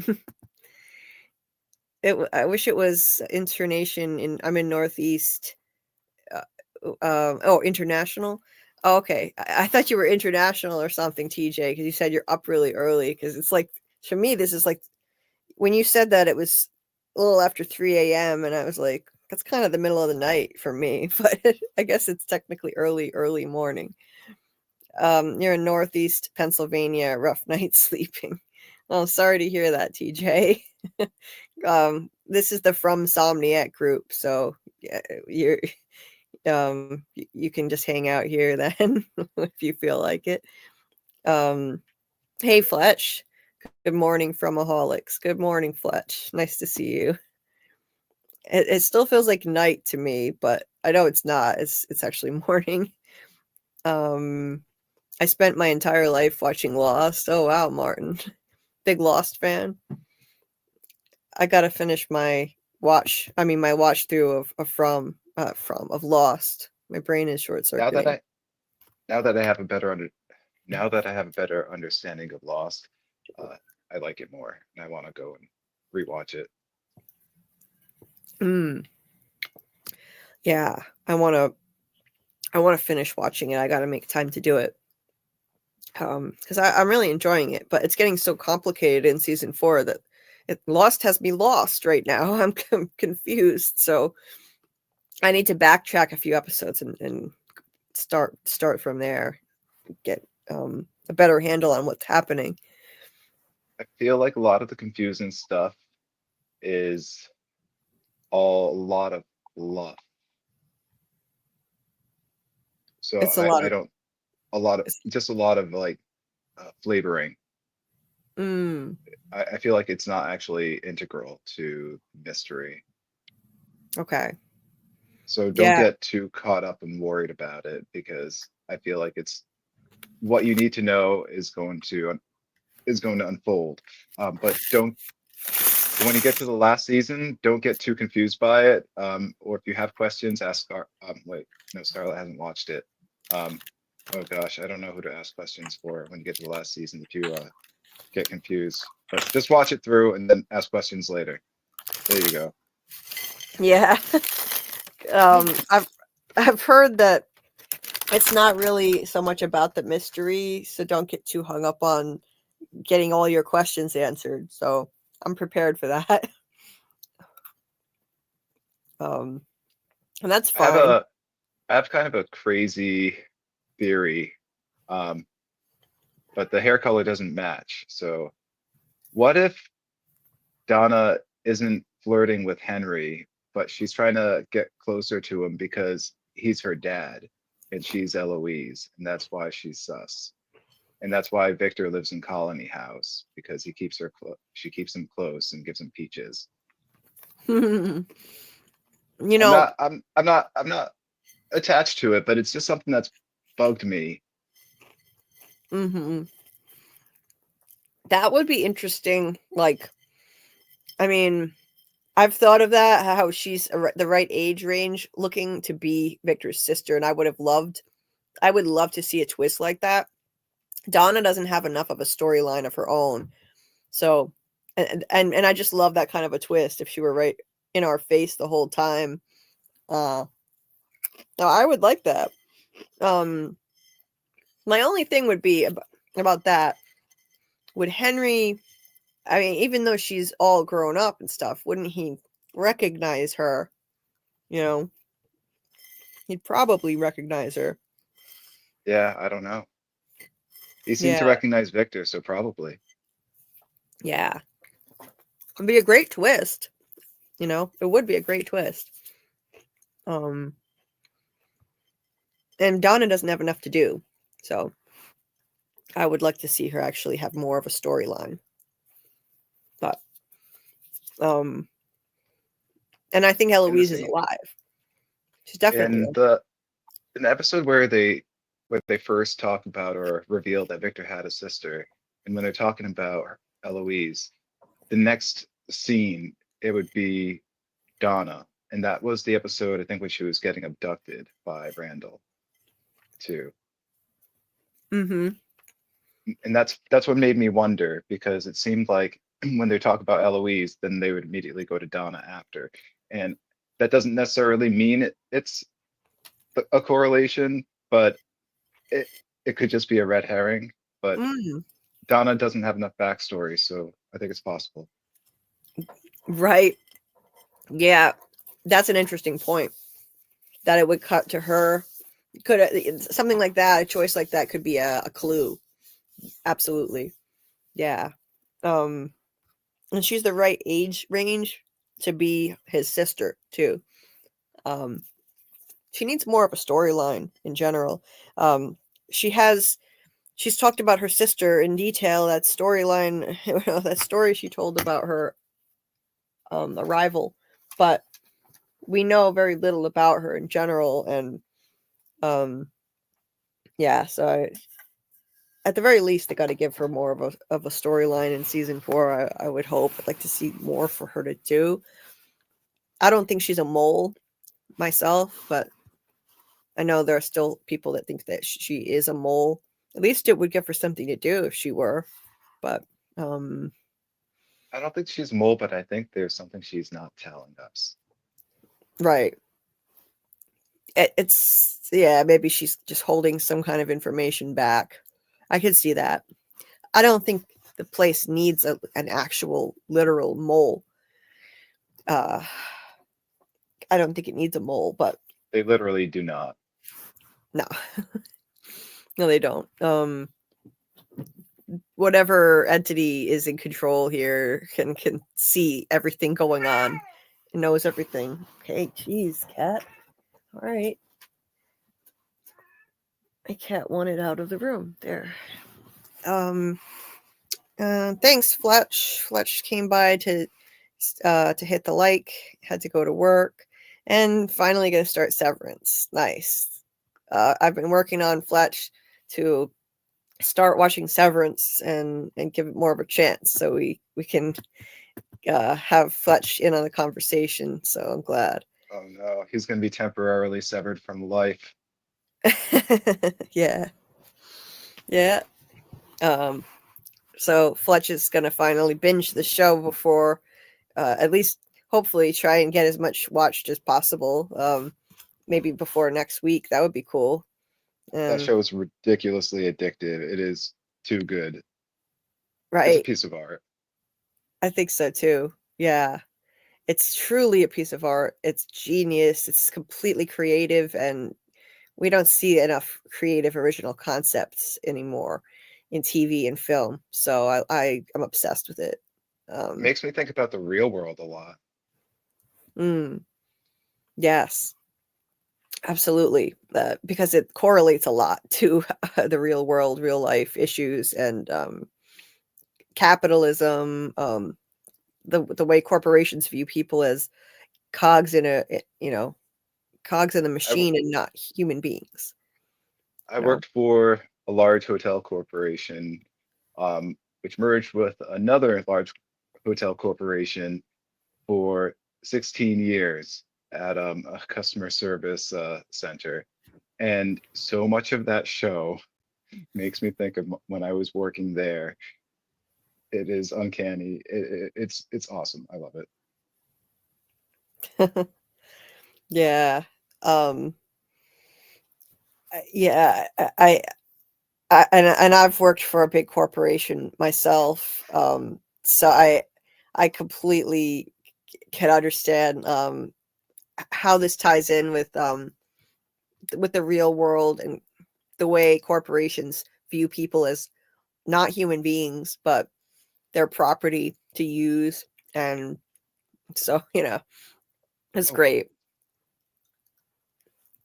My one interaction with a big actor was Jack Black, and he is freaking awesome. He wanted a presidential suite. Originally, it was his he called him his agent on the line, and they were at a party, and Jack kept stealing the phone from him, but Jack was blasted. But he was very respectful but pushy at the same time, because the presidential suite was sold out, and I ended up hooking him up with a presidential suite at a sister hotel. But I had to page the front desk manager and like beg him, hey, can we get that suite? He says it's Jack Black. He says no, he is.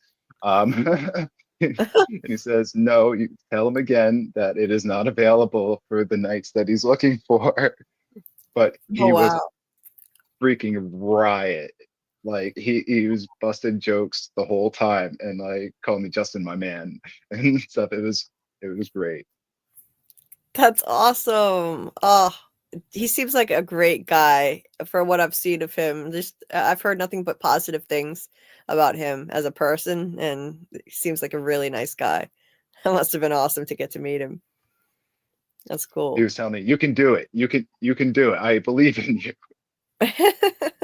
That's great. Wow. Man, that would be so cool to meet somebody like that. Yeah. And conversely, when you hear stories about celebrities you like that are not flattering, it's always such a letdown. It's like you find out they're actually an asshole in real life, and it happens all too often. But he seems like just a genuinely nice guy. So that's great. Because they say don't meet your heroes. You're usually going to be let down.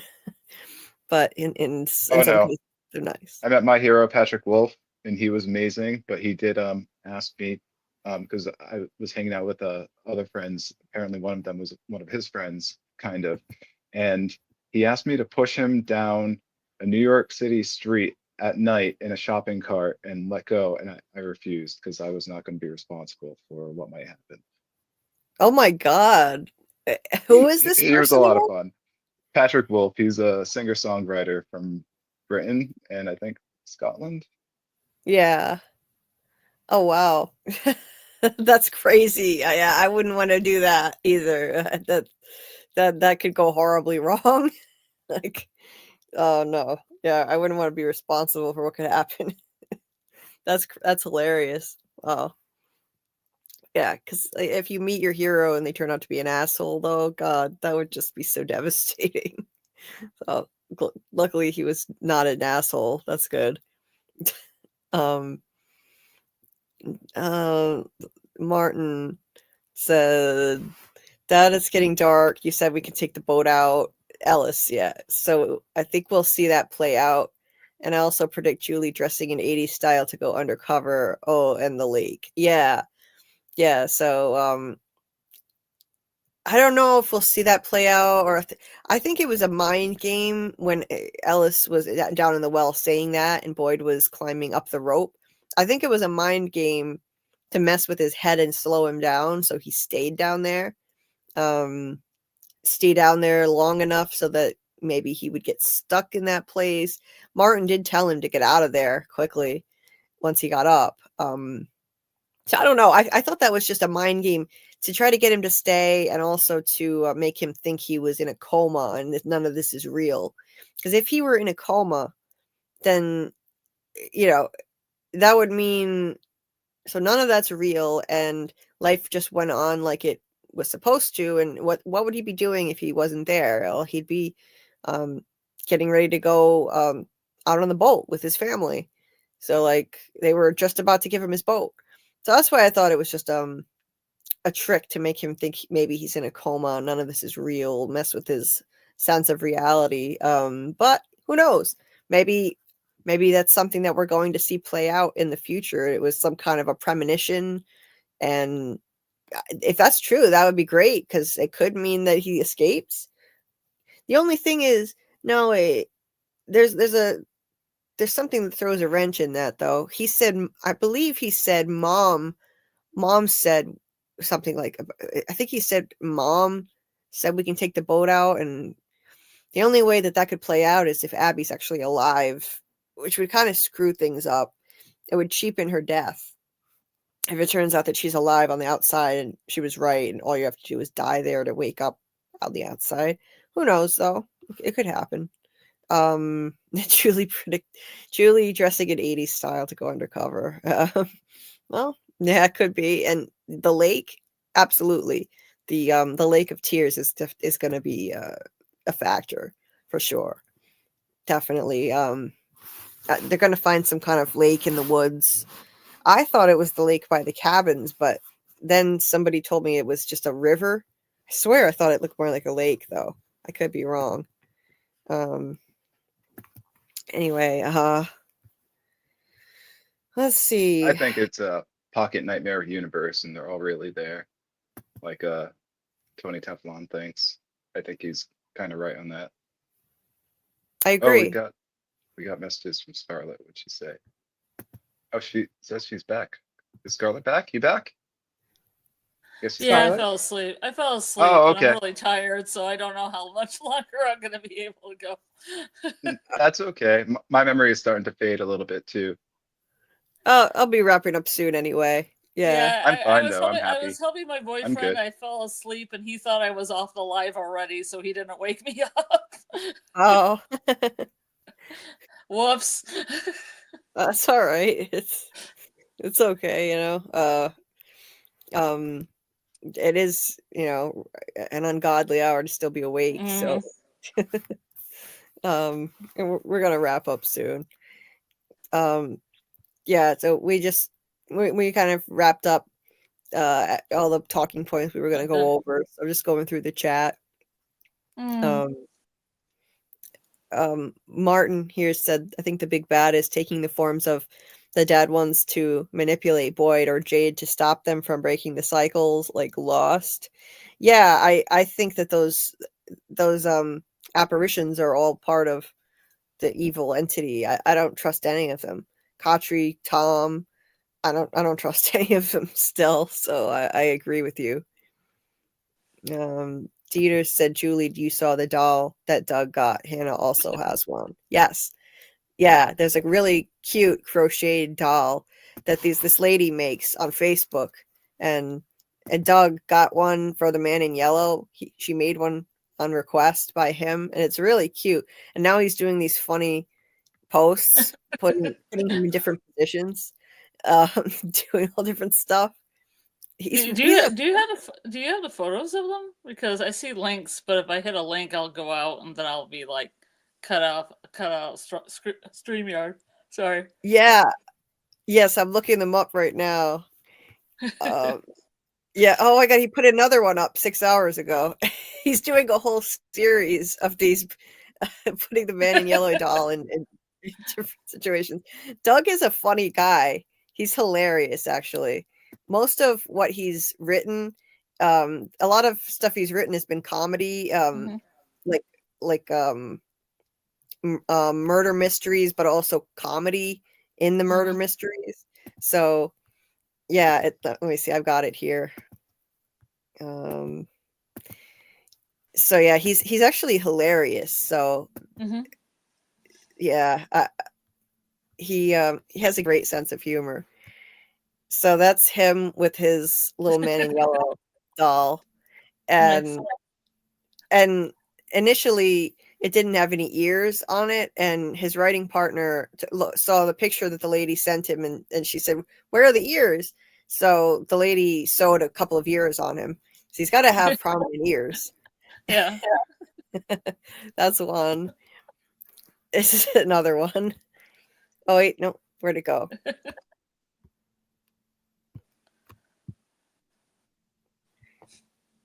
Yeah, there's another one. And he even looks kind of evil. He's got these black eyes. The lady did a great job with these. And then there's more too. He's attacking his neck. I love that one. That's great. And then chilling on the couch, drinking some beer. Oh my God, that's perfect. He even put a little hat on him. He's got a cap on his head. It's so cute. Weak. I love it. Yeah. Doug is a funny guy. Yeah. Oh, that's from Elizabeth Sanders. Like, I don't know. All those people, Elizabeth Sanders, all of them are really funny. They do a lot of comedies and stuff. Like, yeah. Yeah. Yeah, they are like, and Sean Majunder is a comedian. He does stand-up comedy. Oh, he does? Yeah. He does stand-up comedy. And somebody told me earlier in my Discord, somebody tagged me and said that Sean Majunder is actually scheduled as a comedy tour in I think Newfoundland right around the time when From is going to be filming next season. And I think he's going to be in the general area of where they are shooting from, like not that far from there when they're shooting in the fall. So it's a hint that he's going to be back for season 4, which I think is pretty much a given. They're going to bring Ghost Khatri back again. I'm sure they will, but that's a hint. The fact that he's going to be in that vicinity, he's going to be in the vicinity this fall when they're shooting up there. So, and he's hilarious. I've heard him on some of the podcasts. Sean is really funny, so I'm sure his stand-up is great. The person was actually suggesting that I try to interview him because he might want to promote his comedy tour, and this would be a way to do it, plus talk to him about From. So I might try it. But that's now he's riding a dinosaur, and he wrote, "Uh-oh, looks like the little bastard has found a way to get around." He's riding a tiny stegosaurus. And then he posted this one here. "And now a little light reading," he wrote. And look what he's reading. Dr. Mabuse. Oh my God, he is such a From nerd. I love it. He is. He's a total From nerd. He's very much tuned into everything the fandom is talking about. And so he's looking into Dr. Mabuse like we are. Just like he read the King in Yellow short stories. So he can kind of see like what we're talking about, and he doesn't see the connection there. but he's investigating just like we are because he's also a fan of the show. But he's not really into like the whole theory crafting side of things. He's more interested in the character development as a veteran theater actor. But he finds this stuff interesting enough to investigate regardless. He definitely read this book on purpose. Why else would he have it? But yeah. Incidentally, I thought that this was just a movie. I didn't know it was also a book. Norbert Jacques. I didn't know that. Now I feel like I need to get that and watch the movie. I'm curious because I keep hearing it over and over again, and I want to know, like, could this be an influence in the show? It's possible. Maybe Isn't there like a movie and then he's a character in another movie or something like that? Oh yeah. Yeah. And then It's like in the Testament of Dr. Mabuse, and then a character in M, because some of the characters travel over to Fritz Lang's Fritz Lang did both of them. I mean, I don't think it's limited to just those two movies too. I think there might be a couple others. Oh, he's in M too. I forgot about that. Yeah. Okay. Yeah. I gotta make time to watch this. I've read this book. I've read this book, Why People Believe Weird Things. I used to have a really? copy of that book. Yeah. Yep. I've heard of this book. I've never read it, but yeah. He wrote a little more light reading, and then he posted this. And he put his glasses on the doll. Like, either those are his or those are identical to his glasses. Nice. Because those are the same glasses he wears, but they look kind of small to be his. I don't know. But either way, they look exactly like his own glasses. I love it. He's got a great sense of humor. But yeah, I've heard that's a good book, Why People Believe Weird Things. And someone was wondering, is this supposed to be a From reference? I mean, if anything, it would be a reference on how weird our rabbit holes can be in the From fandom. He's having so much fun with his role as the Man in Yellow. He is. I love to see it. It's great. He's enjoying himself. He joins From fan groups and kind of trolls people in a fun, lighthearted way. And I just love it. I love it. He does this. The elephant. Yeah. Says, looks like he's found a new set of wheels. Oh, he's riding an elephant. That's great. And then he posted another one. The latest one was this one. I never saw this one yet. Man in Yellow chilling with his new buds. With a bunch of dinosaurs. Okay. With the sunglasses. With the sunglasses on. Must be a pretty decent sized little doll, because I think those are his own sunglasses, and those were his glasses on the doll in the other picture. Yeah. I guess he's into dinosaurs because he just happens to have these dinosaur guys chilling on a shelf here. Yeah. Yeah. Well, I don't know. Sometimes in the creative fields, you just accumulate a bunch of stuff. I have a bunch of stuff in my place, a bunch of random stuff. Right. I wonder if he has a favorite giant monster. Yeah. Yeah. I wonder. This is a beautifully made doll too. She went even to the detail of stitching what looks like the same kind of undershirt he had on underneath his suit too. There's a little undershirt. It's tan. Yeah, I was surprised at the detail on it. I thought it was just going to be like a tiny little like doll with hardly any, anything going on. Yeah. Yeah. Like small, like really small, and not like, super detailed, and definitely not like a jacket that opens on the top. Yeah, I know, right? It's impressive. It's definitely a talented artist who did this. Yeah. I gotta see. Okay, who was the one that made these? She commented on a few of them. Let me see if I can find the name of the artist who did it. She's in one of the From fan groups. Where is it? Yeah, I think it's Love Crochet by Alexis. Yeah, that's it. This is it right here. So if people want to get their own, there's a Julie. There's a Julie from like the Colony House Massacre dress, huh? Oh yeah, is that you think that is? Oh, it kind of looks like it. Yeah. Yep. That's Julie. They're big. These dolls are big. Yeah. It's enormous. Oh my god, that's totally Hannah, and I didn't recognize her because she has blonde hair. Yeah, and that's the dress from the Colony House Massacre that she wears. Wow. That's funny. Yeah, and I didn't recognize her because I saw blonde hair, and I didn't even know who this was. That's Hannah Cherami. She wasn't a weirdly cropped black wig, so you couldn't figure out who she was. Yeah.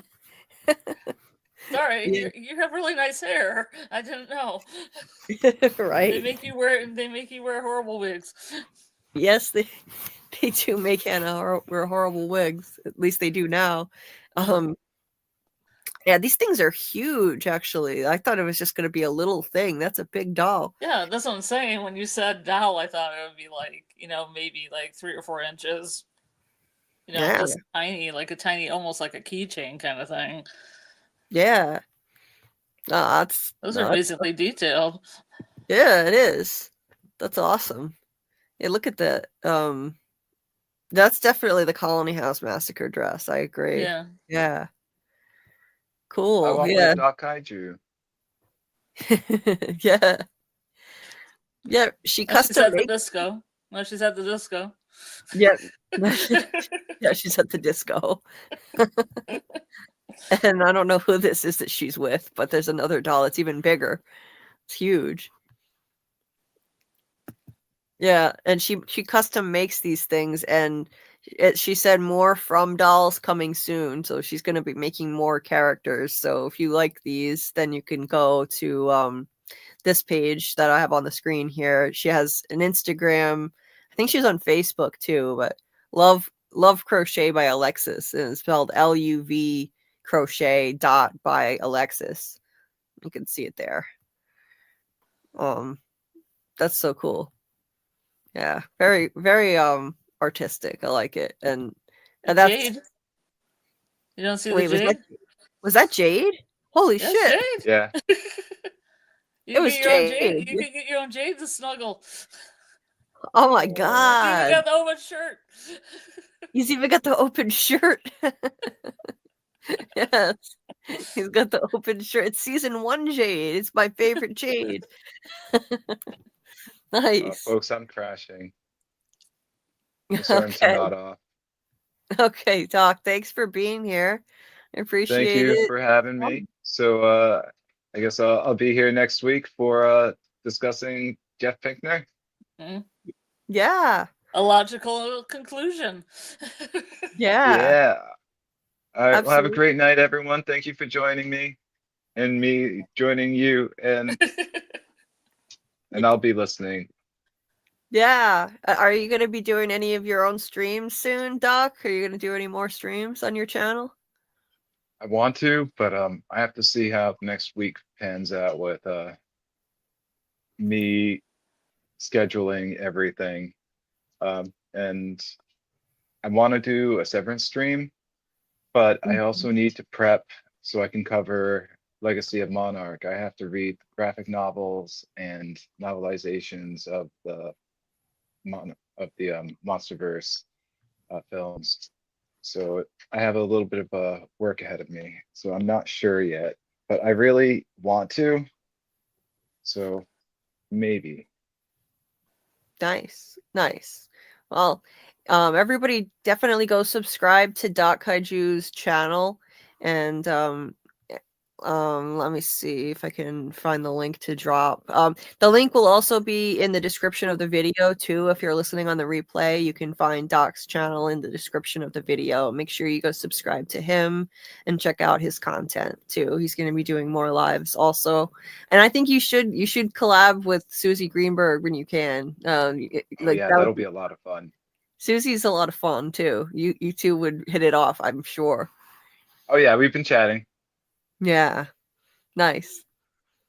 Well, thanks for being here. Have a great night. Have a great night. I'll be lurking in the chat. Okay. Yeah, so we probably won't be on much longer anyway. Yeah, we're gonna wrap up too, but this is awesome. Wow, I might need one of these. This is Yeah. great. Oh Send man, me a yeah. full size one of those. Gonna need a full size one. Yeah. Like just make it like a giant like pillow sized one that you can cuddle. Yeah, exactly. Perfect. That's what I need. Yeah. Love it. Love it. And yeah, the hair, yeah, she nailed it. She's got the the shirt, the hair. Perfect. That's so cool. Yeah. And then see, I think that's it for now, but she's gonna be making more. So who's this? Is this a different character? Is this some other show? Harold. It's Harold. Let me see. Wait. Let me go back. Yeah, this is Harold. Yeah. Harold commented on it too. Nice. He said crochet Boyd. Love it. Nice. She even made a little video. No, that's so cool. Look at that. Yeah, there it is. Yeah, I can't tell what that is. Oh, that's his bell. That's his bell. Yeah, the bell's important. Where's my bell? Where's my bell? Yeah, he's got to have his bell. Nice. See, that's cool. And she's she's in a Facebook group, but she's got this Instagram too to promote her stuff. Nice. So she's got Harold, Jade, Man in Yellow, and Julie so far. She's gonna be making more. Oh, and a Deadpool too. Nice. I just watched Deadpool for the first time. Loved it. I thought it was great. I enjoyed it. Yeah, these are huge actually. Look at the size of the Man in Yellow one's head next to Doug's head. That's big. Yeah. Cute. That's super cute. And Doug actually asked her if she could make one too. And then she did. That's awesome. I'm gonna follow her. I wasn't following her before. I didn't even realize. There we go. Anyway. Oh, smiley, yeah.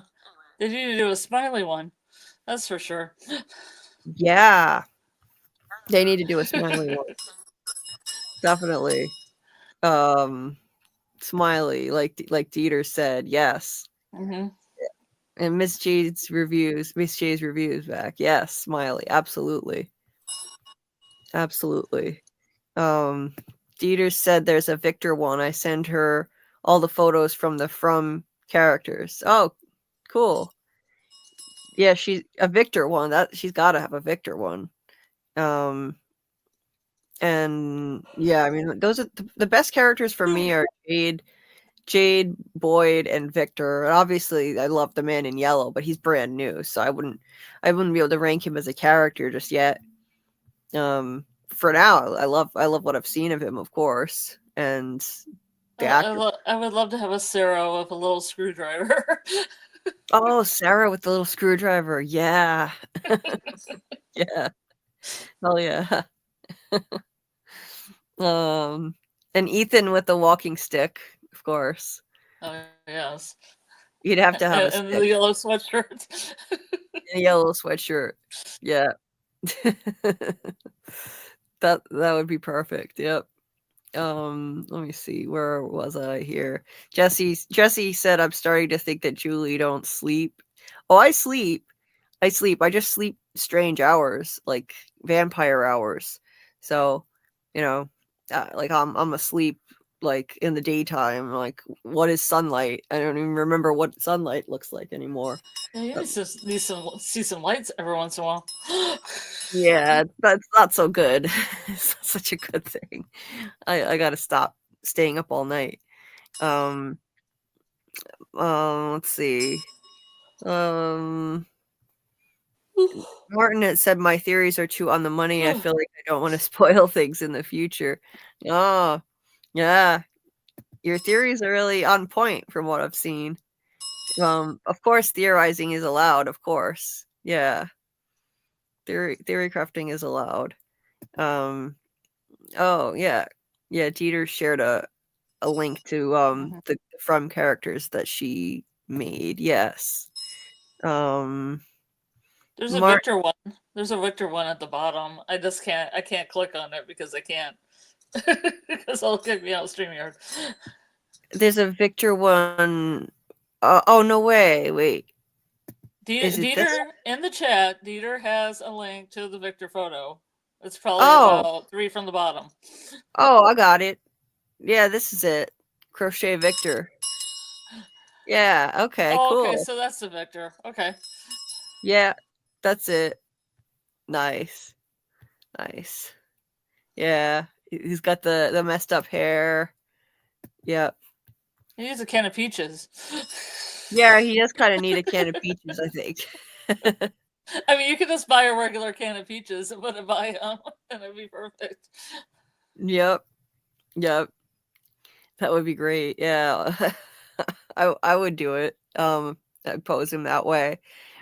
And she kind of made his eyes look sad too, but with the shape of them, the way that she has them slanted and the eyebrows. He has like, I know he doesn't have a lot to his facial features, but you get a sad look to it with that. And then she's able to give with such limited features, she still gives them character. Like this one has a sad face, and then the man in yellow has like the sinister eyes. Yeah. They're narrowed eyes, and the eyebrows are not, they're like in a more sinister position.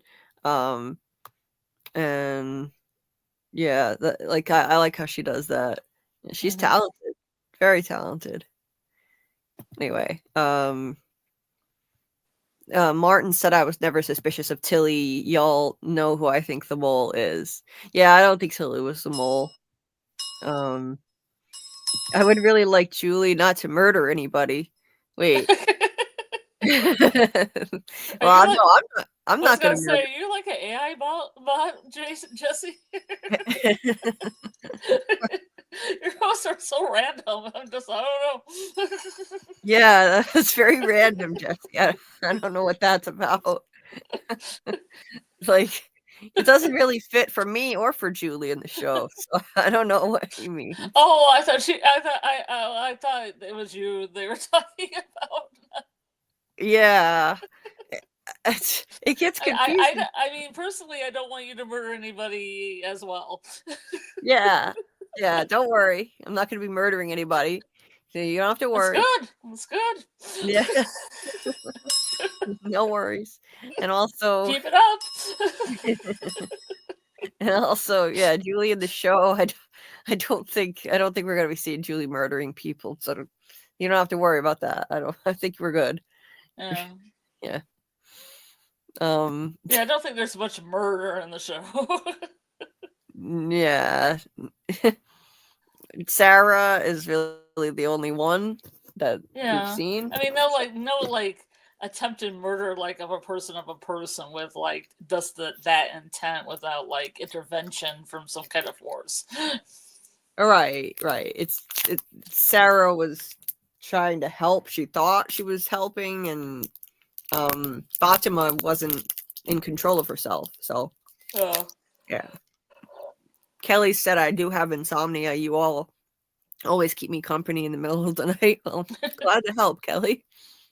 I hear that a lot. I get that a lot. So we're the From Somniac crew. So that's our thing here. And sometimes I wonder how many of the people watching are actually just asleep and they just leave the stream on and fall asleep. I wonder about that. I do that. Yeah. Yeah. I've heard other people do too. I've heard. I did that with streaming things. I fell asleep to their podcast about Severance. Oh. With which what's the channel? Streaming things. Streaming things? Yeah. Okay. Yeah, they did a Yellow Jackets review that I really liked. Like they kind of do a little review with an observations and theories, and then the MVP and stuff like that, like a typical format. But they're funny. They're pretty funny. I need to find more of these podcasts that are covering Severance, and try to network and stuff. And also just try to, I mean, I'd like to catch some of their content. I only have so much time though, but yeah, the thing is, I don't know if they actually really do lives with anybody else, and I was asking them because, you know, I'll ask all the people that followed for a while. Yeah. Just because I know I like the ones that are funny, so if they came on here, they'd be funny. Right. You know? Well, that would be cool. Yeah. So, I mean, knowledgeable and funny. I mean, is there anyone else who does Severance lives? Have you found anyone? There was one. There was one that I just saw, and I can't remember who it was. Okay. I mean, I could go look, but I might get kicked off if I look. No, it came in my feed, and I was like, "Oh, good! Somebody doing a live Severance." Right. I can't remember. Because in the official podcast they mentioned, wait, no, not that. Where did I hear that? Oh yeah, on Tony's show, Phil was saying that everyone is going to be covering Severance. Like, I'm thinking, well, who's everyone? I'm not seeing anyone else live streaming about it, but I guess it's just this pre-recorded podcasts and videos that people put out. It's not that there are a lot of live streamers doing it. It's like pre-recorded stuff. Yeah, we'll see. See if they come out of the woodwork.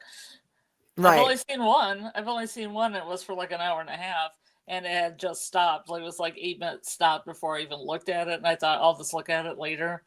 So I can't remember who it was that did it. Okay. But I'll look it up.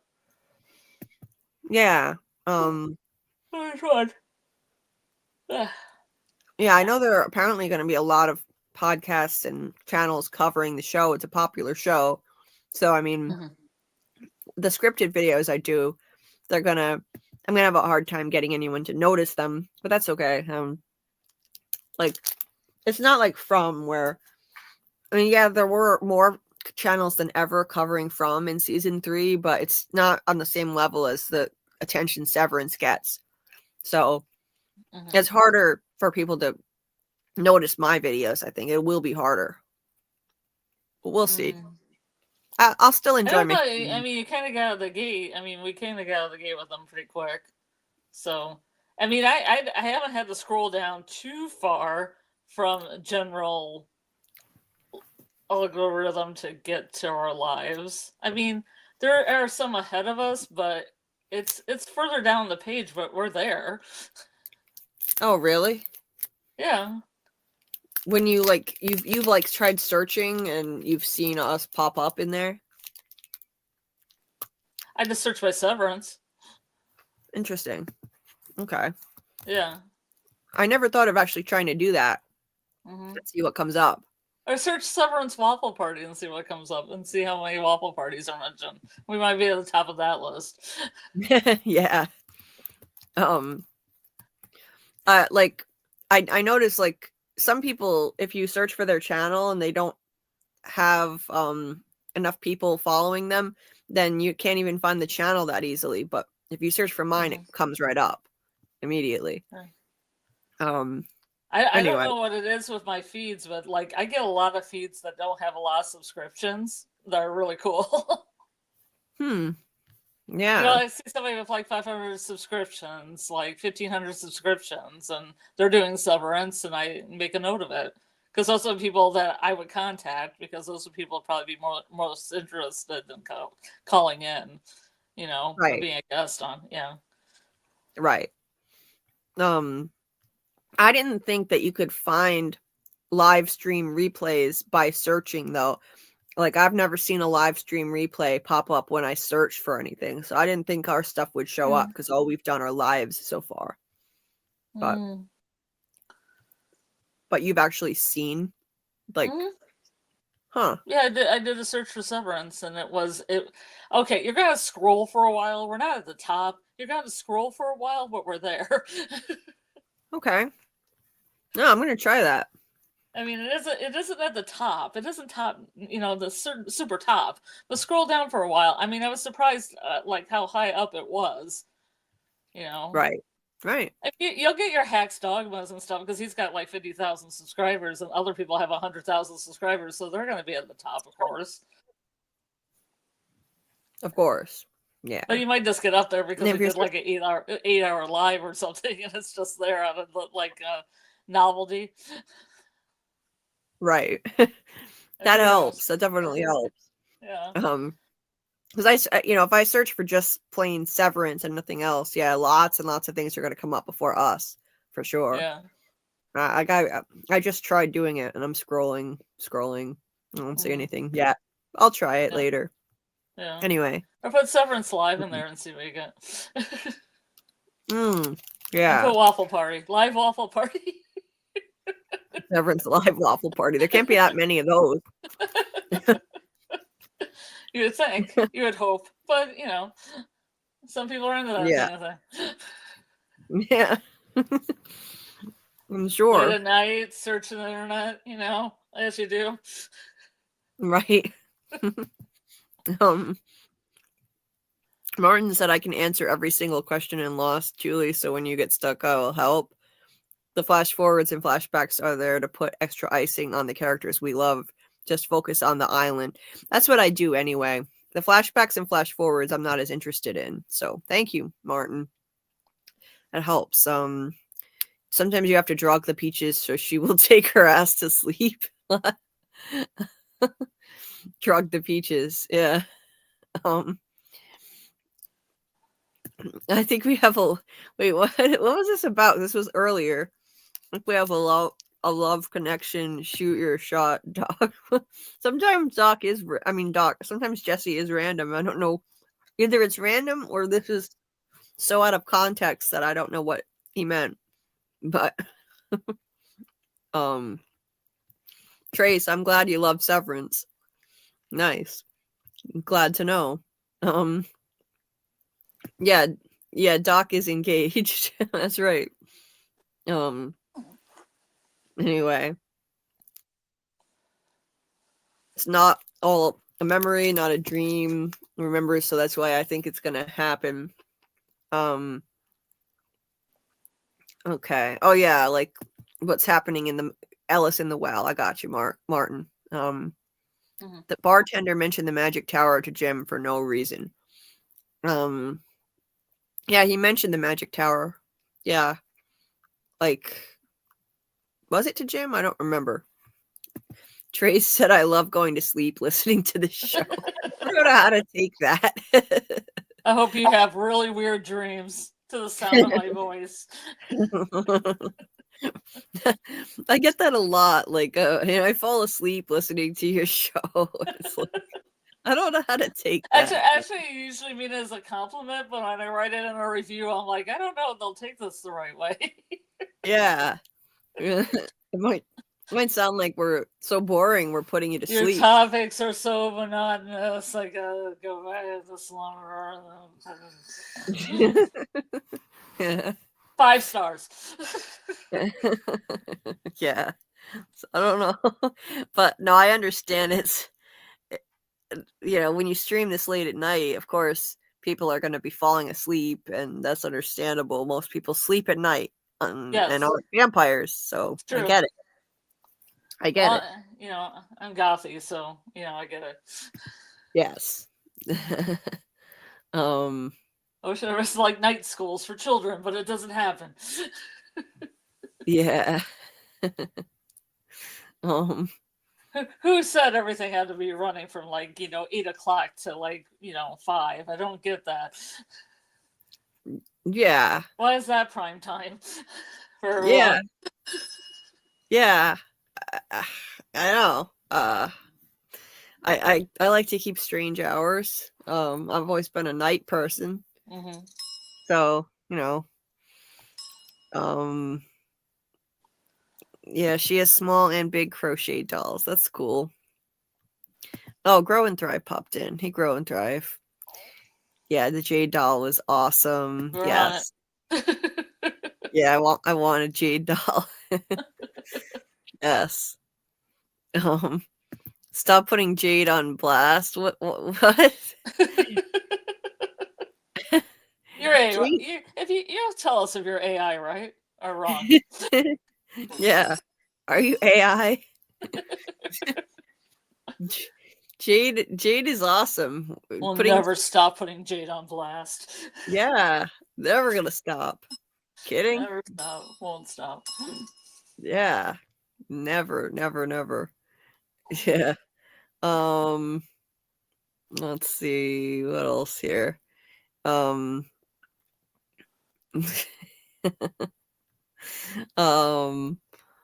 else? Oh yeah, that was Victor next to the tree. Yeah, that was definitely a tree. Oh, Lisa S. Hey, nice to see you.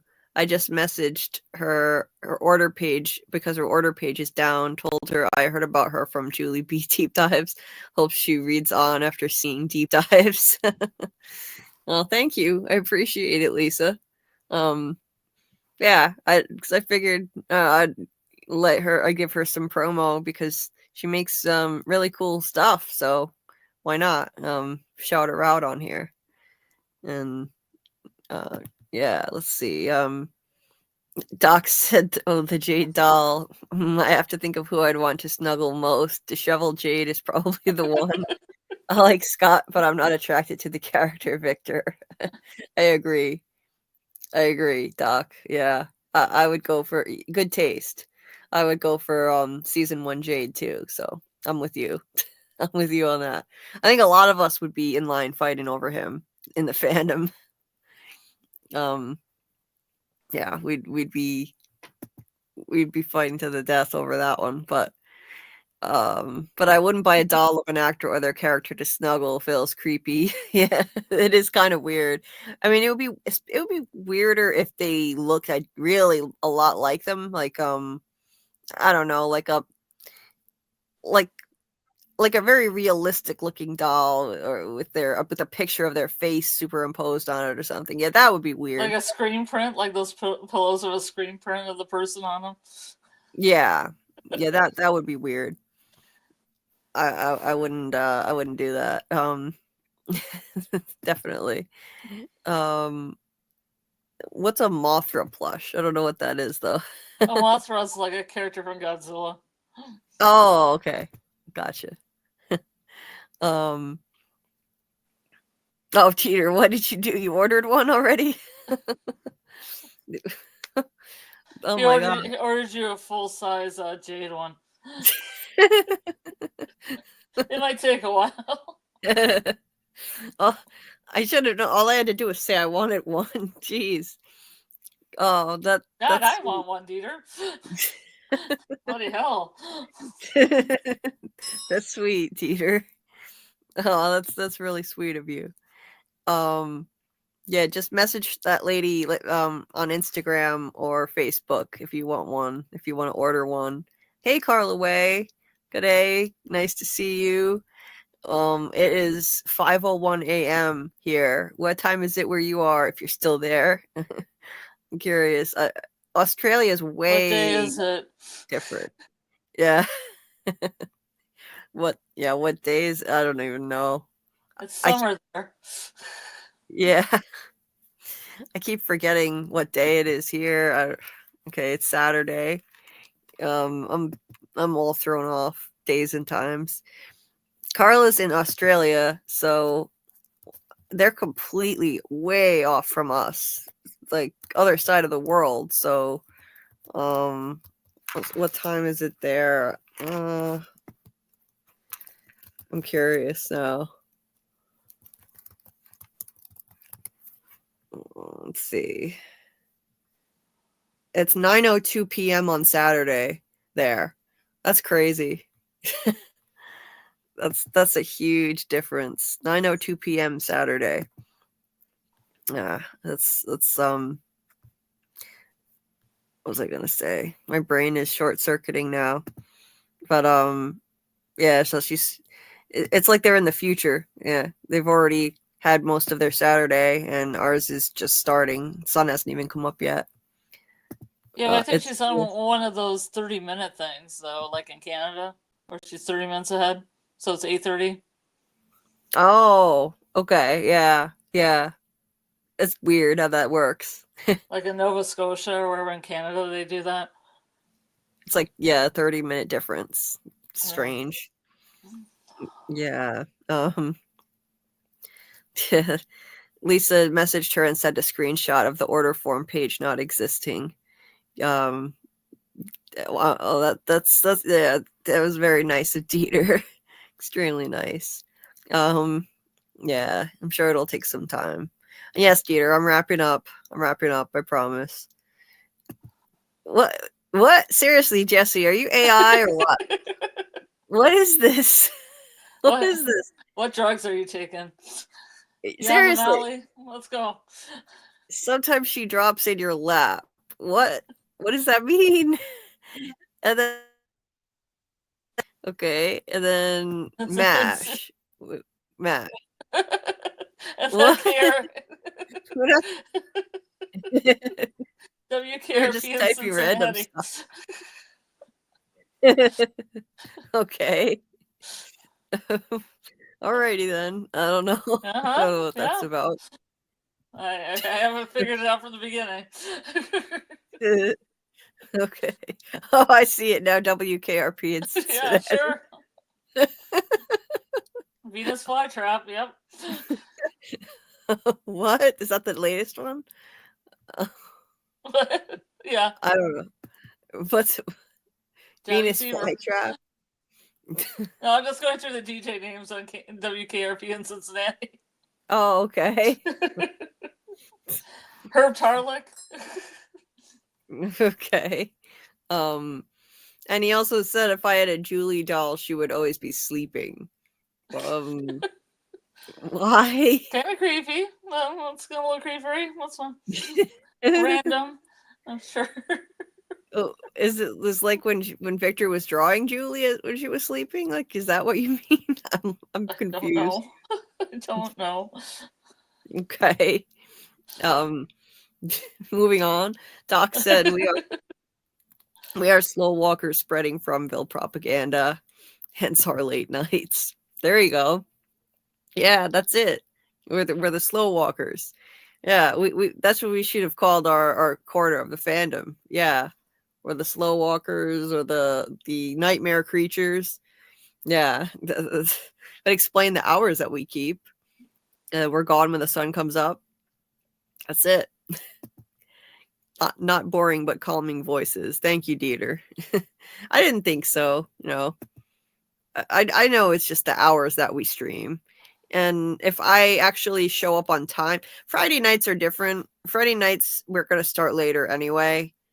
Preferably closer to 11 than midnight, though. Yeah. Yeah. But Wednesdays, we're going to be starting at 10 p.m. and then Mondays at 10 p.m. So a little bit better. And then get off of here earlier. That's the goal. Yeah, that's the goal. Yeah. Carla Way says I'd fight for Christy. Yeah. A Christy Crochet doll? Yeah. I'm guessing. Full size, no. Yeah, I don't think she makes full size things. Oh, yesterday. Why does everybody keep asking you for a full size Jade doll? Yeah. She's gonna be getting a lot of requests. I think so. Wow. Wait, David, you're in Australia? Is that right? Yeah. I didn't know that. I knew that. I didn't know that. David, yeah. David's always talking such deep concepts and stuff, not really so much, like where he's at. So I didn't know. I thought you were gonna say not so much Vegemite and not so Harvey and Crocodile Dundee and yeah, nothing like that. Yeah. So, oh wow, that's wild. That was probably a bad joke. That's all right. I'm sure he's used to it. The Australians are used to these jokes. Oh wow, yeah, 8:30 p.m. for Carla too. Yeah, strange. Yeah, that must be that weird time zone difference thing. The East Coast is 9 p.m. The East Coast of Australia. Gotcha. Yes. Yeah, David's an Aussie. I did not know that. So there's Carla and who else is an Aussie? Matt Gilbert is an Aussie. And there's somebody else too. Gregory, that's it. Great. My brain is shot. Grant Gregory So is AI. mine. Yes. Grant Gregory AI is also an Aussie. He's been on our panel, so I should know that. I've heard his voice. Yep. It's very Australian. Voice. Very Australian. Very, very Australian. Yeah, I love his accent. I love the Australian accent. It's so cool. I just like the sound of it. I could listen to it all day. So, and Grant Gregory has his own, like I said earlier, his own interview with Doug Hughes coming. He just recorded the other night. So that'll be cool to check out when he gets that released. And let's see.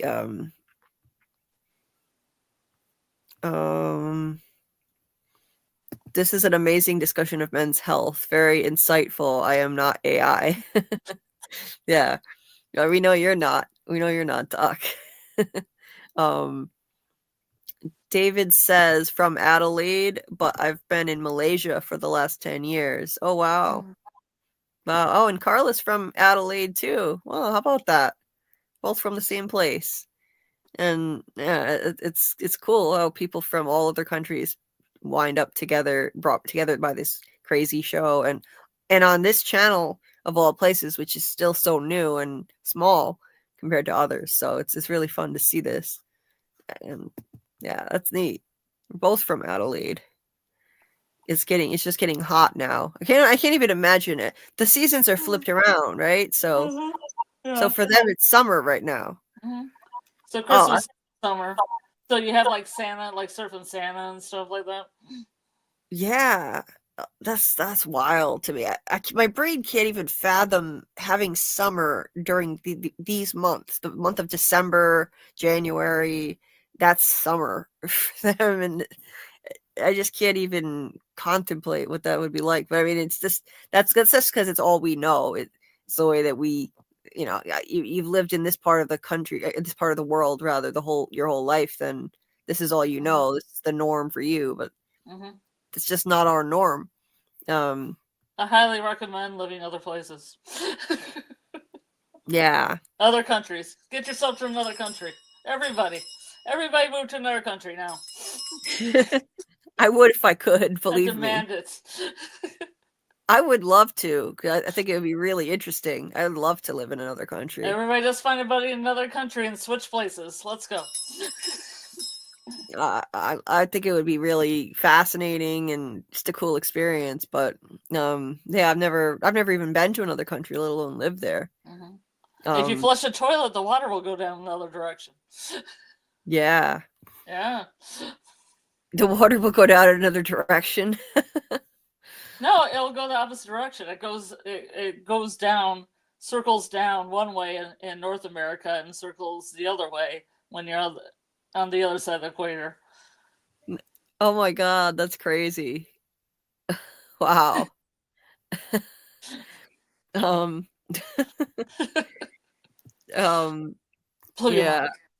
Yeah, jeez, yeah. Mind blowing. Anyway.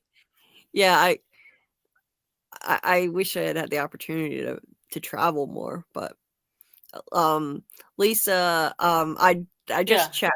Sorry about that. I got behind on my Discord messages. I do that a lot. I have a bad habit of that.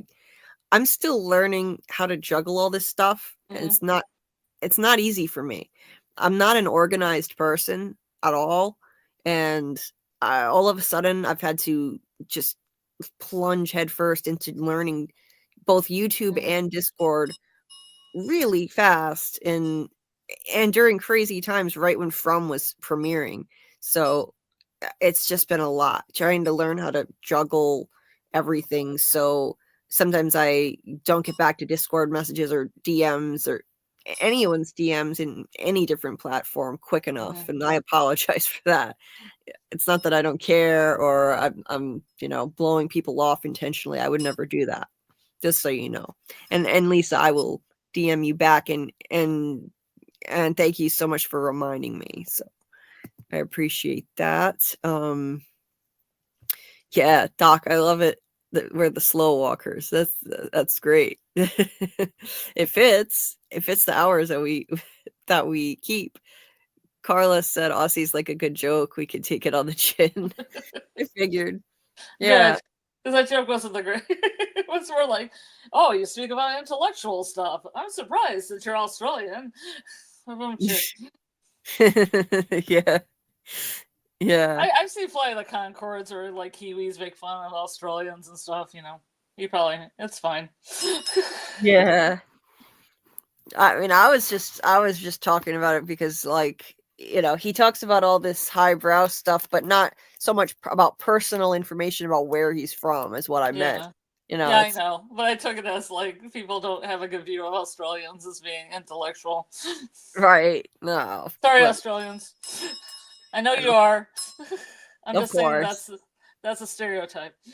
Of course, but of course, yes, they know. Crocodile Dundee. Yeah. Who's serious? David, I love the first two Dundee movies. I've actually never seen those. Oh, you should. Yeah. Really? Is it worth watching?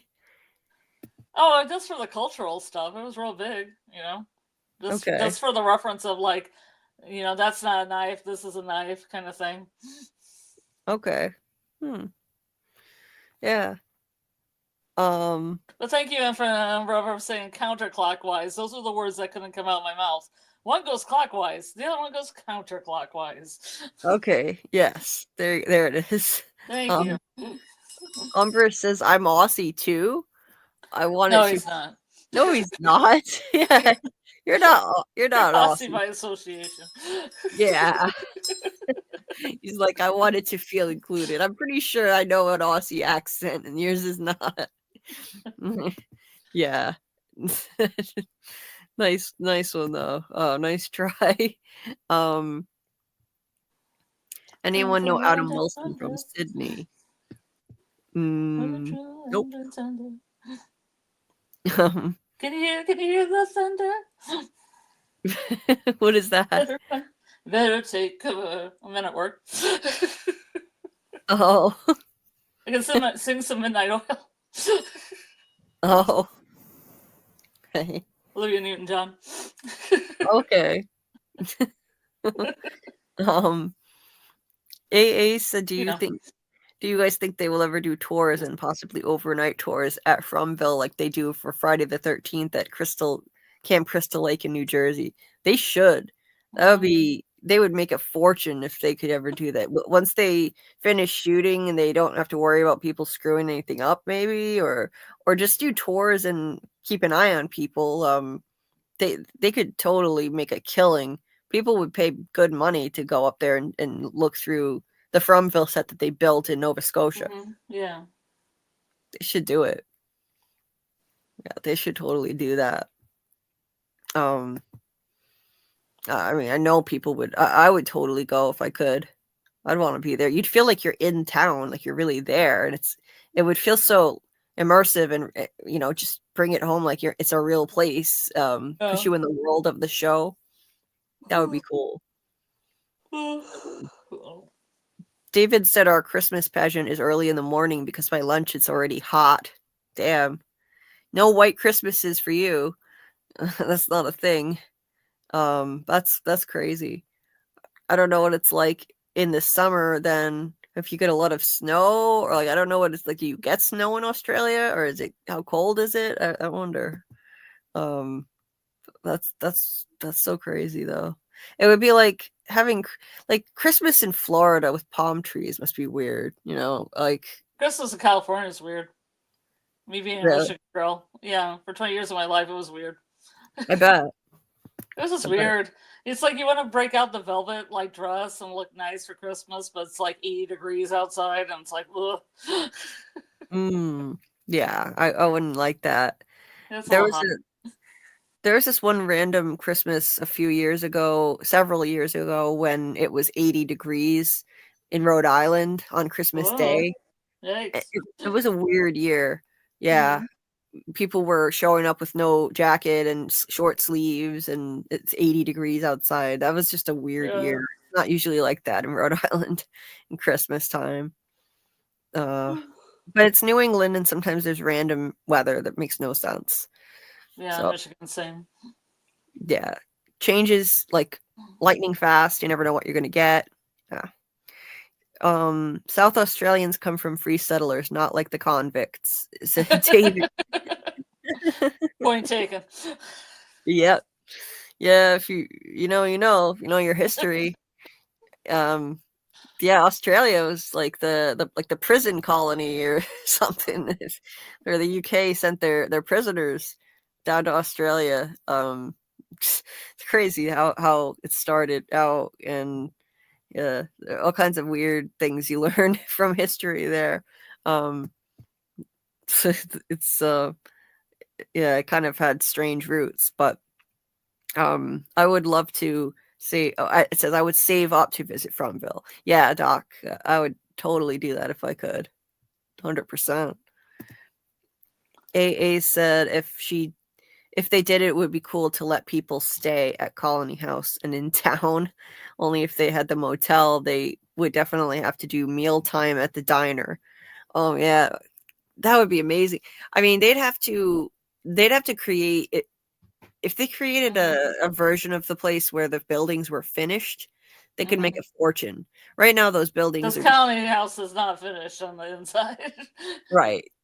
That is another house. Yeah, it's like a shell inside that just has certain features, like a staircase, but there's not much in there. But they did an amazing job with the building the outside structures. Yeah, I know. But imagine though if they created an entire town where you could literally pick Colony House or town to spend the night in and eat at the diner. The full From experience.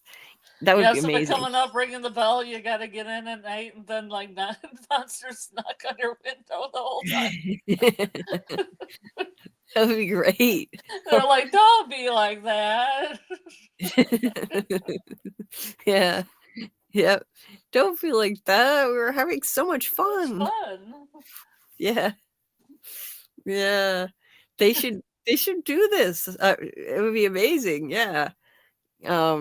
Shrieking outside all night, like just get the full experience. Yeah. If you stay in a tent, they kind of flip your tent around. Yeah. Oh, that would be so good. Like the continental breakfast, all the food you want, but it's by the lake, and you have to go get it. Yeah, it's all by the lake.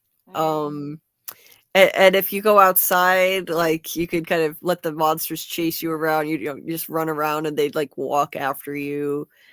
Like that would be cool. Like if From were a bigger hit of a show, like a gigantic hit, then they could totally make something like that. Like they've made theme parks out of movies and shows, like a haunted house area. Oh yeah, definitely, yeah. Oh yeah, it would be amazing, and a lot of people would sign up for that. But they're not even doing basic marketing opportunities like merchandise, so they're never going to do anything like this. That's for sure. Yeah. Only some places have snow, the mountain ranges. All right, David. Yeah, that makes sense. Okay. Good night, Doc. Have a great day. Thanks for being here. Appreciate you as always. It was a great time. Lisa said, I took a cruise the day of the last day of From season 3. I was thinking what a cool cruise if it was a From experience with the actors, except with good food and adult beverages. Oh, yeah, that'd be cool. Yes. You just get cans of peaches. This cans of peaches is all you get. Cans of peaches. Yeah. It's a Victor experience. This is peaches. It's peaches. All you get. And then, or a bunch of cabbage. Yeah, all the food's gone, so have that's the Kenny experience. Cabbage, yeah, just cabbage from the river. seriously, is this all they're eating now? 'Cause all I saw was a bunch of cabbage and like. Well, it looked like Jim was cooking up something pretty good for his kids. Yeah, I couldn't tell what it was, but yeah, A lot of fresh produce. yeah. I don't know what this is either, Jesse. Do whatever you want, just don't break dance.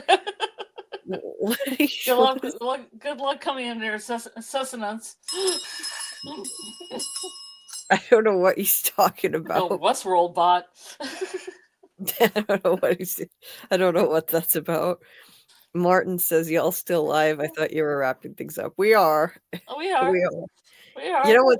You know what's weird though? The numbers just went up higher than they've been in a couple of hours. That's the problem. It just went above 30 people. Uh-huh. It's funny to me because earlier it went down to like 23 and now it's over 30 and we're wrapping up now. I don't understand that, but okay. It's because people be kind and rewind and re-listen, everyone. Some people leave and then others come and replace them, and then the numbers stay pretty steady. That's what happens every time. And then the Australians show up. The Australians show up, but the Europeans show up, and yeah, it's just all the different time zones of the world cycling through. Umbra said, imagine if they hired actors and had them get in makeup at night while people had to stay inside. Exactly, like that. Yeah, that's what I'm saying. That's exactly what we're saying. That would be fantastic. Just yeah. Whispering outside your window. Yes. Like tapping on the glass. Some granny comes up. I'm so lonely out here. I'm so cold. Please let me in. Some hot girl flowers. Yep. Yep. When can I come inside? You have no idea how lonely it is out here. Mm-hmm. Yeah, that would be super creepy. Yeah, and Granny would be out there like, it's your grandma. I'm so cold and lonely, or whatever it was she said. Yeah, they should do this. Yeah, that would be dope. That would be dope. I know I would want to do it. Christmas in Florida takes some getting used to. In South Florida, they make up for it with beautiful decorations and have ice skating outdoors. Mm-hmm. How do they do that? In San Diego, there's a nice ice rink at Hotel del Coronado.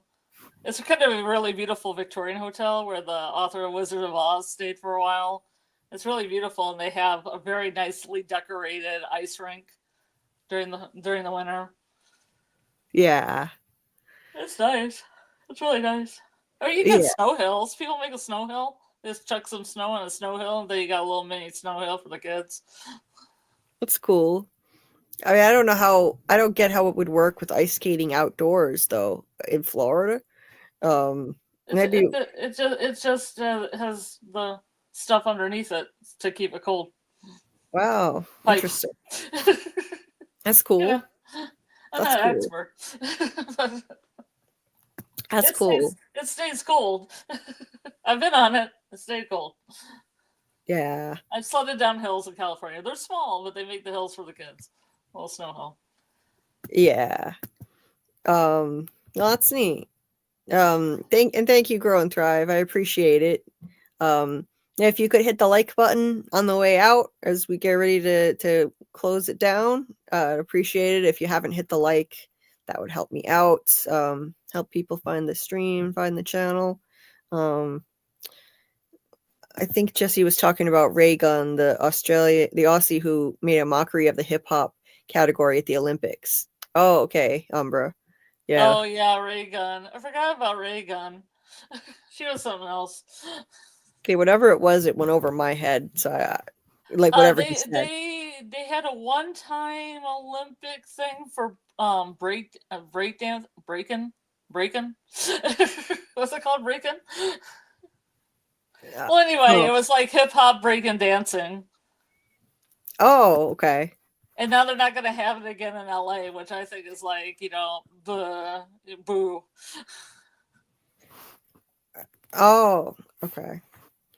But Ray Gun wasn't very good, so they, and the internet's their way they, trash people that aren't that good. But she was a little bit good, at least. All right. Yeah. Not the best. Okay. Not gold medal. Right. Martin said I just saw from the crew / from resort comments. Julie, I'm bunking with you, town or colony house. Well, let's see. I would have to. I mean, if I were just staying there and it's not real, there are no stakes, I'd probably pick colony house just because it would be more fun. As long as I know you can't really get killed there, then I'd pick colony house. Colony house is going to be just stuff full of naked, sweaty people having sex on the couch. That's your colony house experience. I don't think that's my scene, but I feel like I regretted my decision. Yeah, maybe not. Maybe not. I think I might change my mind.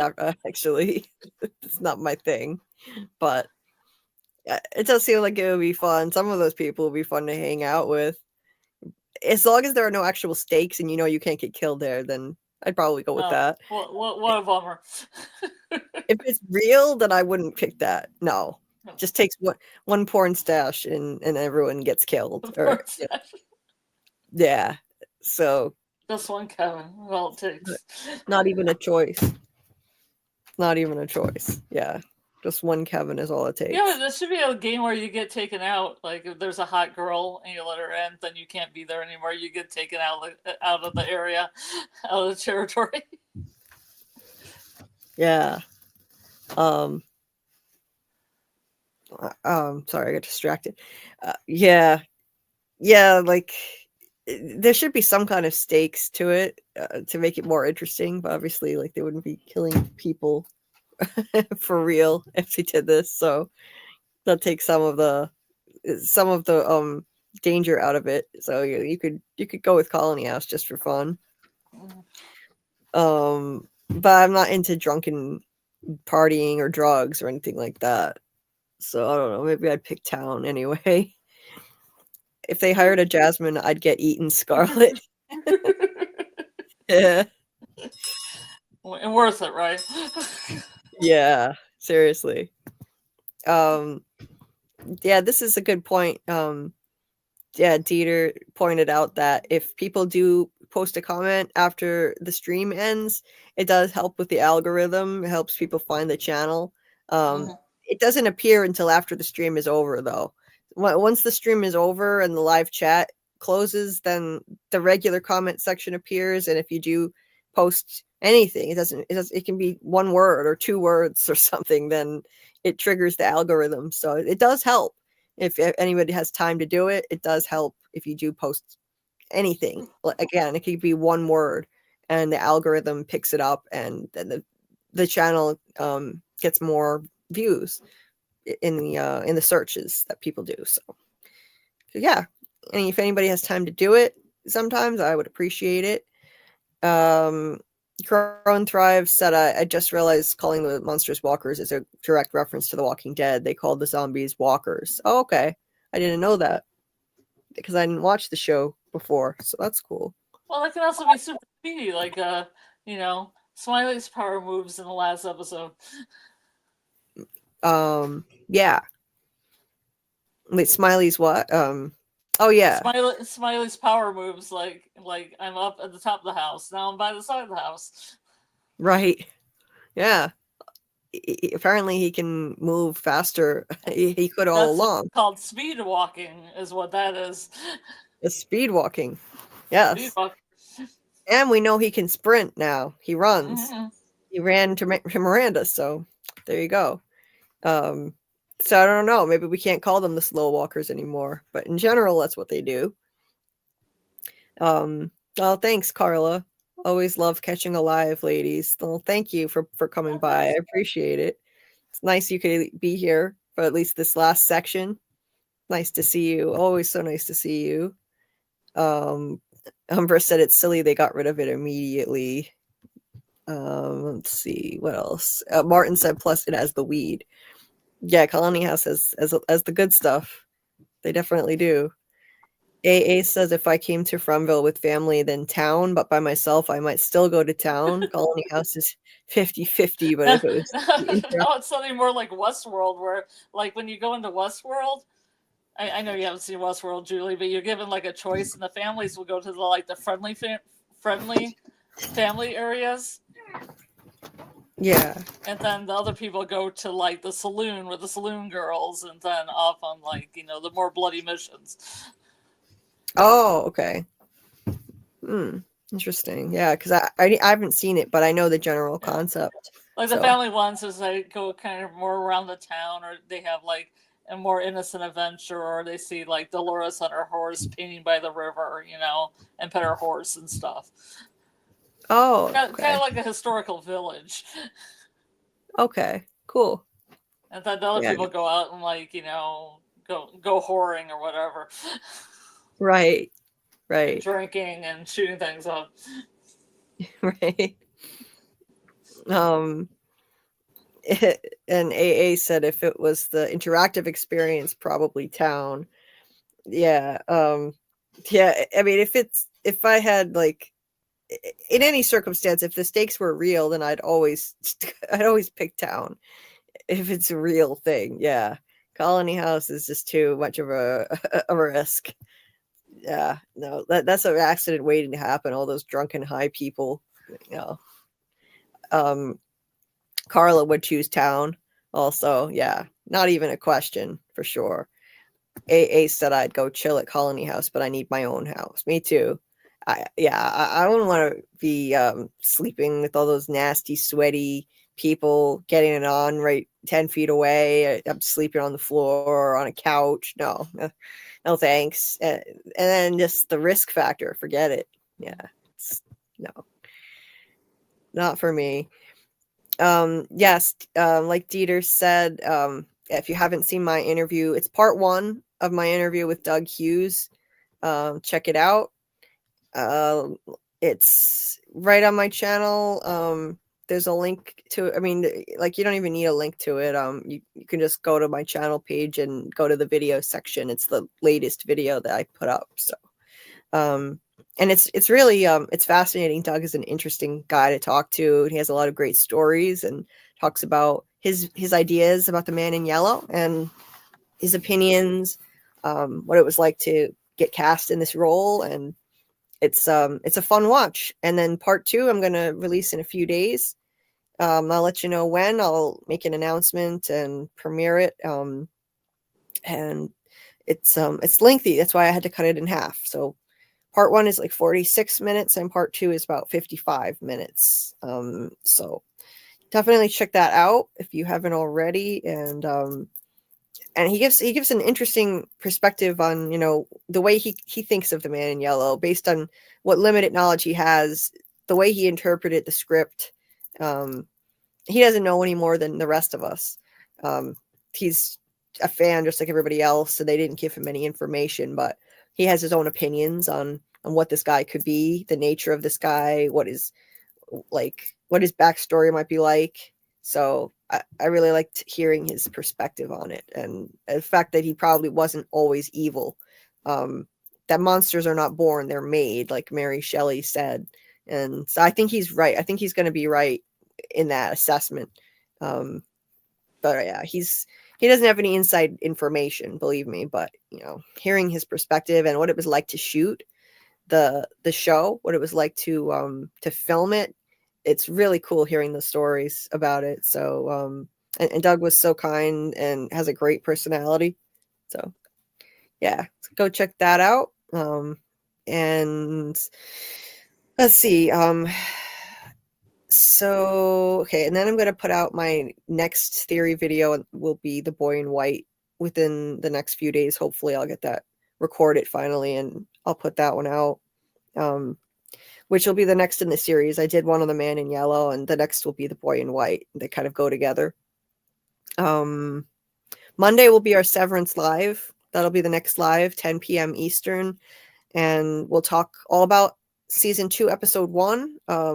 We'll break that down. We'll discuss. And after we break the episode down, we'll open it up to call-ins. So you can join the panel and share your thoughts if you'd like. And so that'll be a good time. We had a great start to the season, so I'm looking forward to talking about it.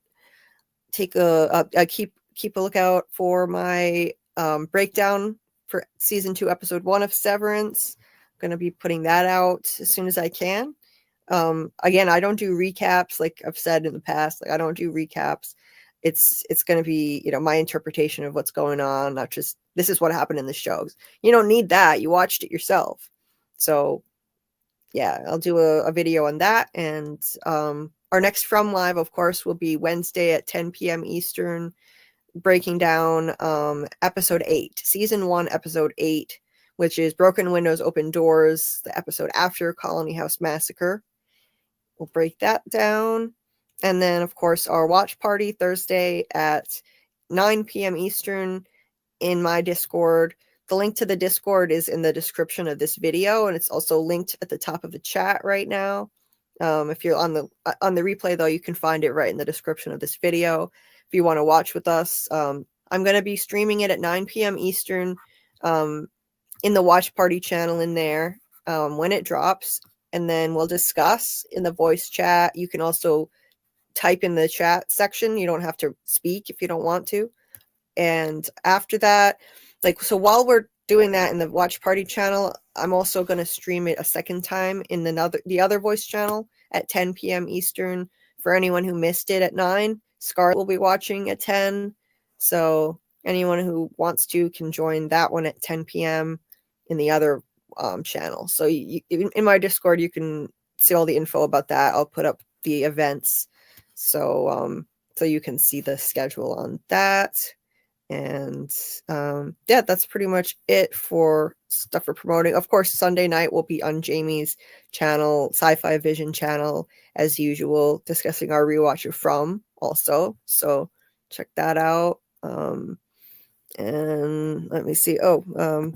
Winterfresh. Hey, I haven't seen you before. Welcome. We're just about to close it down, but wanted to say hi. Christie's dream showed how fast the monsters could move. Also, was it really a dream if Julie story walked and caused a redo? Right, the monster in Christie's dream busted through the RV, and they can definitely move fast when they're attacking. Like Granny Monster moved fast when she attacked Megan. The monsters move fast when they attacked Frank Pratt in the box. Yes, again, that's another example. And also slitting Khatri's throat, as we just saw in that rewatch this week. So yeah, they can move fast when they're attacking, but we never saw them move fast in their human-looking state. That's the thing. So yeah, was it really a dream? That's a good question, though. It's an interesting thought, Who knows with this show? It's a good question. There are all kinds of things now that are possibilities with Julie's story walking, so you never know. The boundary between dreams and reality in this show, it's blurry. So that's an interesting question. Carla, yes, I highly recommend you get on Severance. I think it's the second best show on TV after From. 100% recommend. And we're doing lives every Monday night at 10 p.m. And if you catch up, well, I don't know what your schedule is like, but we do the watch parties every Thursday night in my Discord at 9 p.m. and then again at 10 p.m. Eastern. So, yeah. But either way, yeah, definitely check it out. You won't regret it. Almost everybody that I've recommended it to said they loved it, or at the very least, by the end of the season, they were sold and we're glad they watched it. So, yeah. I'm psyched to see more members of the Fromily and the From community getting on this and watching it, so we can have great discussions with all of the same awesome people, in addition to some new Severance fans who are finding the channel. So it's an awesome thing to see. Okay, I think I'm pretty much caught up with the chat here. Did I cover everything? Yeah, I think I did. All right. Well, thank you so much for being here, everyone. I appreciate it. We appreciate it. Had another great time, another good live. Glad you managed to get back, Scarlet, before we close it down, so you can say good night or good day, whatever it is. Good day, good night. Yeah. So yeah. we'll so yeah, hopefully we'll see some of you Sunday night on Sci-Fi Vision's channel when she does her live, and or in our Severance watch, not watch party, but breakdown live Monday night at 10 p.m. Eastern. We'll be here. It'll be our first breakdown for season 2, so that'll be fun. Yes, good night, AA. Good night, Kelly. Thank you for being here. And yes, Martin, we saw Smiley move fast. Yeah, Colony House Massacre. We just didn't see him actually moving fast, but he sure got downstairs fast. You're right about that. You're right about that. Yep.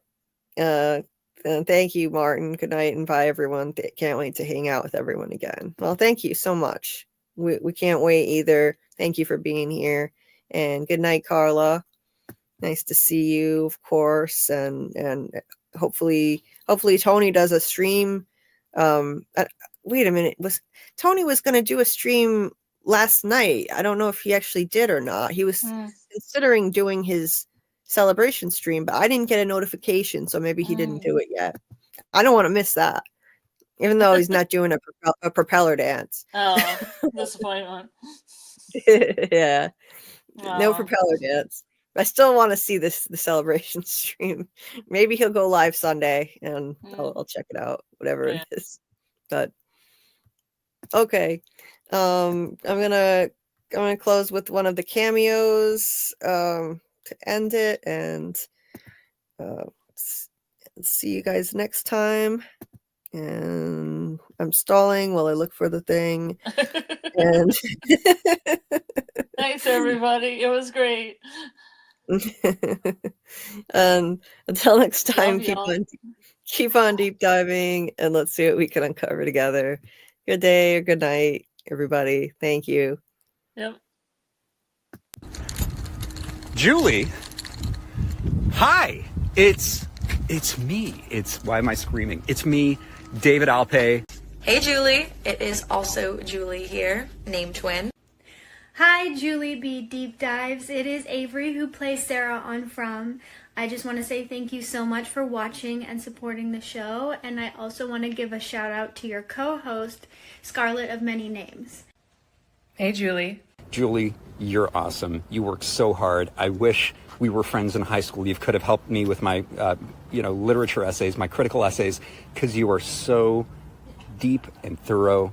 Keep doing what you're doing, and I'll see you around. Thank you for what you're doing, and keep at it, and I know you got this. You know you got this. Keep at it. Take care. Congratulations to you guys on all your success of your YouTube channel, and I'm wishing you all the best in 2025. Anyway, Julie, I just want to say, keep going, keep on keeping on. You got this.